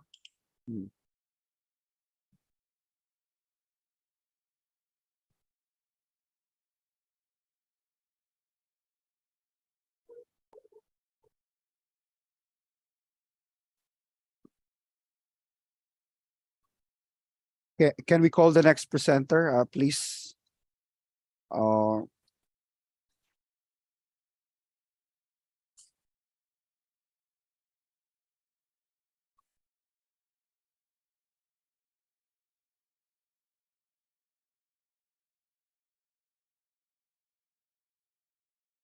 May we get the assistance of who will be the next presenter?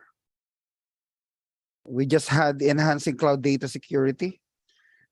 Do we have, yes, I think we're ready. We have Professor Juliesa Elizabeth Reyna Gonzalez to present about a virtual assistant for people with visual impairment. Please, you have the floor. Please present.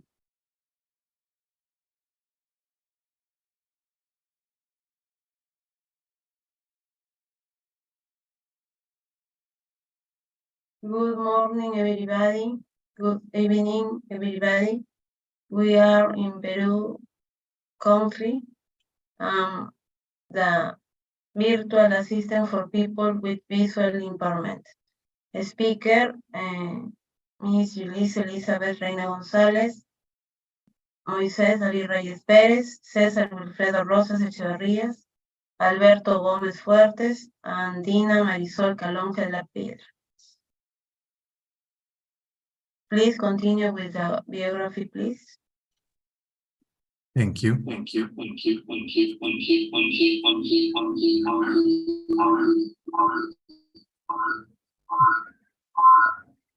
We have feedback, echo.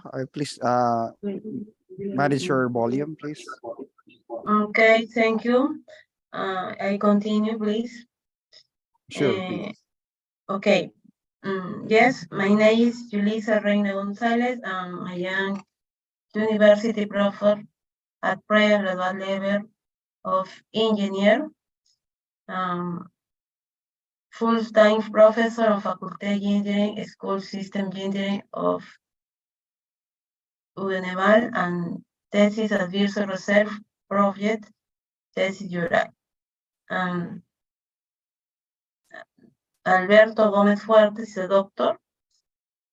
He is postgraduate university professor and professional experience of more 37 years. He was a director of some company and public-private institution. He is César Rosas Echeverría, university professor and pre-graduate level. He has 55 years of teaching experience.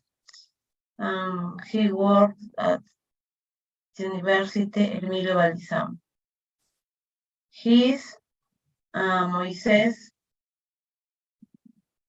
He's a specialist in talent management and development of high performance in the academic area. His work a professor at the University National Mayor de San Marcos. He has experience as an editor, reviewer in scientific journal, public and private university. Then the Magister in Education, specialist in special education needs, and the College of Psychology, Lambayeque, Peru. Yes, that is my team. Julissa, Moisés, César, Alberto, and Dina Marisol. Then I continue. Yes, okay. The virtual assistant to help people with visual disabilities is a project that aims to help people who suffer from this disease. The objective of the system is to develop citing experts that guarantees the correct and complete use of the software for people with visual disability through a virtual assistant. In order to emulate the capacity of reasoning process of the human specialist that consider it as persistent, because all the development of the system use the methodology Common Cat and through the Java programming language and contribute to the society. That is the abstract of my art. The description, with the constant accelerated advancement of technology in the world, every day, various devices come onto the market that incorporate a wide variety of functionality for their user. However, many of them don't include with visual disability with their market. In my country, there are a lot of persons with don't is the person don't can visual, yes. In addition, device focused on providing support, be it orientation, interaction, recreation. Then this minority often ignored or forgotten by the large companies that develop device and application are people who think and feel like any other. If we want to achieve the quality that we preach so much, we must begin to incorporate all the people within the target market or make the effort to create extra functionality for people with disability.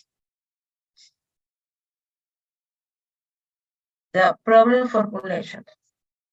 Will the development of a voice recognition system be capable of optimizing the quality of life of a person with visual disability? There is two variables.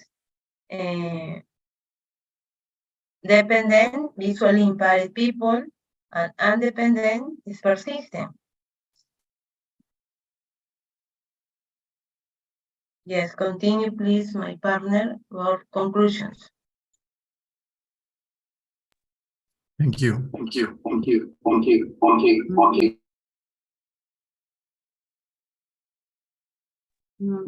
One moment.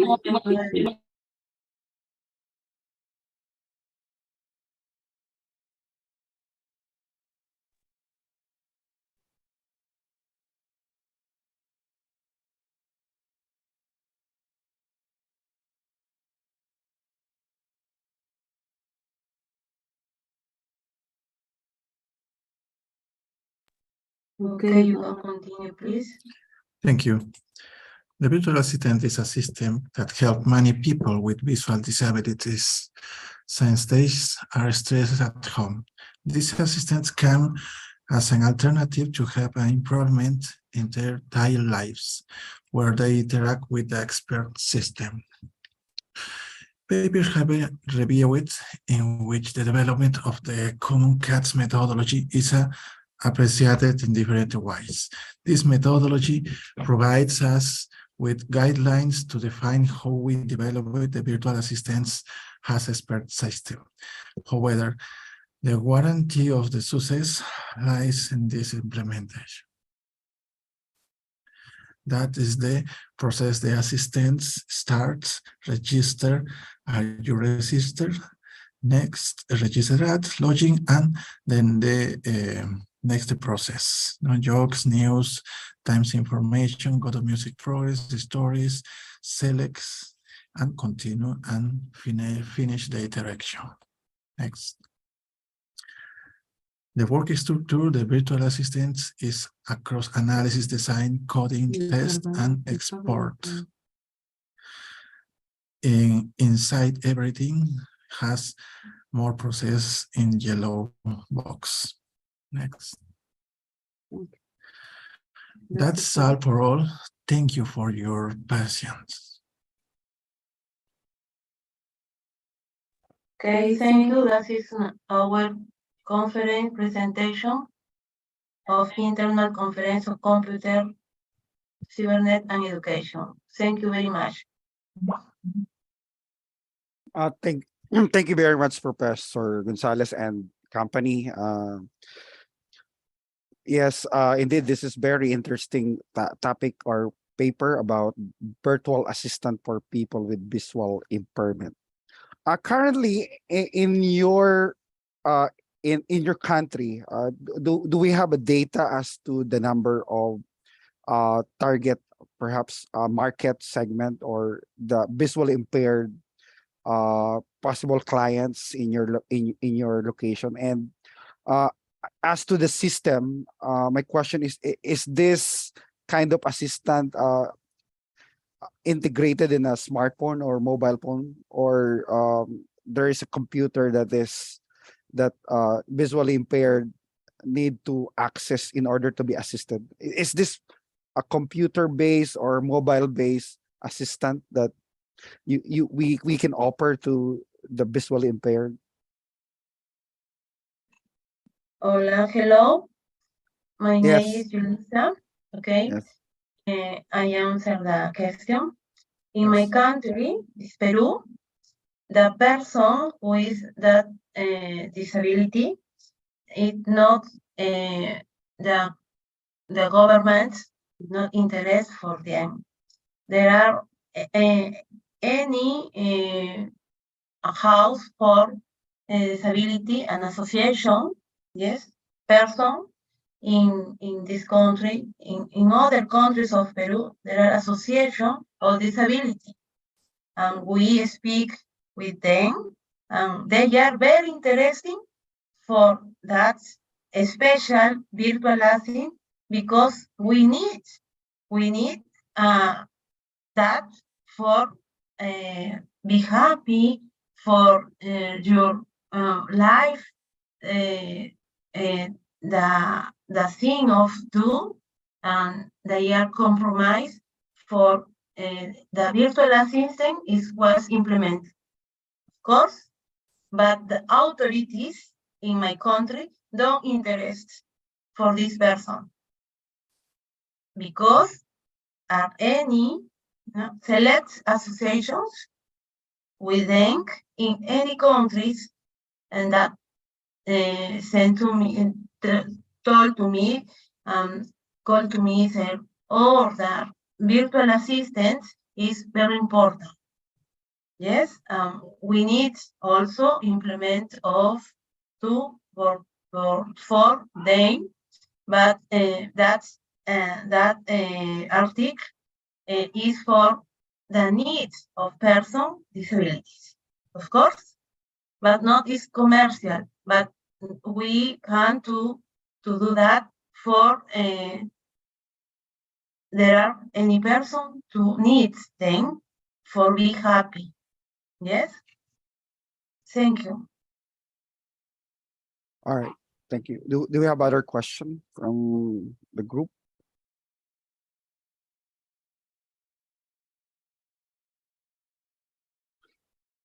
So one more thing, as this software assistant is not yet commercialized, right? It's in development phase or testing phase. Yes. And what's no. What is the question, please? You can repeat. The virtual assistant is on its testing phase, right? Prototyping. Okay. It's not yet commercialized, right? And yes, of course, that is in prototype. All right. Don't commercial, because we don't the money sufficient to implement that. Yes, in my country, I repeat, the government is not interested for this problem in the person, but we have a thing to do that for the people need to go to be happy. Yes. When is the organization to do that? In my country, not is the government the money, the politics, the democracy, but not it's democracy, because there are pobreza, hambre y necesidad. Es okay. Yes. In that. Thank, Yes. thank you very much. Yes, thank you, Professor Gonzalez. I wish your group of researchers and innovators for Yes. this kind of product would work hand in hand or cooperate with your non-government organization, the Okay, we are association, for possible okay. funding of this virtual assistant for our visually impaired Well, citizens. I'm very happy to do that in the world. Any where a person, a government, to preoccupate to think that the necessity of other person. All Then, right. yes, Thank I you, think Professor. the Yes. person will be happy. Thank Yes, you very much. Yes, thank you, Professor Gonzalez. Professor Cesar, you wish to add something? Algo más, yes. Yes. Only. Yes, go on. Okay.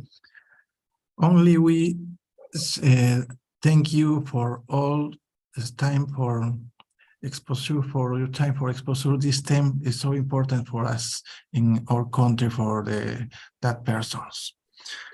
As you, Lisa, say, in this country have many problems, and that is not only the we have, but that proposition is very important to implement in our country too.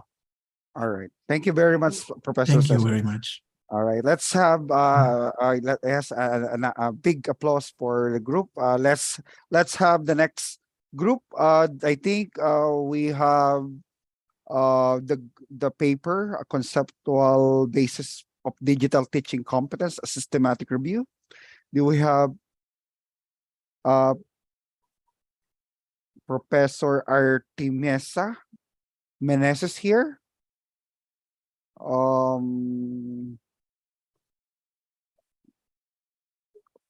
Professor Aripa Parvin, you showed yourself earlier. Are you a presenter also? All right. Yes, of course. Yeah, There are You're- another group, yes. but another group of the speaker, but Yes. they don't speak English. Yes, Okay. but they don't speak English, and they send to me, please help me to explain my conference, because it's the first time they present in a conference. All You right. can permit me Yes. to present the Sure. another. Yeah. Okay. May I know the topic, the paper that you will also be presenting for them? What's the Okay. title of the paper? Okay, thank you very much. I can present the article, please. Sure. Please present. Okay.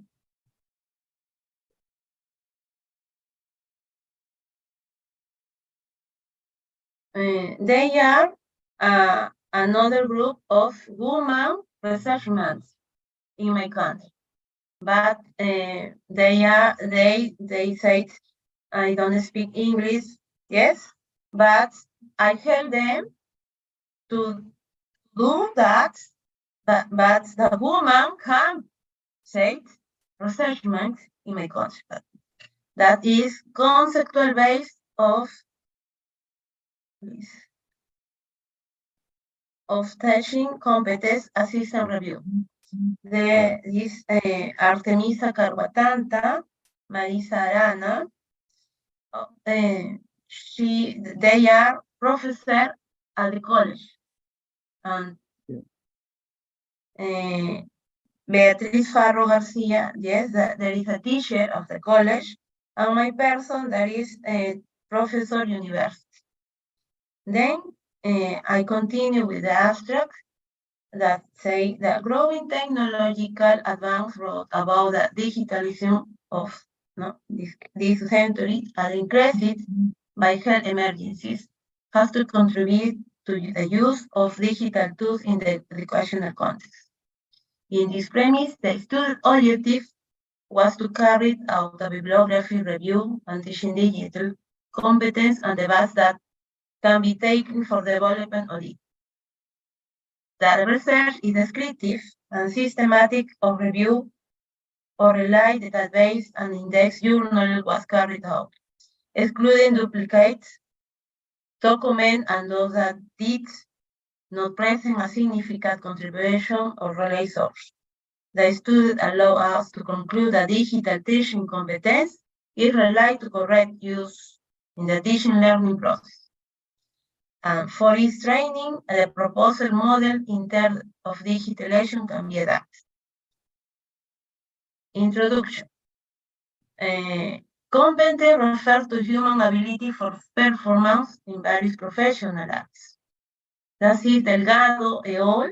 That say, I can be defined as a combination of knowledge, attitude, and value that allow the activity to be carried out. Then Salazar and Lescano say that their competition comes from the Latin competence with the not a rivalry to obtain something, opposition or situation or rivalry.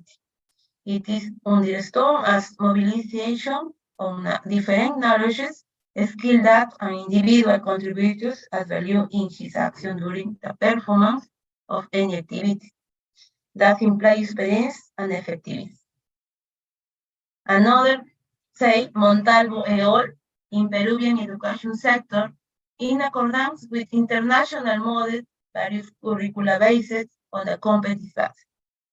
Approach has been implemented which consists of students using their knowledge in solving problems in daily life. Matos, Gamboa, and Maguiña, Vizcarra, this approach is characterized by competence-based learning, which makes it easier for students to acquire knowledge of each curricular area through practical situations in digital and experimental environment to achieve adequate performance. Then, in Peru, due to COVID, the COVID pandemic, the state ordered sanitary measures for social isolation. But in March, education began remotely in the entire education system. Yes, but in my country, the internet, the technology is not advanced as us. Yes, it's not advanced as us. But from basic to higher level education or transition from the standard model to completed distance modality we showed without a doubt. The deficiency of education is the use of technology. You have the technology, my country, more or less. This becomes more evident when trying to replicate the face-to-face modality, yes, in virtual way. We have any problem for that because pandemic COVID don't say, oh, I come here, pandemic is terrible, without taking digital resources in account. The methodology of this experience, the proposed methodology consists of the descriptive bibliography review, where from the review of science articles, literature is found that provides data that help teaching professionals.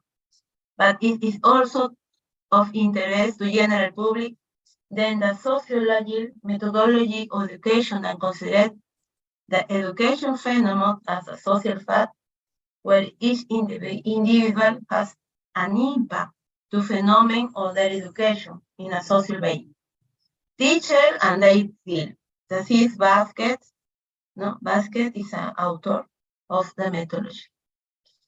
Then the selection was made according to proposal access in Annex Table 1, and to carry on search digital media were used between June 1st and July 15 in different online database and scope of Web of Science, Cielo, yes, In addition, the following description will use it in English and Spanish: digital skill, digital competence, digital literacy, information, teacher digital competence, yes, competencias digitales, competencia digital, competencias digitales docentes, competencias marco digitales y enfoques de la competencia digital. The Connect, the search word in Spain, the results, the bowling or and were used. Yes, of course. That's the method. Then, and summary, to carry out the research, a systematic review subject to be addressed was carried out. Though then the limit access to study and basis on was analyzed. The review matrix was prepared, present table 1, which serves as a guide to what's presented in the bibliographical part of the article complex. Then, resultant discussion. Technological progress allows greater use a digital resource on the visualization of information. They say tanto de all. The wide of use technology has been offset in large part by a transition from the individualism of country toward globalization. These transitions have been accelerated by the last war events, generating addition to unprecedented economic and social impact, a true contribution of social education ordered by radical changes adaptation to the use of technology in learning and teaching process. Solórzano and Berbera. In accordance with an area, evolve, given the root forced and unimaginable digital transformation in early times. It can be considered the fourth industrial revolutionary in their way. Added or the aphorism is the spring of the COVID pandemic, which has led to the teleworking and distance virtual education, has contributed to this technological revolution. Yes, that is results and conclusions. The term digital competence is a form of literacy in the use of ICT in referring to the skill for the manager on digital media that not only consists of the use of computer or cell phone, but rather is to make the most opportunity technology to keep up in a digital society. In the educational field, teacher digital competence is related to the correct use of ICT in the teaching learning process, as well as constant training in the use of technology, so that the teacher is able to offer innovation tools at the time of teaching their classes, to focusing on the student learning process. Then, for the training of digital teacher competence, the model proposed instead of digital can be adapted, such as the ICT competence standard for teacher, yes, that the group create, that is a new competence, the national ICT standard for teacher developed in the UNISTAT, the link model developed of the Ministry of Education of Chile, and the digital teacher competence framework project from the DigiLead model, which propose similar approach in there of the digital practice of the teacher. That is all. Thank you very much. Reynaldo Cacho, thank you for Yes. Thank you, Professor Julius Gonzalez, for assisting Professor Artemesa Meneses in presenting that paper about conceptual basis on digital teaching competence. One interesting idea or justification, generalization that I saw in the conclusion is that using ICT is not just in the computer and smartphone. It's keeping up with the changes in technology. May I know in Meneses country, uh, is there a sort of additional training for teachers that are provided, or in the undergraduate or preparation in the pre-service before teaching in the college level, ICT competence training, intensive training is already part of? May I know how is this being part of the program for teacher for education, or being part of college education in that country, the digital competency, digital literacy? Okay. Yes, Can you spec? digital teaching. Yes. What is the question? Yes, I explained who Yeah, is in sure. my country, Peru, Yeah. the problem that there are in the education. Yes, that group is all women teacher at college. Yes, primary and secondary. Yes. All right. Yes.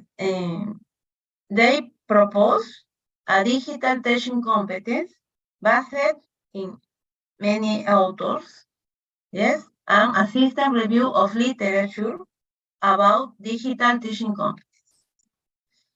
Yes, I am Peruvian, but I don't like the person are missing. Yes, and my country, there are many persons to missing that. Quality of education is primordial for jóvenes, niños that need quality education.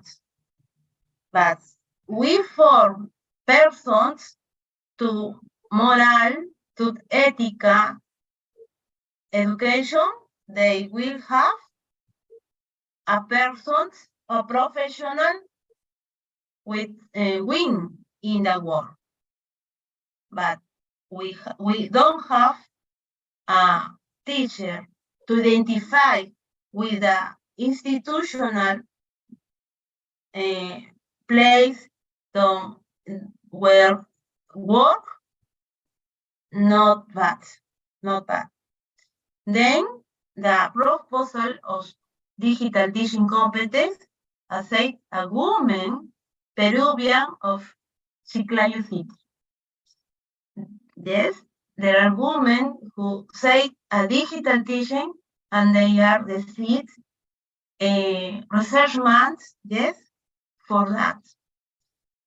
There are 3 women that only professional at school, yes. I help them with a lot of pleasure to say that the investigation, the research is important. Yes. Yes, Then, thank you. Yes, I understand. Thank you so much, Professor Gonzalez, for shedding light or giving us, the importance of digital teaching competence, especially in teaching in our education sector, particularly in the context of that country. I believe you have answered already my question, unless there are or there is other question from my colleagues or from anyone in this room. okay. Thank you very much for all the organization. Thank you very much to ICCCCE. And thank you very much for IFERP, all the work. Thank you. All right. Thank you. I think it's time to move to the next presenter. We have the paper Exploring the Virtual Simulation Teaching Mode of Programming course, authored by Professor Hao Zhang. Is he here? So can you hear me? Yes, I can hear you. Sir, Yes, please so assist us. Who will be the next presenter? we have another presenter who was supposed to be called first and she was not there. She's All ready right. to present. So can I call her, sir? Sure, please. So I call Erika Letty to present on tip burn and leak spot detection on All right. strawberry farms using convolutional neural network. Okay, thank you, Mubena.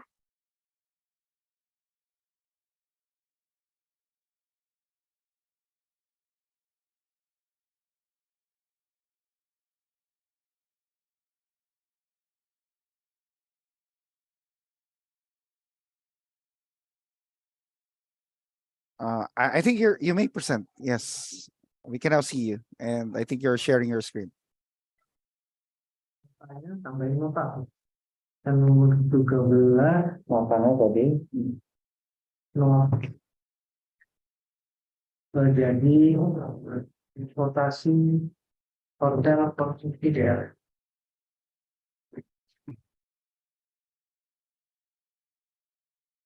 Okay, thank you. Good afternoon, everyone. In here, I will to present our research in the title of T-burn and leaf spot detection on strawberry plants using convolutional neural network. In here, author and co-author is Erika Reti, Istiqomah Puspitasari, and Iketut Agung Enrico. And my friends is Muhammad Imam Nasruddin Aliafi and Imam in International Conference on Computer, Cybernetics, and Education, ICCCE, Jakarta, Indonesia. This is a biography. Erika Reti Istiqomah Puspitasari, AMD degree in Telecommunication Engineering from Institute Teknologi Telkom Purwokerto, Indonesia. She currently works in Indonesia Telecommunication and Digital Research Institute, ETDRE, and a research assistant in the Telecommunication and Electrical Engineering Department of Institute Teknologi Telkom Purwokerto, Indonesia. Her research interests include the artificial intelligence and data science. And the second author is Iketut Agung Enrico, received a PhD degree in electrical engineering from University of Indonesia, Indonesia. He currently works in PT Telkom Indonesia, TBK, and a lecturer in the electrical engineering department of Telkom University, Indonesia. His research interests include the Internet of Things and machine-to-machine. Okay, next, this is the global goals, the sustainable development are 17. The first, ensure healthy lives and promote well-being for all at all ages. Second is ensure inclusive and equitable quality education and promote lifelong learning opportunity for all. Third, promote inclusive and sustainable economic growth, employment, and decent work for all. Fourth, sustainably manage forests, combat desertification, halt and reverse land degradation, halt biodiversity loss. And the last, the global goals is revitalize the global partnership for sustainable development. Okay, the next is background my research. Indonesia is an agrarian country and a part of the population works in the agricultural and plantation sector. Second, smart farming, data-driven agriculture, plant factory, and the third, email processing and email segmentation, the use of my research. This is a goals, the one improve farmers' production efficiency in a healthy condition on leaf, especially strawberry sorting. To get an accuracy value of disease classification with a percentage above 20%. And the positioning is utilizing artificial intelligence, AI, through email processing to increase efficiency. The collecting dataset, the dataset was obtained from Kaggle.com and datadrive.com.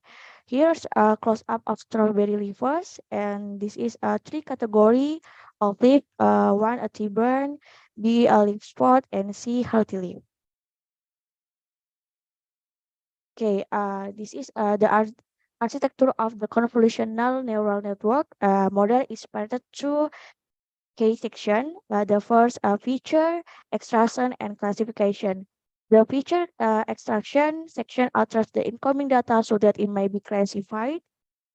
Section arbitrary data is transmitted from both linear and nonlinear adjustment. The classification section function is to reduce data such as that might be classified by the softmax classifier. And the augmentasi dataset, the reduce overfitting in classification training.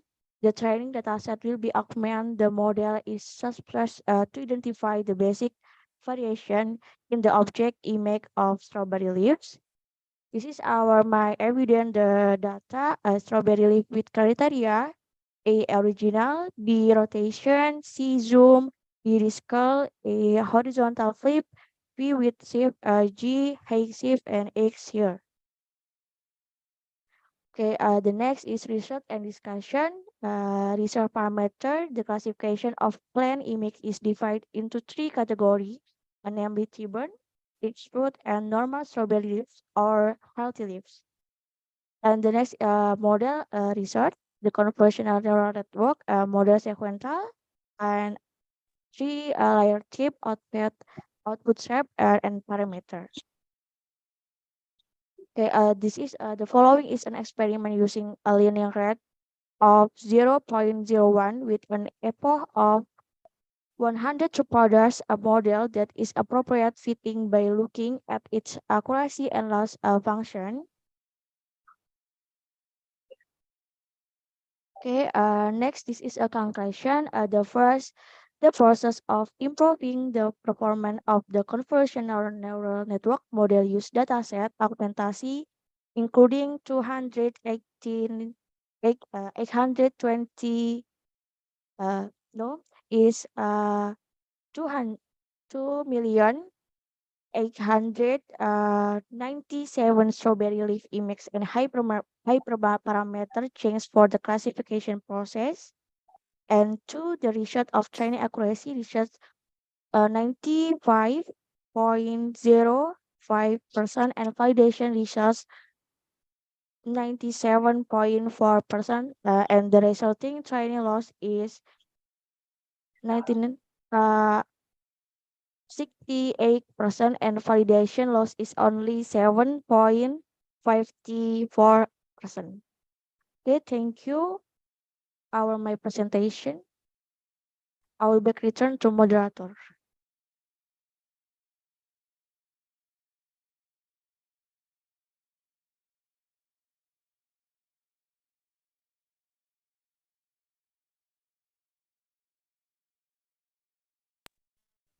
Yes, I think I can be. I hope you can hear me now. Am I Yes. audible? Yes, sir. Yes, sir. All right. Thank you. Yes, thank you so much, Erica, for that. Another very interesting presentation we have here. I just wonder. I'm very much interested. What is this detection for? Is this part of proper cultivation of strawberry so we can identify what is this detection for?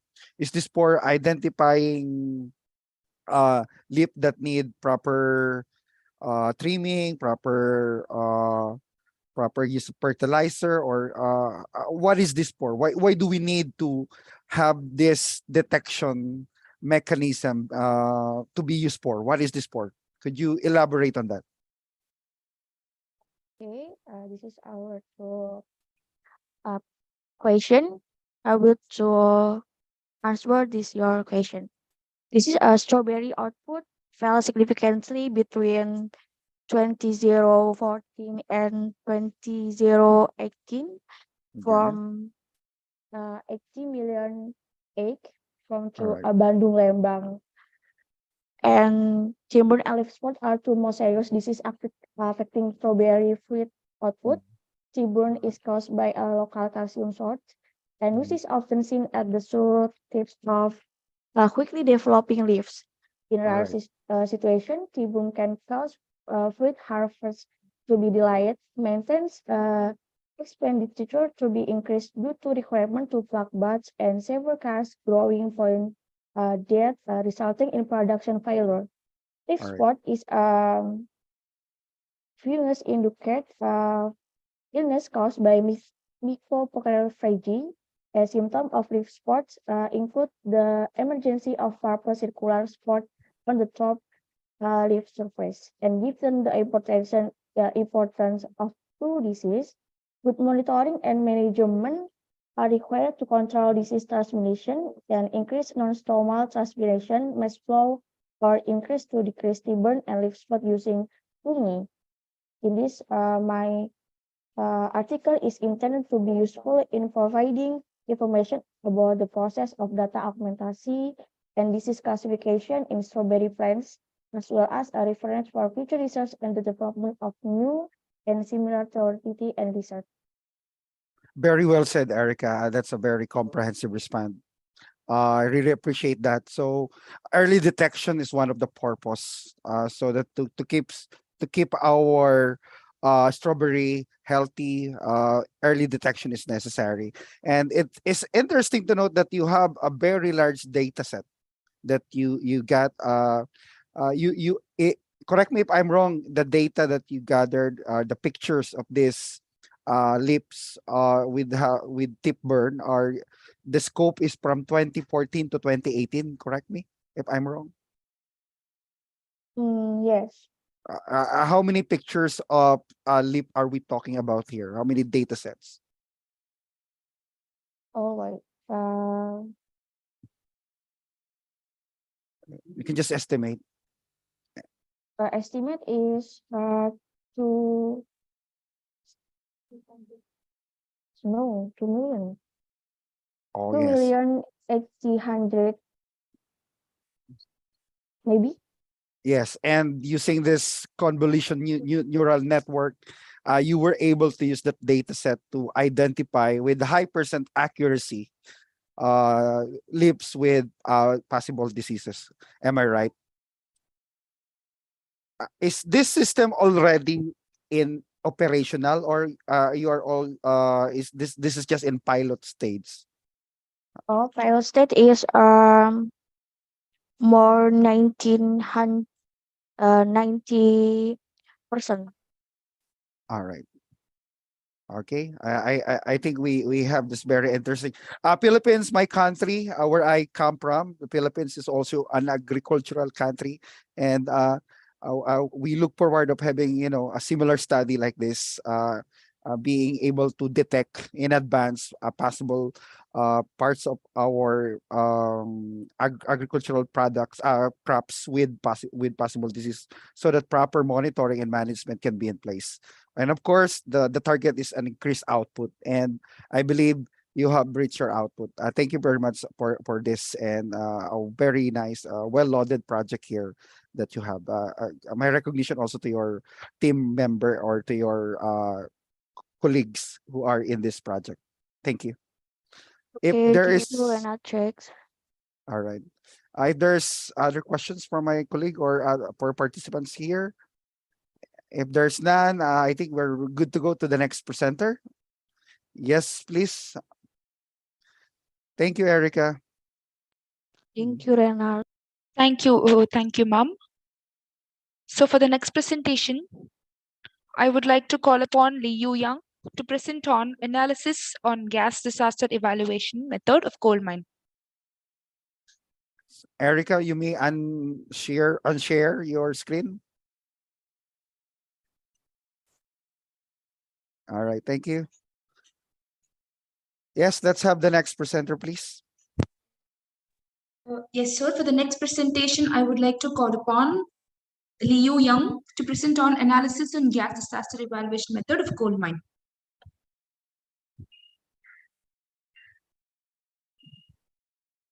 Is Mr. Liu Yang here? Okay, I don't think they are present. Do we have Havo Zhang here?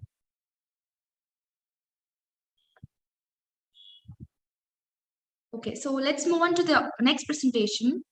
I would like to call upon Basam Arkok to present on an extended oversampling method for imbalanced Quranic text classification based on genetic algorithm.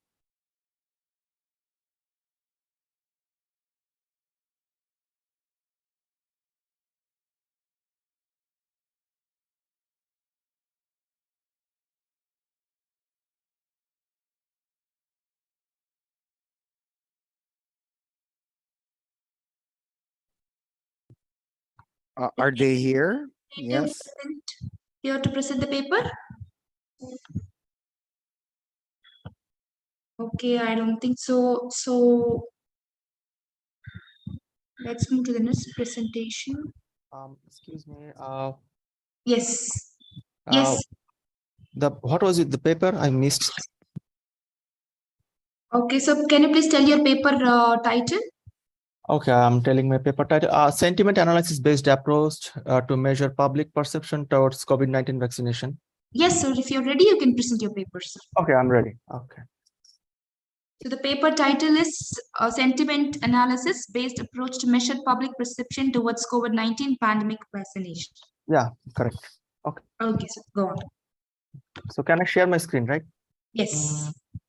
Okay.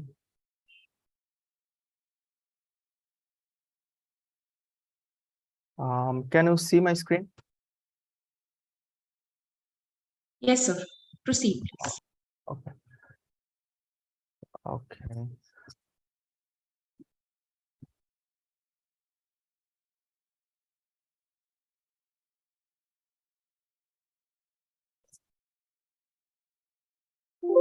Okay, so my paper title is Sentiment Analysis Based Approach to Measure Public Perception Towards COVID-19 Pandemic Vaccination. And my supervisor's name is Dr. Abdul Aziz, and I am Hasibul Kobir. So the agenda is their abstract, introduction and background, method and material, literature reviews, and then conclusion. So the purpose of this study research is to provide strategy for increasing favorable attitudes with COVID-19 vaccination. Public perception and sentiments to COVID-19 vaccination program is important factor, making governance complex and vulnerable to manipulation. Previous studies didn't connect various issues related to vaccination, and those didn't focus on creating a positive sentiment towards the vaccination. The current study offers a public perception analysis for successful vaccination based on a comprehensive literature analysis of carefully collected publications. So there are many types of issues, including vaccine hesitancy, healthcare worker stress, hesitancy, and the role of media.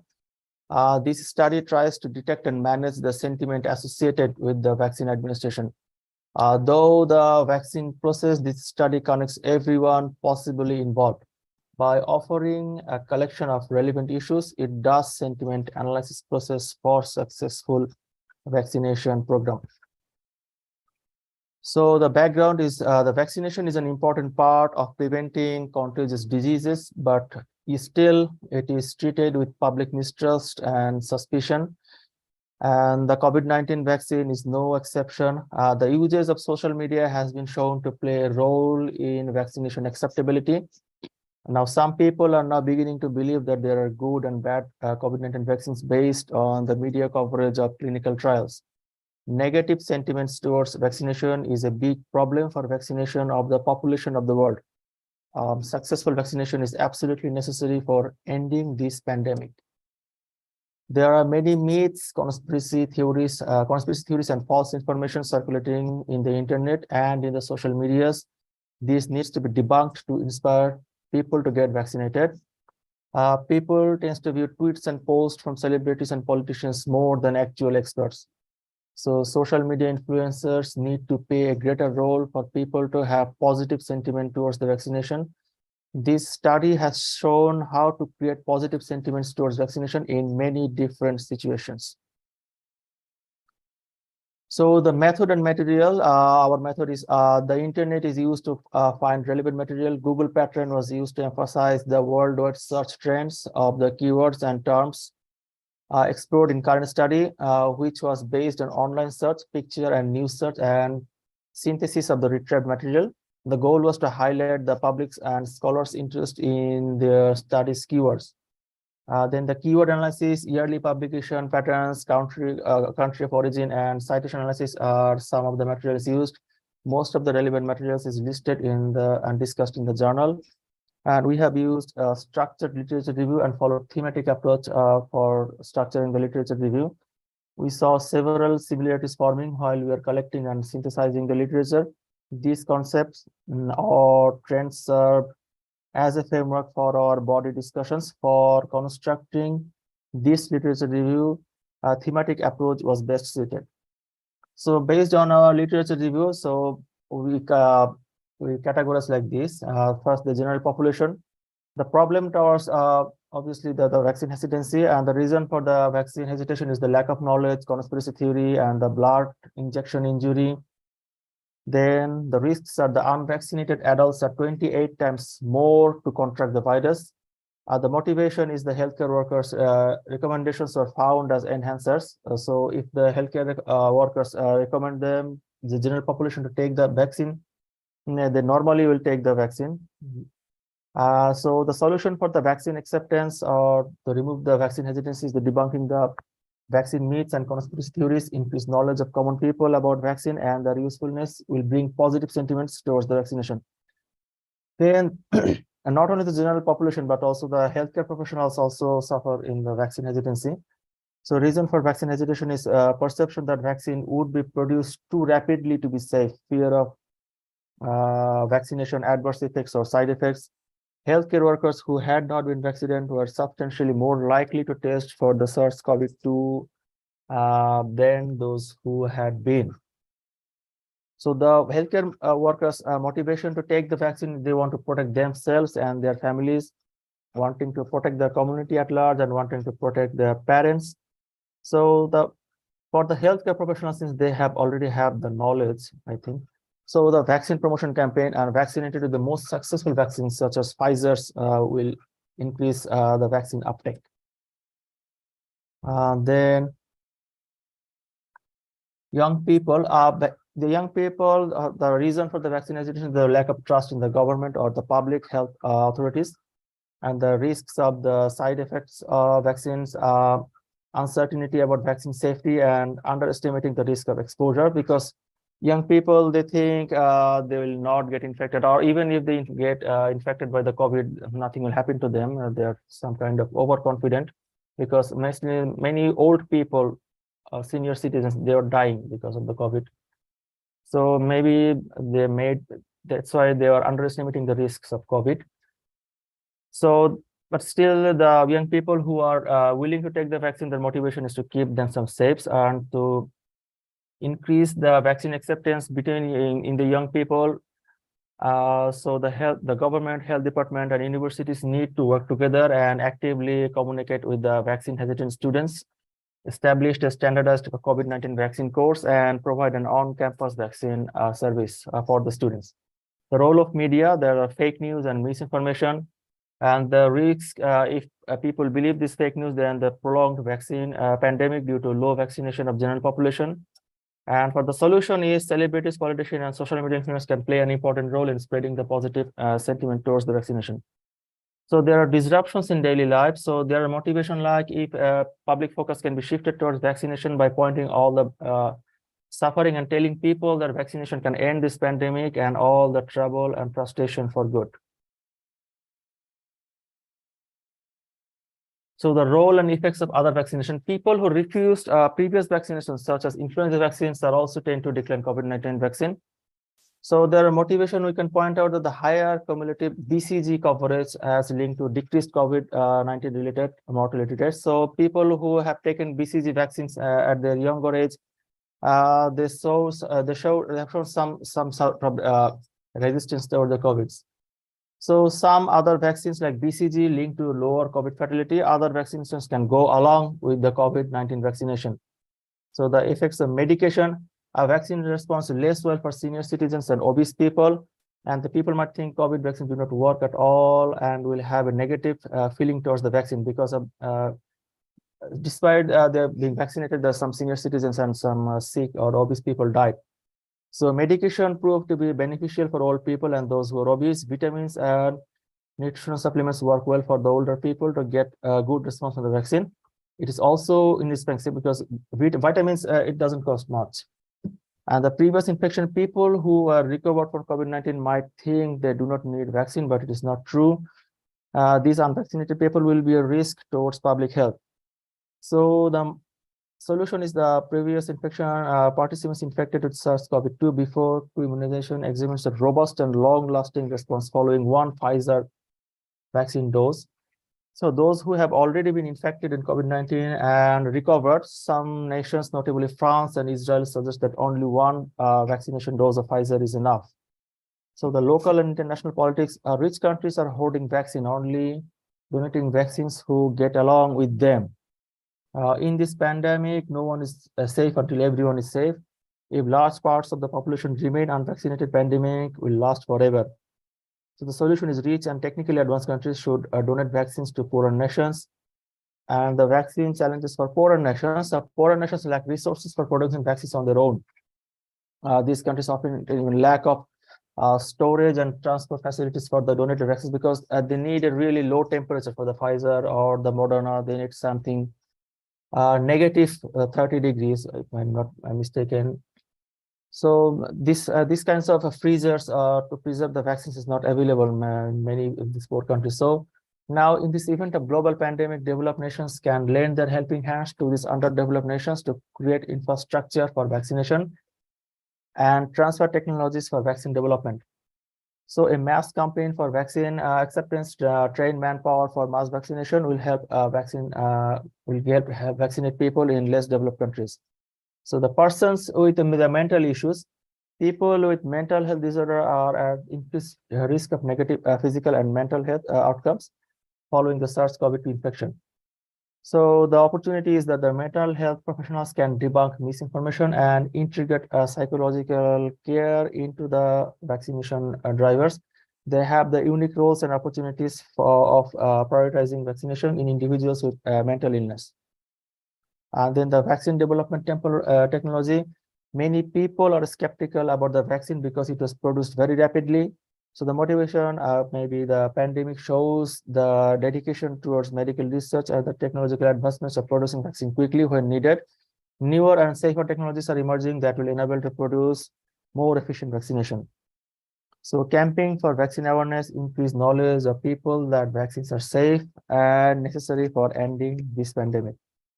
So conclusion, I can say it's more difficult to respond successfully to COVID-19 than it to solve the apparent public health and economic concerns with seemingly simple solutions.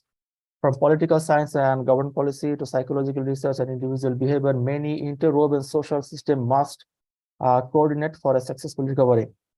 COVID-19 is a diverse issue that necessitates a diverse response to protect life and freedom. Business and community must recognize this complexity.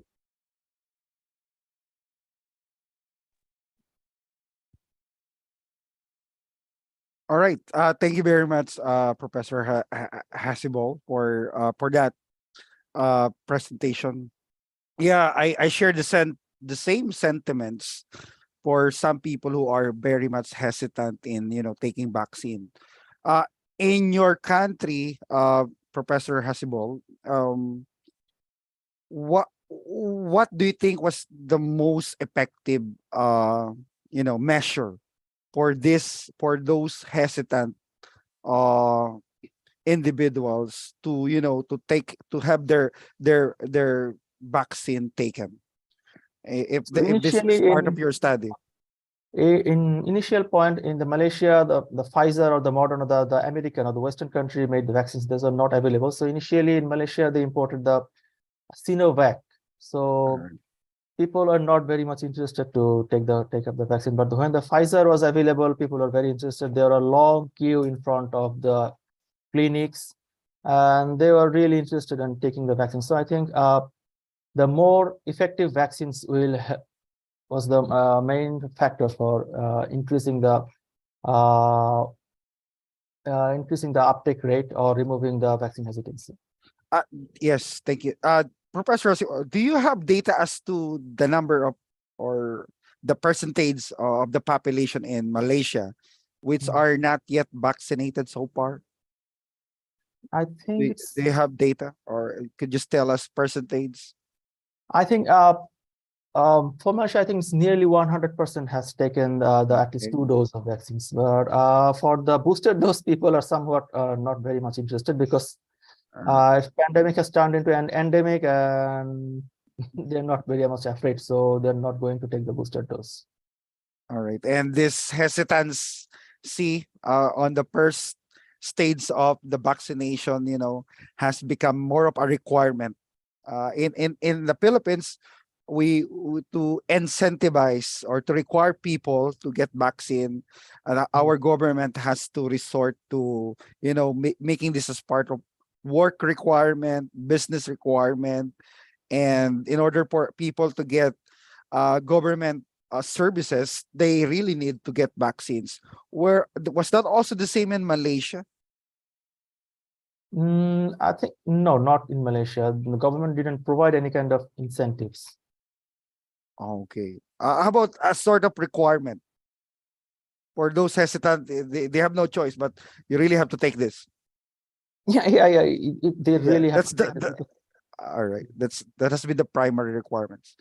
Yeah. Okay, I noticed in your presentation the use of data from the internet, social media. This people who are very much influencer tend to influence more our experts, and indeed the critical role of this media influencer should be acknowledged, and these people should be the ones to promote rather than to you know to tell people not to have vaccine. But you said that it's already on the endemic part, and uh, things are getting normalized, and people are already but a bit hesitant to take the booster. I think there is this part of your study about the booster shot hesitation, No, the the second booster part. no, this is not the part of the study. It's more of the initial stages of vaccination, right? Yeah. All right. Perhaps we can recommend that for a further study to cover in a next paper, or that's interesting to explore. Now that they have vaccinated, how about a second shot? Okay, if people will be hesitant, I think it would be interesting to know what make them hesitant for a booster shot. Why is it because things are getting normal now? You I don't need think to they're get not boosted. hesitant about the booster, but they're simply not interested because they're not afraid of vaccine, the virus anymore. All right, I can see that. If that's the case, I think why should perhaps they have good reasons, or they have maybe other personal reason too. At any rate, we thank you for a very nice presentation, well researched and very relevant. Now that the pandemic's waning, we're now endemic, and I hope everybody here is vaccinated, or you have developed your own increased immune system to fight COVID pandemic. Okay, thank you so much. A big hand, an applause for the group of Professor Hasibol for their presentation. Thank you. Thank you. Can we move to the next presenter? Yes, sir. So for the next presentation, I would like to call Basam Argog. He is not present here. So let's move to the next presentation. I would like to call Om Prakash to present on study of RM techniques and performance evaluation parameters for resource management in cloud computing environment. Good afternoon, ma'am. Before that, Okay. Okay, just a minute. Yeah, just a minute. Okay, I request the participants to kindly name yourself as you've given in the presentation list, because I could not see the. Okay, once Om Prakash has completed presenting, we will go with Vinisha's presentation. Okay, ma'am. Thank you. Yeah, thank you. Om Prakash, please continue. Yeah, good afternoon. Good afternoon to all of you, all the dignitaries and all the participants who are present here. So just a minute, I am sharing my screen.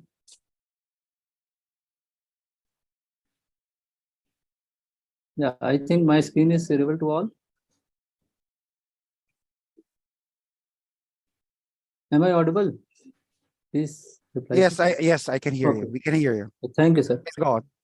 So I am here to present my presentation on the topic study of resource management techniques and performance evaluation parameters for resource management in cloud computing environment. So first of all, I just want to tell you about me and our guide. So this is Om Prakash. I am PhD scholar in CIT department, Jamia Millia Islami. It is Central University in New Delhi, India. And my guide is also with me, Dr. Muzaffar Azim sir. He is in meeting also. So he is my guide, who is a faculty in Jamia Millia Islami. And one co-supervisor is there. That is SMK Kadri sir. He is professor in CSC department, same institute, JMI, Central University, Jamia. So first of all, I just want to abstract I just want to tell you what is our topic and what is our area. So this is basically a survey paper. So we basically surveyed in the area of cloud computing. As we know that in case of cloud, there are many resources involved. So the resource providers who provides various resources, or services of cloud. Just for example, Google is there, Google Cloud. We all use Google Cloud, same as Amazon service we use, AWS service we use. So these service providers basically use various RM techniques or resource management techniques, which are very important because as we know, there are many resources which are, or hardware, software, which are basically used in these cases. So we focused on resource management, how the resources can be managed and utilized better way, so that service provider can provide better service to the customers. So cloud, it renders a delivery models. So in case of cloud, there are various models. I will just tell you. So as I told you, we focused near about 50 papers. We gone through 50 papers, and after that we sought out 20 papers out of these. Here we I just show you 10 papers in the next slide, as you can see here. So first of all, I just want to tell you about the cloud computing models, service model. So there are three main models. One is SaaS, that is software as a service. Second one is PaaS, that is platform as a service. And third one is IaaS, that is infrastructure as a service. So we, as a customer, we can take any of the services by using these models. So I just want to tell you example. By example, it will be clear. Just in case of IaaS, if you take any service for the hardware or for any network device as a service, if we take, then it comes under IaaS. And in case of PaaS, platform as a service. So if we take a platform, just like suppose I want to run a Java program, but in our system there is no Java. So through the cloud we can use JVM, or we can use Java runtime environment, and we can execute our program easily without installing it. Same as in case of SaaS, that is software as a service. So we use various services for SaaS. In Google, there are various services. We use Google Drive. So in our Excel sheet, Google Sheet. So without installing Excel software, we can directly use Google Sheet, and we can make any Excel sheet in them. So these are the different use of cloud and use of cloud service by using different models. It depends on the person or customer which model they want to use. So as I told you, we gone through various papers, and here I've been listed 10 papers. So all the papers, as you can see, which are more than related to resource management. And in resource management, as my topic is specific on energy efficient and energy awareness, that means how we can achieve more energy, or how we can make a system which is more energy efficient, so that it can be, or resources can be more utilized. So this is our main concern area. So I will tell you one in detail about all the papers. So as you can see, we gone through various papers which are of 2015, 14, 18, 19, 17, 16. So this one is the first or base paper. So this paper is titled as Resource Management in Cloud Computing, Taxonomy, Prospect and Challenges in case of cloud. So this paper provides a survey on RM techniques, resource management techniques, and they focus on various resource management techniques which are shown here. As you can see, there is one technique, that is energy aware technique. Second one is SLA technique. Third one is load balanced. Fourth one is market oriented. Fifth one is network load, and sixth one is hybrid cloud.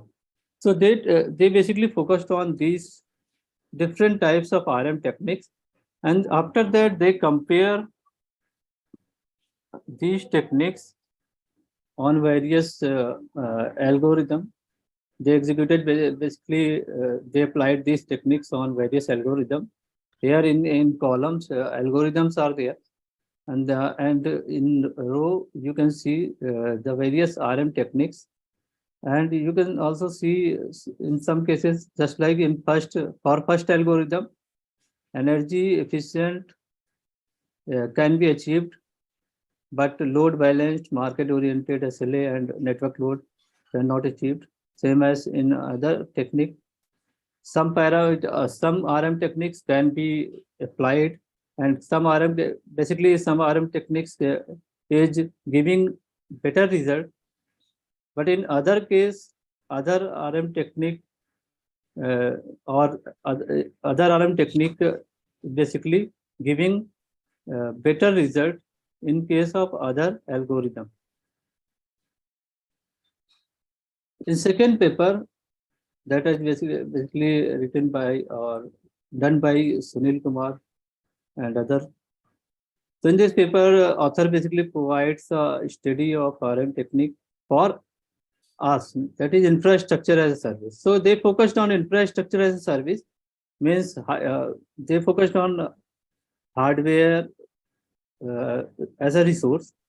And in case of RM technique, there are various issues or problems that includes resource adaptation problem, allocation problem, provisioning problem, discovery problem.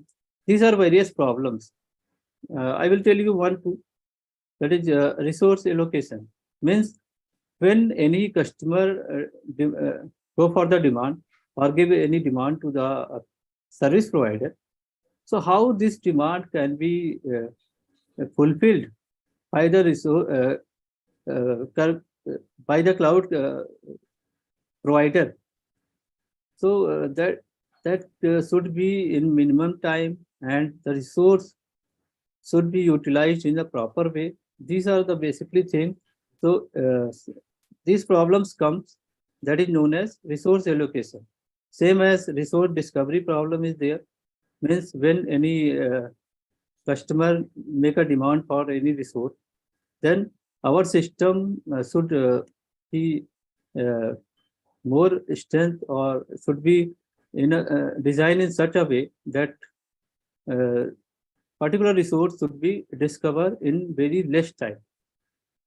So they focused on these things, these issues, and they also focus on some of the important resource management techniques. So out of this, they basically focused on resource allocation, provisioning, adaptation, and mapping.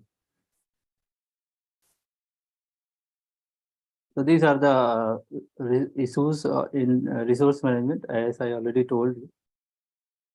In the third paper, they defined an architecture framework and principle for energy efficient cloud computing. As I told you, our main focus was energy efficient cloud computing. And I also told you what is basically energy efficient cloud computing. Means when we take the cloud service, so when any resource is utilized for the for fulfilling the cloud services, so it should be energy efficient. Means it takes less energy and give more response. So there are so they proposed one algorithm, that is energy aware allocation heuristic data set, providing data sets, and they focus on also quality of service. So that if we, as we know that if we focus on one parameter and if we try to modify one parameter or improve one parameter, there may be chance that other parameter may be affected. So they provide architecture for this energy efficient management for cloud. And moving to next paper. In this paper they focused on various parameters of energy efficiency during the resource management, and they proposed host overloading prediction and detection algorithm based on medium absolute deviation and logistic regression model, that is the machine language model. So they provide a technique for host overloading prediction. Means they provide a technique so that we can predict that a particular host, which is basically giving a service to a customer, is going to overload it. Then this request should be shifted to other host, so that this host or the current host should not overload it. Otherwise, if it will be overloaded, then definitely there will be the problem. Server may be overloaded, service may be stopped. So they focused on these things. So they provide a prediction algorithm for this. And this one is the paper. So in this paper, they provided one algorithm, and they basically used optimization technique for this, and they use a Kuku optimization based model for resource scheduling technique, that is CRUD, so that we can manage all the resources, including servers, network, storage, and cooling system. So they also focused on us, that is infrastructure as a service, and they provide this algorithm for this, for the improvement or for the enhancement of energy and for data efficiency or reliability.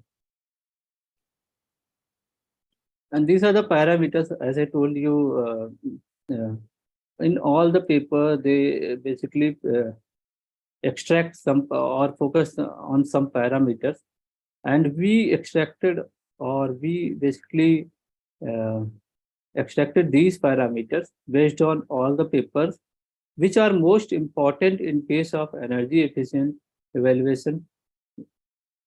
So first one is throughput.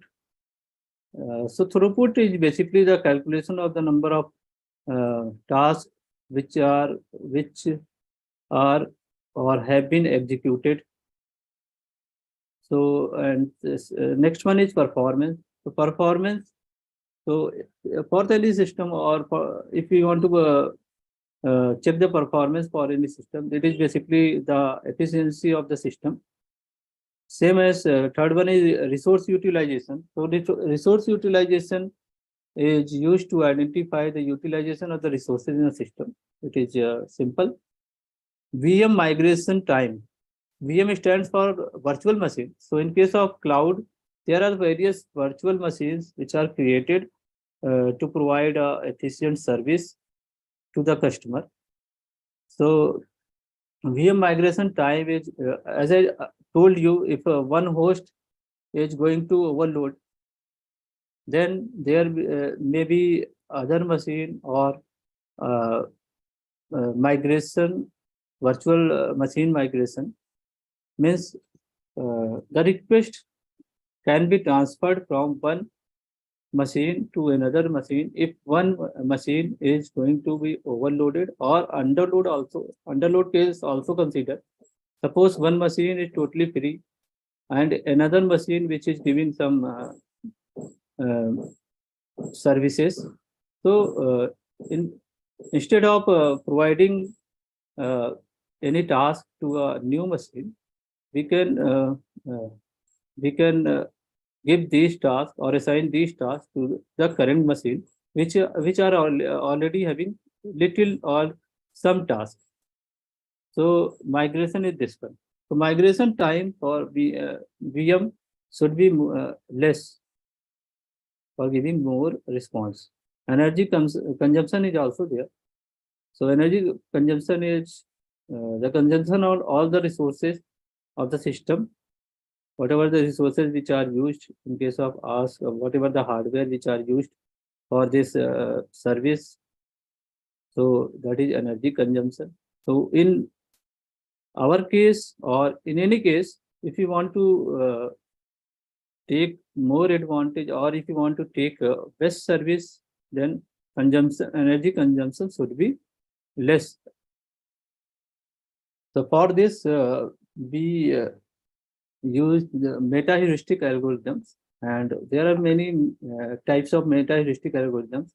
There is evolutionary algorithm, there is physics algorithm, physics-based algorithm, swarm-based algorithm, human-based algorithm. So we saw that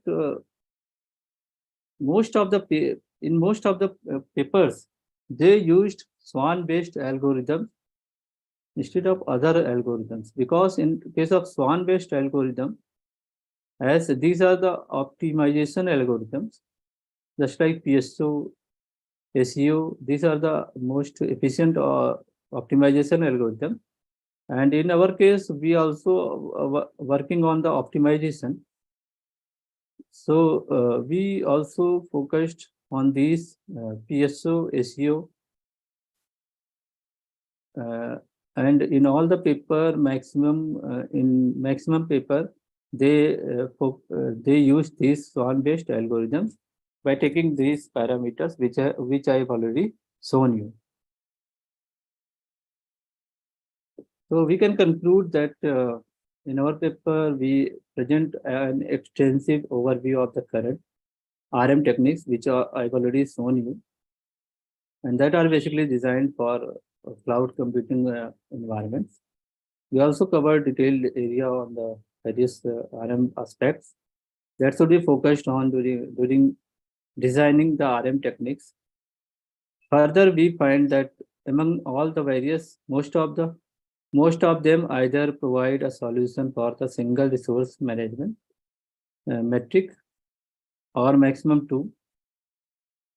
But here we found out that instead of taking one metric or one parameter, as I told you, if we focus on one parameter and we want to improve one parameter, then definitely the other parameter or the performance of other metric will affect. So instead of using one or focus on one parameter, we can work on more than one parameter, two or more than two parameters, which we are basically using in our PhD work. We don't use one parameter or focus on one parameter. We are using 2 and 3 parameters for getting the energy efficient system. Okay, sir. Thank you, sir. It's all about from my side.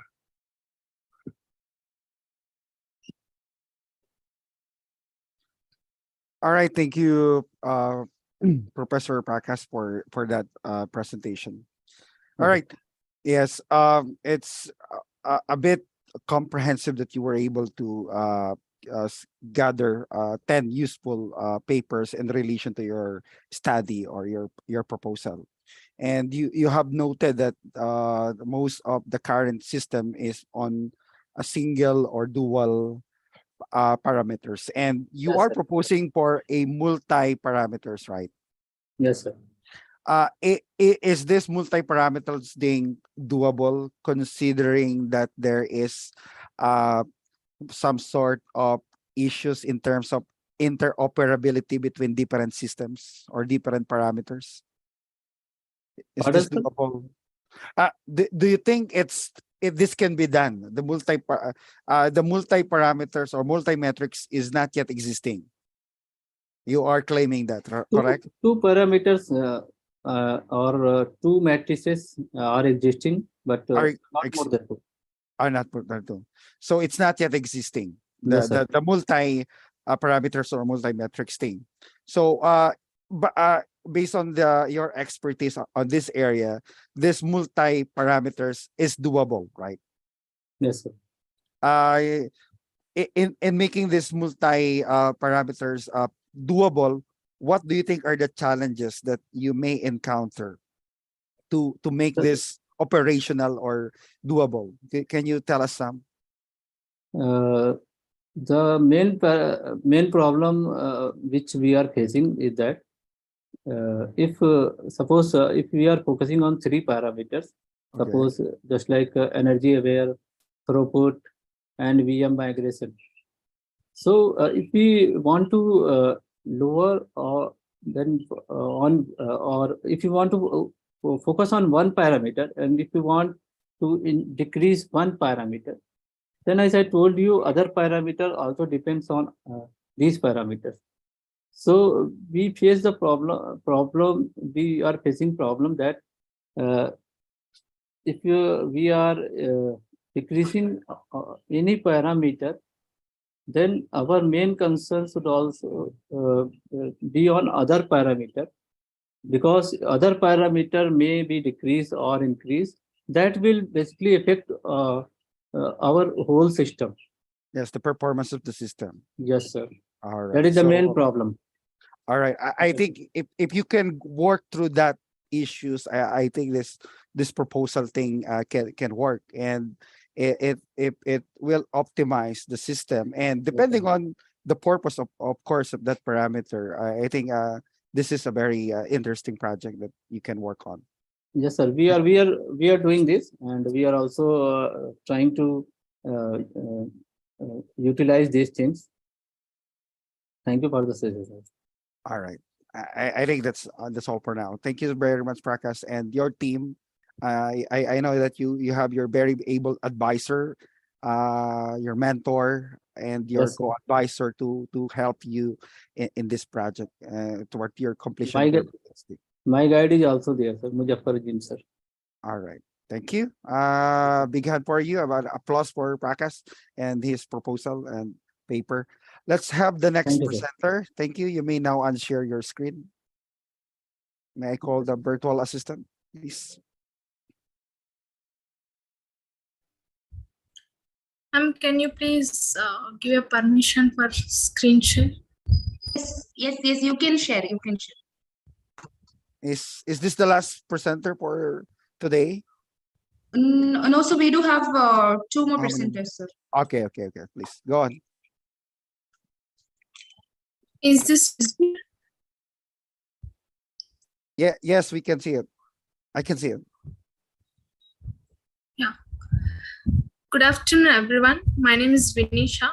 Now I'm pursuing final year of the MTech in wireless and mobile communication from G. Narayanam Institute of Technology, Hyderabad, in India. Today I presented my research paper. That is, my topic is 5G vehicular network resource management for improving radio access using CNN, LSTM, and DNN. I am under the guidance of Dr. Sri Sudha ma'am. She is a professor in my college, G. Narayanam Institute of Science and Technology, Hyderabad, India. And coming to the abstract, if you are observing the title 5G vehicular network resource management, this is mainly the main aim of this project is the automatic and autonomous vehicle operation without a driver, and we are observing our surroundings and environment through the machine learning. I am checking the 3 algorithms, that is convolution neural network and a long short-term memory and a deep neural network. These 3 algorithms I am observing in this project for the accuracy and loss of these algorithms. So for the main reason of this project is we should reduce the traffic and the efficiency of the self-driving, and we are detecting our surrounding objectives. For present, we are observing only 37% is only self-driving cars is using in launched in United States, but in our country, in my country, India, there is one one person also not using this automobile cars. And in China, the first company is allowed the self-driving cars. So next to 2030 or 2040, it will be increased more. So that I want to research on this, and I should implement in this 3 algorithms. So in this vehicular communication, first of all, in our vehicle, communicated with the base station, and with the helping to the vehicle to everything, and in through environment. So in this, I'm using the 5G network with SDN communication, soft defined network. In that, I am using the vehicle to everything, vehicle to vehicle communication, vehicle to other things like human objectives, roadside units. These are all connected to the base station, to this to the radio access network.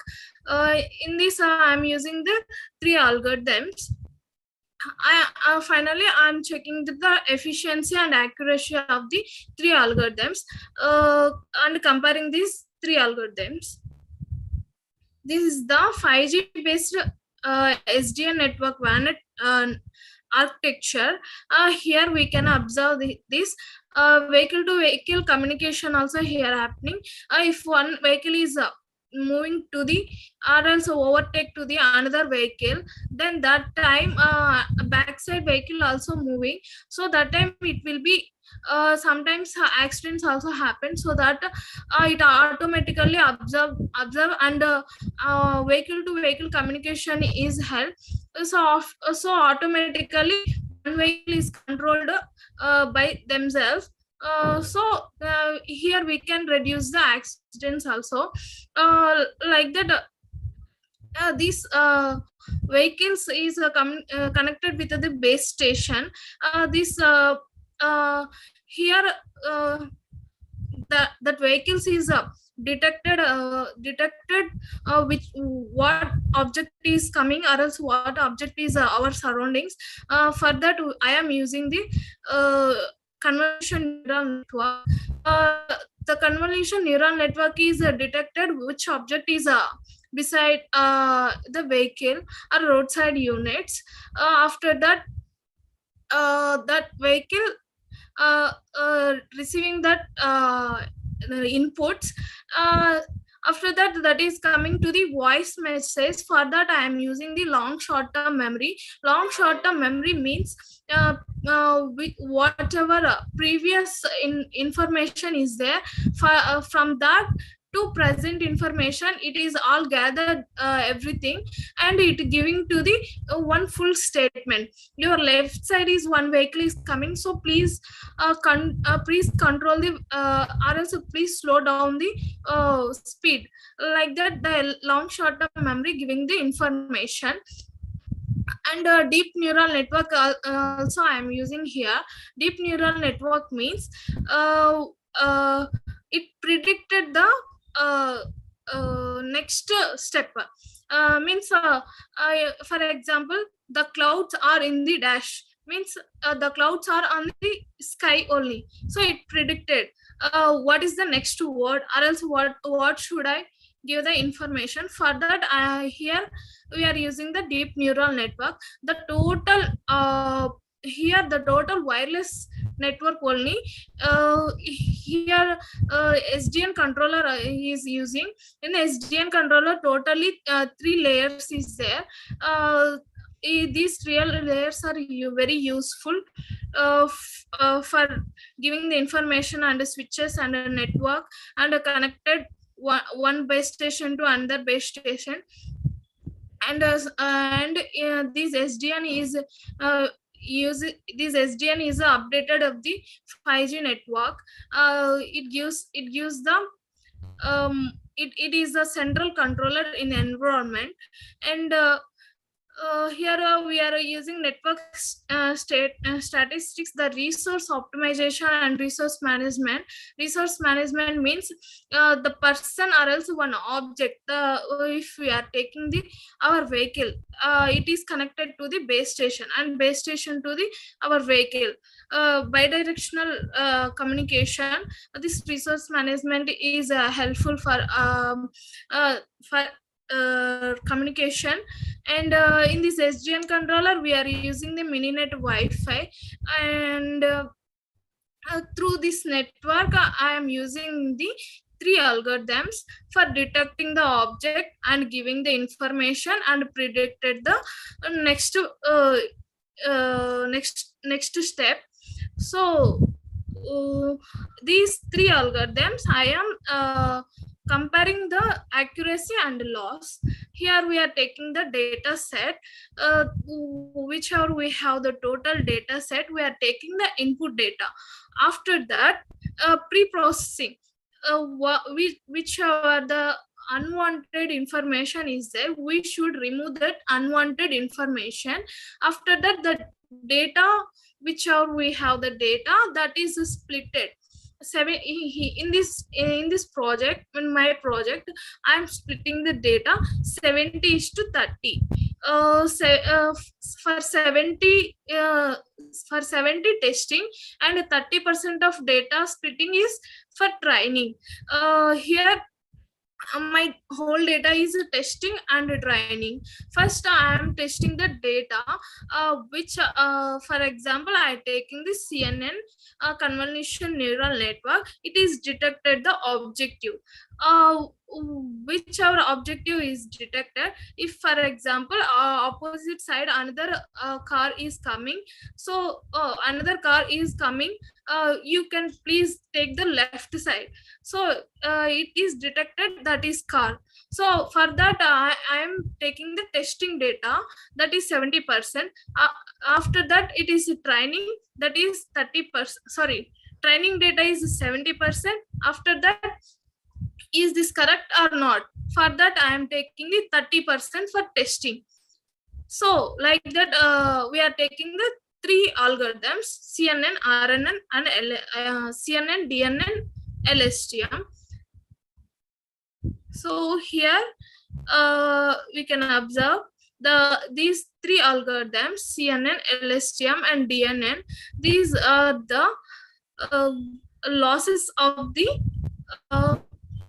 these 3 algorithms. You can observe here very low losses is happening here. We are taking the approaches 40. We can take 100 also, but I observe here 40 approaches. Approaches means in network it is a cycling process. Each and every microsecond it is observation. And here we can observe training accuracy. This CNN, LSTM, and DNN accuracy also we can see here. And find these 3 algorithms, so we are comparing here. So with these 3 algorithms, if we compare, the LSTM is giving the more accuracy, and the application also, this is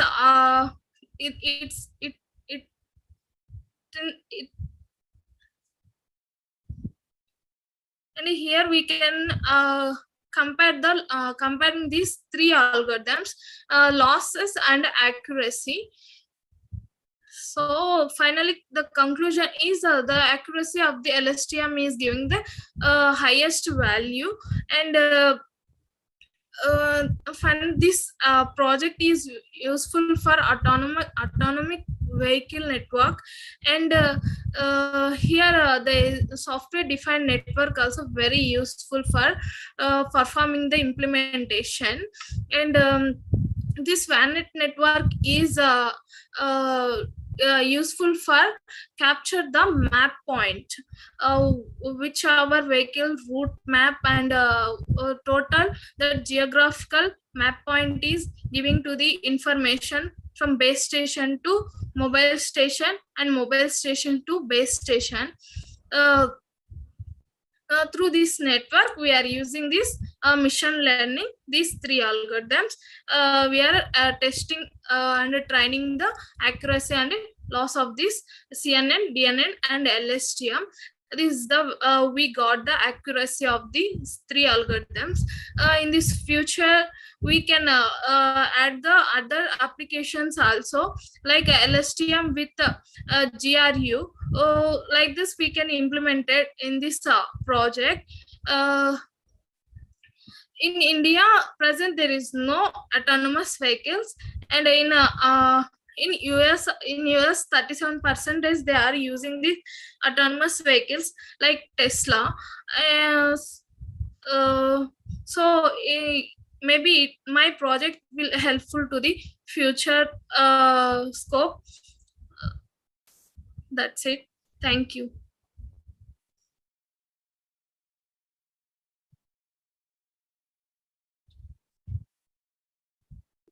Thank you very much. Lumada Benesha, you're yes, here, yes. right? Okay. Okay. It appears that your video, your mic is not on. Yes. Nice to finally see you. Okay. More than presenting your slide, you now appear. So you have an exciting project here. Okay. Currently, you have been conducting this experiment in order to improve the radio access. I'm not an expert in radio communication, but I'm into technology and innovation management. And what you're doing here is an innovation or an upgrade, perhaps, or a trial or an experiment in improving vehicular network resource management, right? And you, as you mentioned, you're seeing this as you made mention that your project could contribute somehow in enhancing or in operationalizing autonomous vehicle, okay, a vehicle that can drive itself. Could you tell us in what way could you think your findings, the result of your experiment, could somehow improve making this autonomous vehicle happening into reality in the future?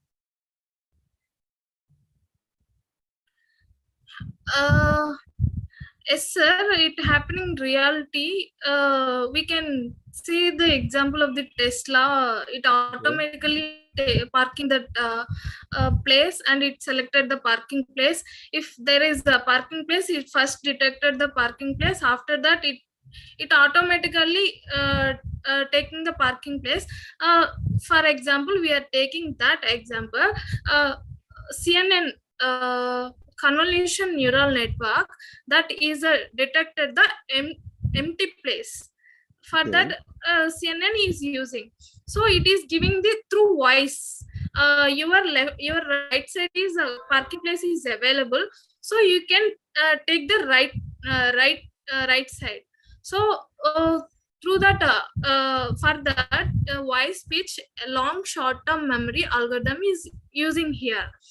So that deep neural network. Yes, it can improve parking mechanism, right? That's Yes, one yes. already. Yeah, you have Yeah. already answered. It could contribute on that, and perhaps sensing other, obstruction, other clear area where the vehicle can pass through or navigate successfully. Now, is this 5G vehicular network that you have experimented already experimented, or has this been tried already in other part of the globe, or you think you're the first one trying this out?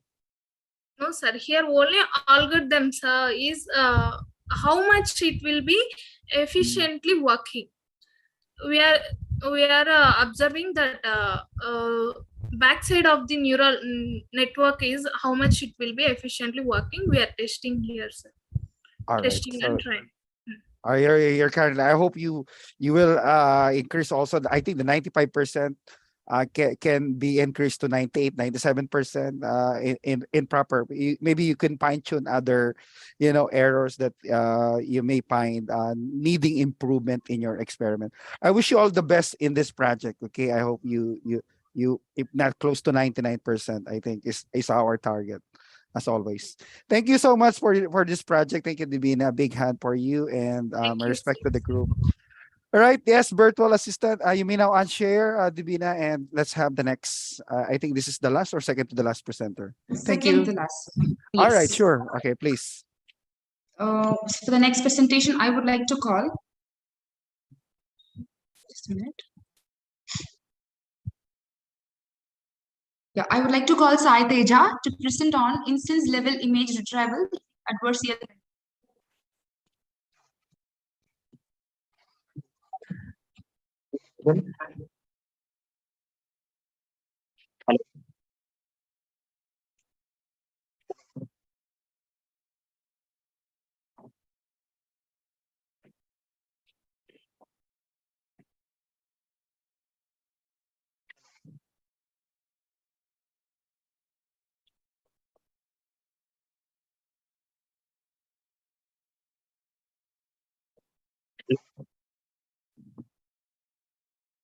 Hello.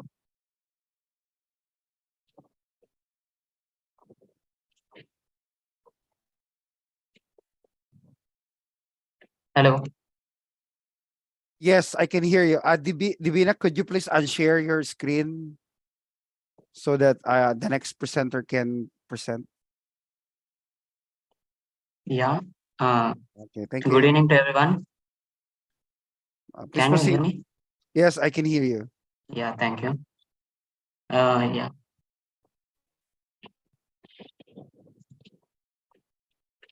Yeah. Can you see the presentation?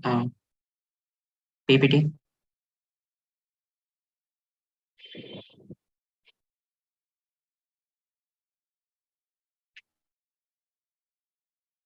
Hello. Yes, please begin. Yeah. I am Sai Teja Tirupalli, pursuing Electronic Communication Engineering 4th year in Vardhaman College of Engineering, Shamshabad, Telangana. My project is about instance level image retrieval using adversarial training. I did the project with my co-authors Jetty Ravali and Adusmal Nikhil under the guidance of Ms. K. Ashwini, who is associate professor in our college. Yeah, and this is the outline which we'll talk about in our presentation: the abstract introduction, motivation, problem statement, block diagram, and other. Yeah, abstract. The widespread use of visual sensor in IT generates a huge volume of images, possessing a challenge to deep reducible image retrieval. To address this, an unsupervised framework called AILI was proposed, which combines artificial and human intelligence, adversarial training, and learning algorithms. The approach enhances the image retrieval through adversarial net rewards, outperforming current techniques. The AILIR framework focuses on instance level image retrieval by incorporating human cognition and plays a min-max game between the classifier and produces until the discriminator can no longer identify the sequence. The introduction of our project, the emergence of Internet of Things has resulted in flood of images, making it difficult to locate visually appealing ones. To address this issue, the Generative Adversarial Network GAN was introduced in 2014 to generate images that intimates the input. Deep learning based retrieval systems such as convolution neural network CNN have significantly improved instance level image by retrieving by extracting more robots and discriminative features from the images.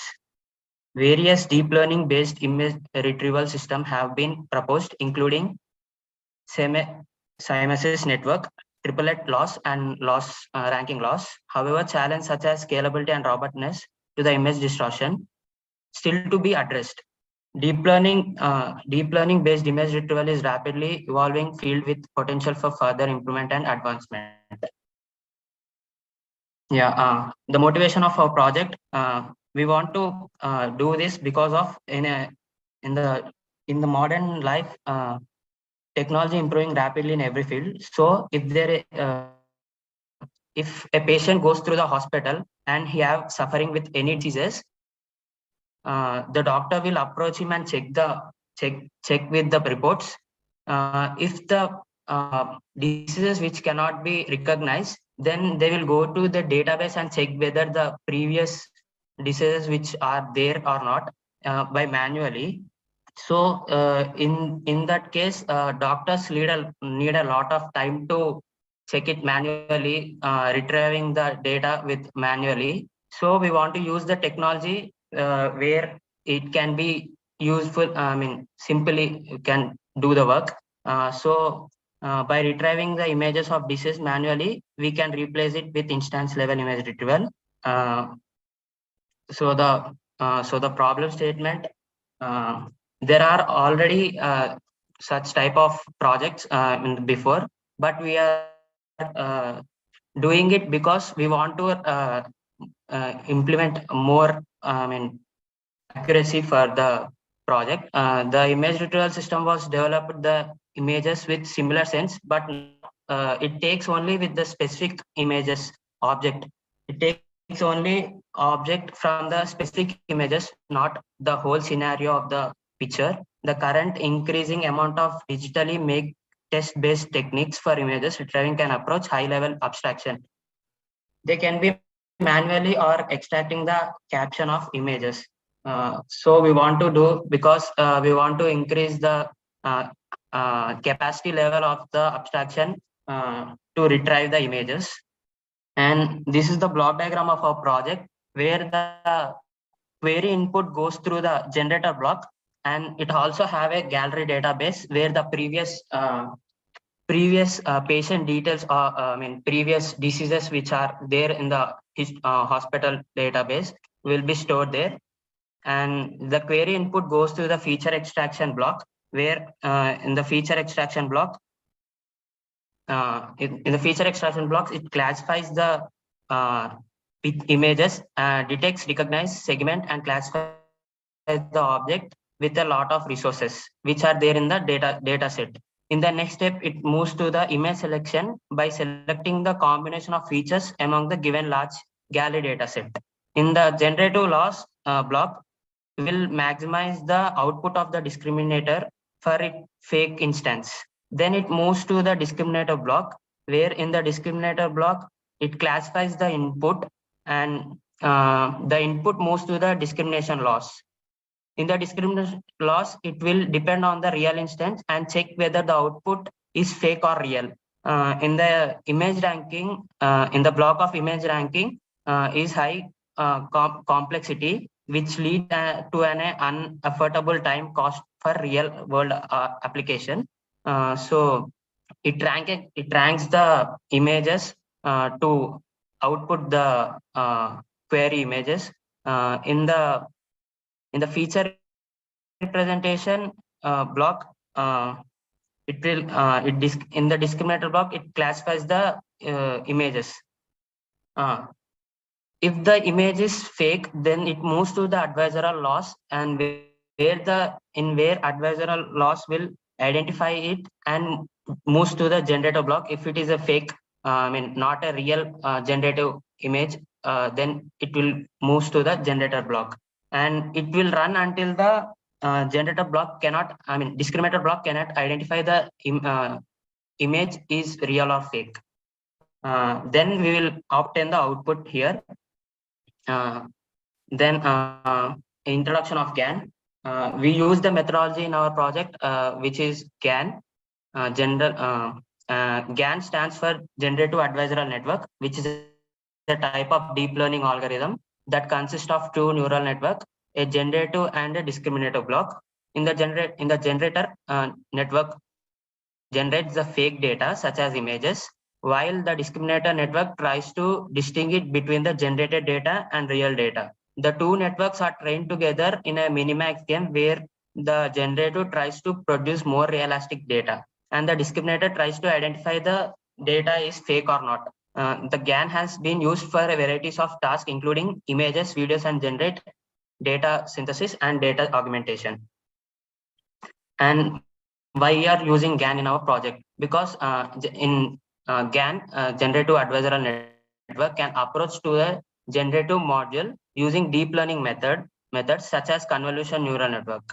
GAN is an unsupervised learning task in machine learning that involves automatically discovering and learning the regularities or patterns in the input data. So the model can be used to generate or output new examples that could have been drawn from the original data set. GAN are very clever way of training a generative block by framing the problems such as supervised learning problems with two submodels.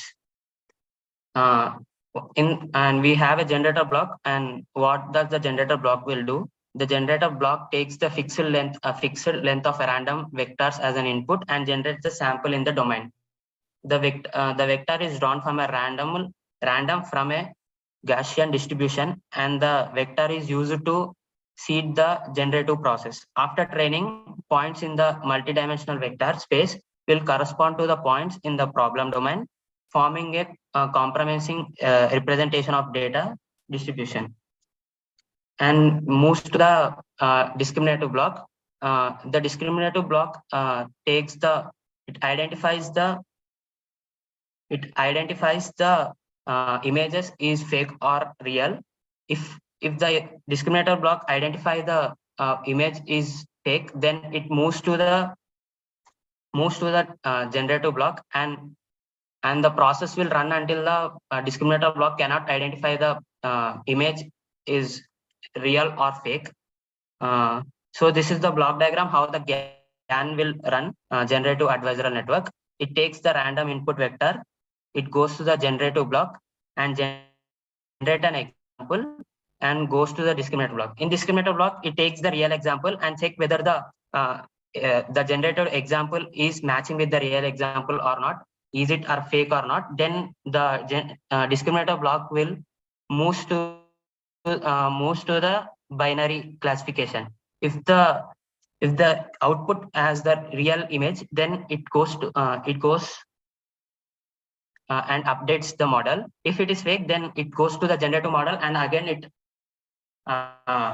process it again and gives to the discriminative model.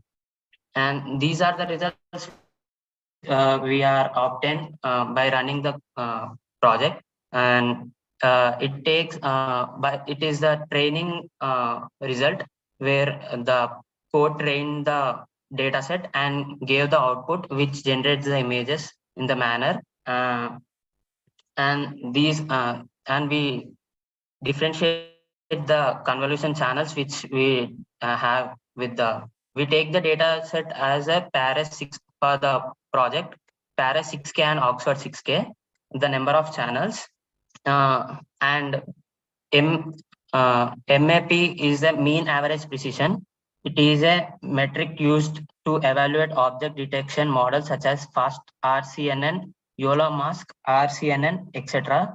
The mean of the average precision value are calculated over the real recall values from 0 to 1. And the number of channels are classified as 128, 256, and 512, 1024 and 2048.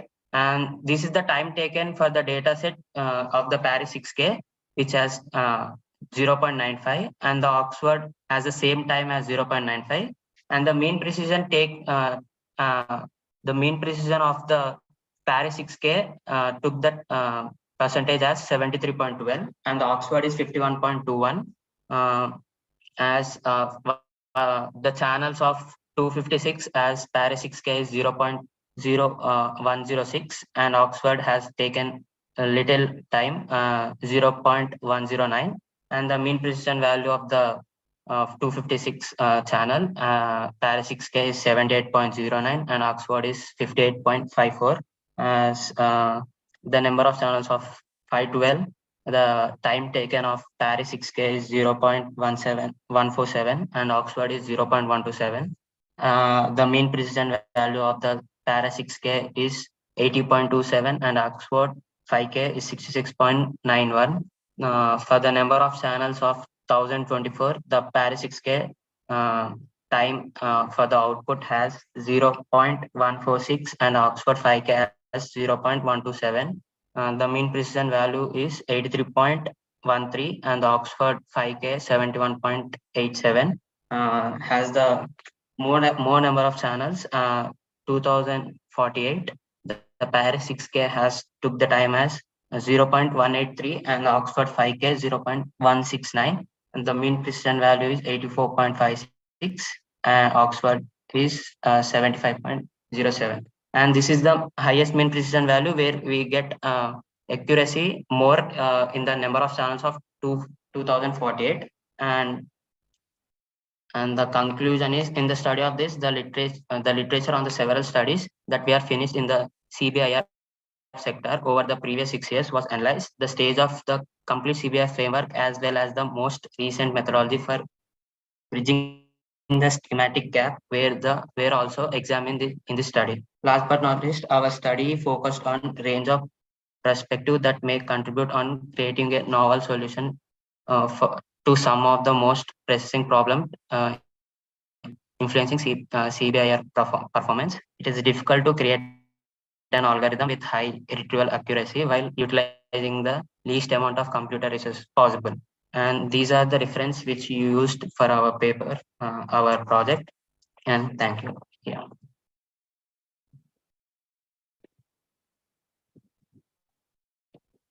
Yes, thank you very much. Theropali Saiteha, all right? Yes. Yeah. Saiteha, okay. I'm not into the imaging technology expertise, but I'm more of the idea and the concept. So you were able to come up with this this blocking system that that identify what the real and the fake thing, and looking into may I know what has been your motivation in order to come up with this kind of retrieval system?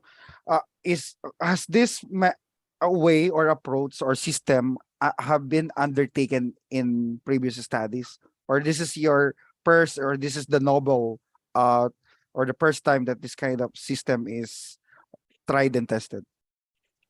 Yeah. Already they have used in the previous paper advisory network, advisory training, and we used GAN-based methodology for the MATLAB code, which is not used in any previous papers. So we used it for generating the image retrieval system, retrieving the images to the data set and obtain the output. All right, let's make it different to other study that is related to your experiment. All right, that's interesting.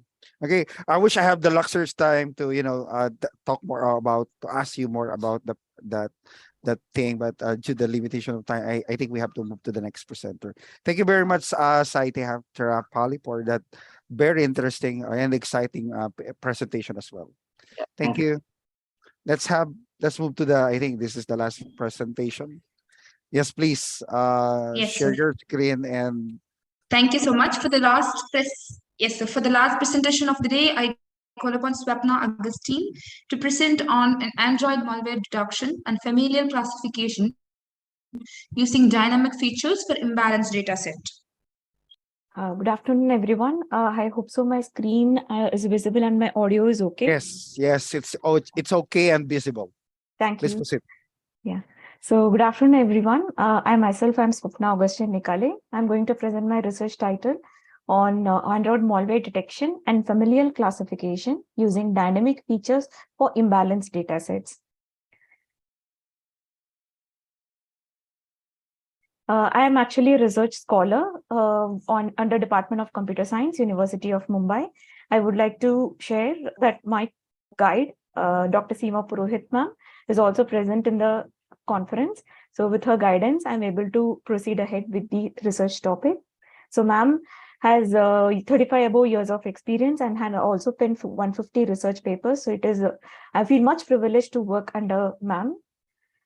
So with respect to the research which we are planning to do today, that mobile phones is one of the most widely used communication tool. Not only for communication, we are also using for our day-to-day tasks like gaming, education, finance, stock markets, etc. So mainly when the concept of mobile phone comes, Android operating system is actually dominant in the consumer area of the mobile operating systems.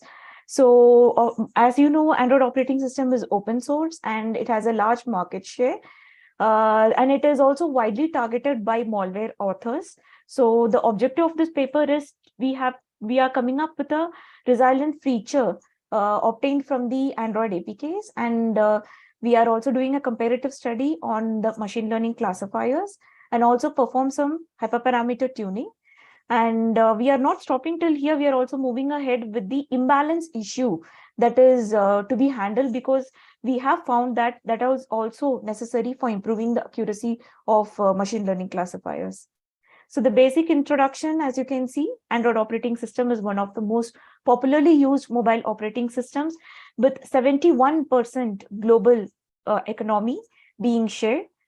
And as you can see, there is nearly 25% increase in mobile phones. So people right now are preferring mobile phones for our day-to-day tasks rather than desktops and laptops. So you can see that the first malware which was released is Droid SMS in the year 2010. It was just creating hiatus in the user's environment just with the premium SMS. So it automatically subscribes itself to premium SMS. But right now, the malwares are very stealthy and they act like as if they are a real operation, and they easily trick the users in performing or stealing the data. So right now you can see we are just passing the 2 months of the year 2023. In these 2 months, we have found 11 lakhs of new malwares in the market, which is targeting specifically Android operating systems. So due to this large consumer behavior and also open source nature, many illegitimate operations are being released by the malware authors through mobile applications. Though there are many security solutions provided by Google, like Google Bouncer and Google Play Protect, and also third-party security solutions like honeypots, anti-spyware, antiviruses, still these are not successful in stopping these malware actions because they are following the traditional signature-based approaches. So recent malwares are very stealthy and they can easily bypass these signature-based detection mechanisms. Thus, there is a need for behavioristic approach to identify these malwares and categorize them. So the research steps which we follow is listed. The first primary objective we have set is to detect Android malware specifically with the family information, so that it will be very helpful for the security researchers to take appropriate actions to stop these malwares into spreading it and creating any disruptions. We are using dynamic features, and we are also applying imbalanced data sets where the different families will have different size of malware samples.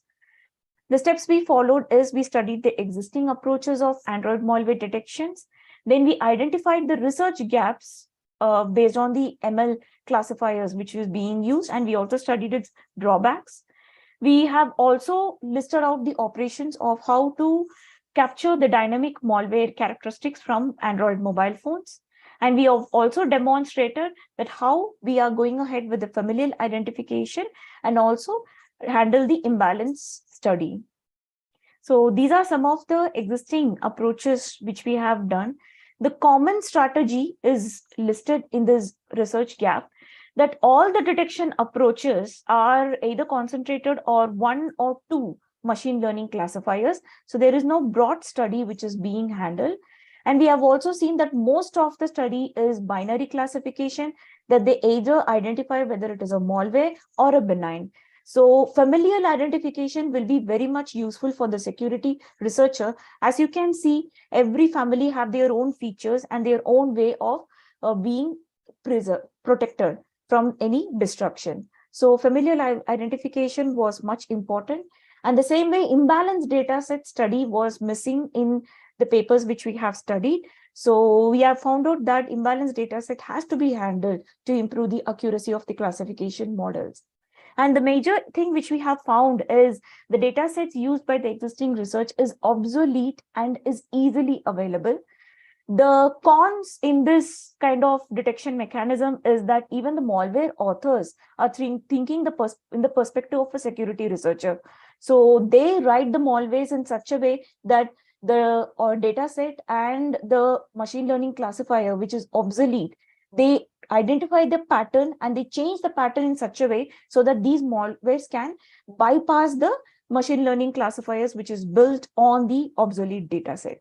So from that we came to know that we need advanced data sets, and also we need a resilient solution with familiar classification.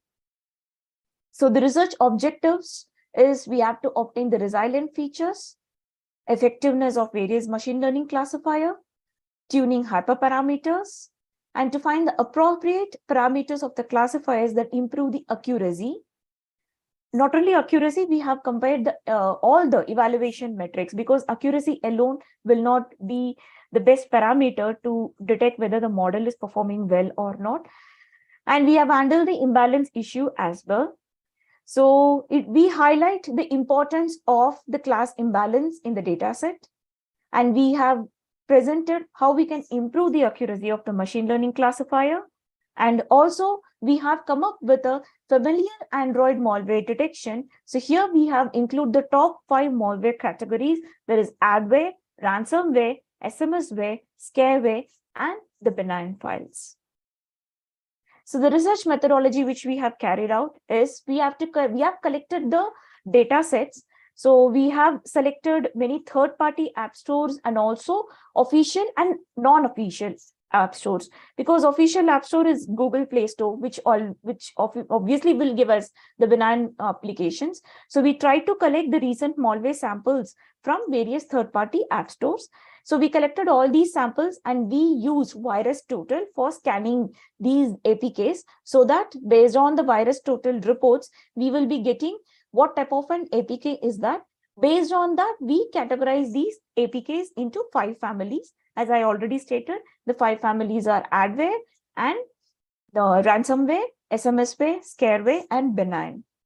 Once these APKs are categorized, we used MOB-SF, that is Mobile Security Framework tool, for obtaining the features. So we have concentrated on the syscall and the binder frequency. So as I told you, we are concentrating on the resilient security mechanism.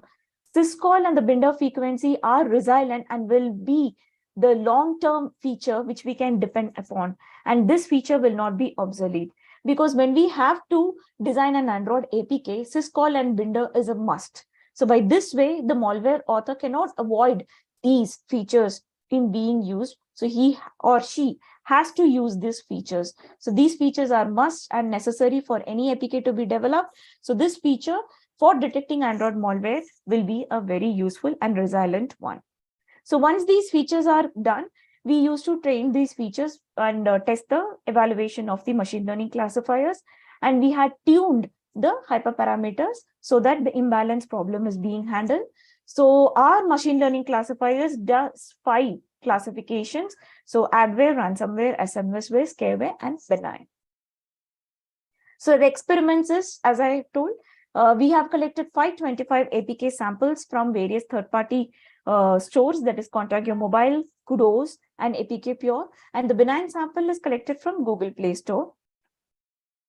So we have used Mobile Security Framework tool for dynamic analysis. So this tool required emulator presence. So we used Genymotion, which is one of the most popularly used emulator.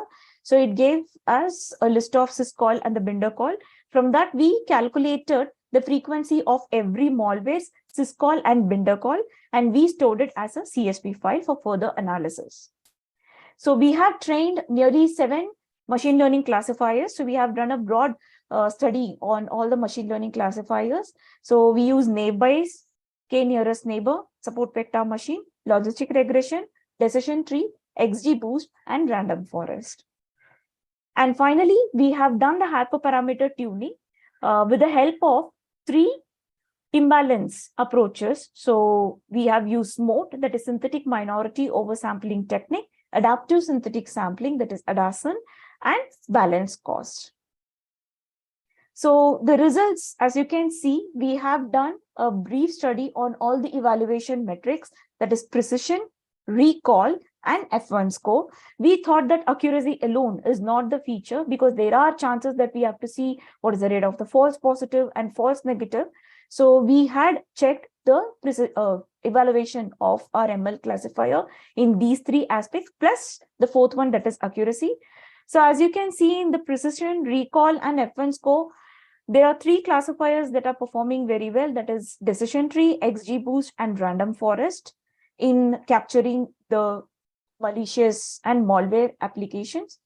So finally, when we plotted the accuracy, XGBoost and random forest gave us a similar accuracy, that is 88%, whereas decision tree, you can see it has given 81%. So we had collected these three malware classifiers and we tried to study its AUC, ROC curve. So as you can see from this curve, decision tree, it is performing in a average manner, whereas XGBoost and random forest are performing in a very good way with the 88% accuracy. So for the next study, that is the class imbalance, we selected this top two machine learning classifier, that is XGBoost and random forest, and we applied the three approaches, that is SMOTE, ADASN, and balance cost.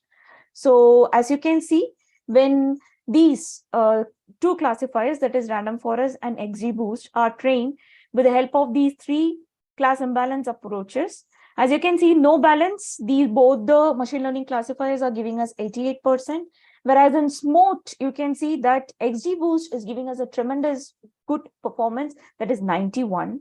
And whereas you can see ADASN is not making any improvement, whereas in balance cost, you can see that random forest is giving us a good accuracy, but not more than the XGBoost in SMOTE. The reason why there is a difference between SMOTE and balance cost is SMOTE is actually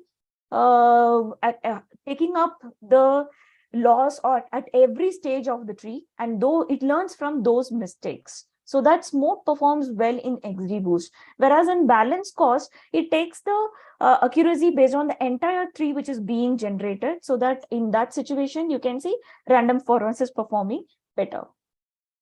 So we had also tried to list the AUC ROC curve of random forest with respect to SMOTE and balance cost, whereas you can see the AUC ROC curve of XGBoost with SMOTE and with balance cost. So we can see that XGBoost with SMOTE with 91% is one of the highest accuracy we have met. We have also handled the imbalance data set. So the conclusion which we would like to highlight over here is handling class imbalance appropriately will help us to improve the performance of the ML classifiers. So we have seen in our study that XGBoost with SMOTE has given us the highest accuracy. We have done multi-class classification. So here we have included 5 families. So adware, ransomware, scareware, SMSware, and benign. We have also achieved in obtaining the resilient feature from Android APK, that is frequency of syscall and binder. And also our data set is a recent data set, so that we have captured the recentness of the malware applications. So in future, we would like to extend this research by capturing a large collection of dynamic features from Android applications. And also we would like to cover the other malware families which is existing in the current situation. So these are some of the references which we used for completing our research study. Thank you. So in case if there is any queries, please, you can go ahead. All right, thank you very much. Can you hear me clearly? Yeah, yes, sir. All right. Yes, it's interesting that I have my phone is run by an OS, which is Android, and I might not be aware that this malware are already existing in my phone. But I just want to know, just to give us a background there, the XGBoost is this anti-malware or these classifiers that you have tested are non-proprietary. these are open source, or are they with paid? Yeah. They are free. Yeah, they are free, sir. The data Oh, yeah. sets, the data sets, right? Yeah, no, not just the data set, but the classifiers exceed Yeah. boost. Yes, sir. All the classifiers are free to Yes, use. We yes, can yes, implement with the help of the any yes. programming languages. So we have Okay. opted Python as the implementation framework. And there is no conflict of interest, as if you are not promoting any particular classifier or anti-malware, right? No, sir. Actually, this classifier is a machine learning classifier. So Yes. antivirus is something like a different software vendor. So they actually go, whatever the antivirus is, I'll be not taking the name, but it is Yes. applicable for all the antiviruses, that they All go right. with the signature-based approach, that All every right. malware has a signature. So that based on that signature, they do the detection. But recent malwares are very stealthy and very intelligent, that they change their signature whenever an antivirus is trying to identify it. So in that way, signature-based approaches are not much helpful. We need behavioristic identification. So based on because behavior is unique to every malwares. So And Sopna, and this behavioralistic approach is not currently existing or not a feature of a current antivirus. You don't need to no, mention. not that there are very vast researches is being happening in this field right now. So there are antivirus, they are trying to reach this kind of concepts in their software vending approaches, but I hope so they are still researching on it. So this will be very much helpful study for the Yes. antiviruses companies, so to come up with a resilient solution. All right. And your solution, I am afraid, is one of the solutions. Yeah. Okay. That's very much interesting. And this is very, innovative in such a way of updating also our antiviruses. Yeah. Okay. Yes. Yeah. All right. Thank you very much, Sopna, for Thank you. that very interesting and very Thank you. informative, innovative solution that you might want. I think antivirus firms or software might be interested in getting or applying that in their system. Okay, thank you very much to all, to Sapna and all the presenters. A big hand to all of you. I Thank really appreciate listening to all your presentations, and I also learned a lot, and I hope my questioning somehow contributed. If not, at least try to stimulate possible way to further improve or moving forward in your future projects. Okay. May I Thank you now so much, sir. give Thank you the so much for floor to the sharing virtual the. assistant? Yes. Definitely, sir. Definitely. Yeah. Looking forward to working with you in many such conferences, sir. Sure. Okay. Thank you so much, sir. All right. Okay. All right. Thank you. I will leave you now to your virtual assistant. Thank you for having me here. Yes. See you again next time. Okay. Thank you, sir. So everyone, we have come to end of the conference. This conference was held for 2 days, yesterday and today. The best presentation, best paper and best presentations are out. But for today's presentation, it is not yet evaluated. So I will be intimating all the presenters through mail and WhatsApp, and will be communicated. I would like to let you know that we have upcoming conference, 4th International Conference on Multidisciplinary and Current Educational Research, ICCCER, which is held on 11th and 12th of April in Bangkok, Thailand. It is a hybrid conference. And also we have 11th International Conference on Recent Challenges in Engineering and Technology, ICRCET, which is held on 16th and 17th of June in Jakarta, Indonesia, which is also again a hybrid conference. And I would also like to let you know that the participants that have joined this conference will be getting a special discount for joining this conference. Do contact me for that. So coming to end of the day, I would like to deliver the vote of thanks. On behalf of IFERP, I heartily thank all the delegates and students who have contributed to the conference success. The conference, which focused on discovering the difference and exceeding the vision in computers, cybernetics, and education. And it was a very great success where eminent keynote speakers from various universities addressed the gathering. We take this opportunity to thank all the speakers, delegates, and participants for your vital support and time for the ICCCE. Thanks to generous response and active engagement of the organizing committee members and editorial board members. Once again, I thank all the participants for making this conference a great success. Stay tuned with us for further conference updates from IFERP. Thank you one and all.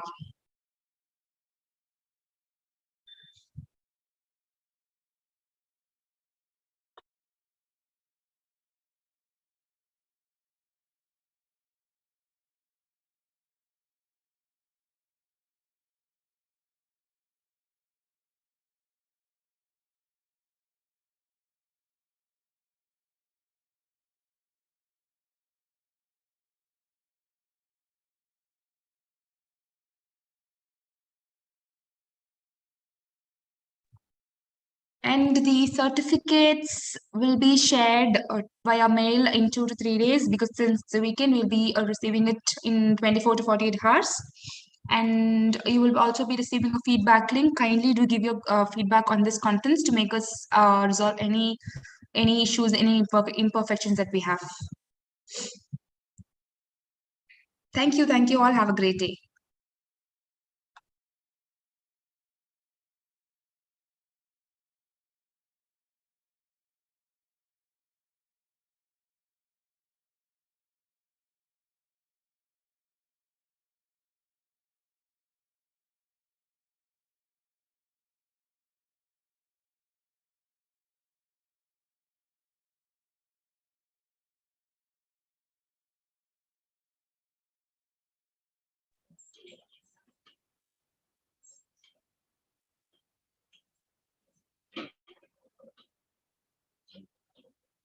Thank you, everybody, from Dr. Delight.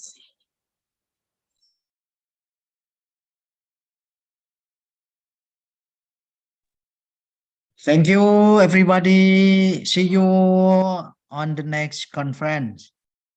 Hello. Good luck for all audience and participation. Yes. To the picture, Prof. Denny. Yeah.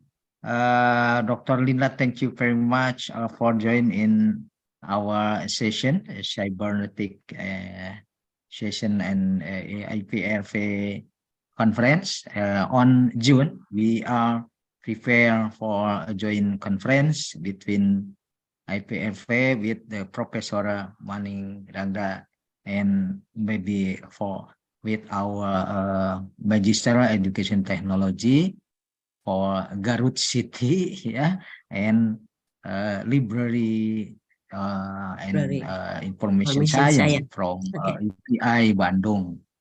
Thank you and have a nice day and have a nice weekend. From I'm Denny Darmawan and our colleague Dr. Linda. Bye-bye. Thank you very much. Wassalamualaikum warahmatullahi Waalaikumsalam wabarakatuh. warahmatullahi wabarakatuh. Thank you, everyone, from Martina Latino. We are grateful for this opportunity given to us during this conference. I believe we have gained so much from this conference, the experience, the presentations from various presenters and the coordinators. Thank you so much. I also want to thank especially the desk officer that is assigned to me. He has done a great job, was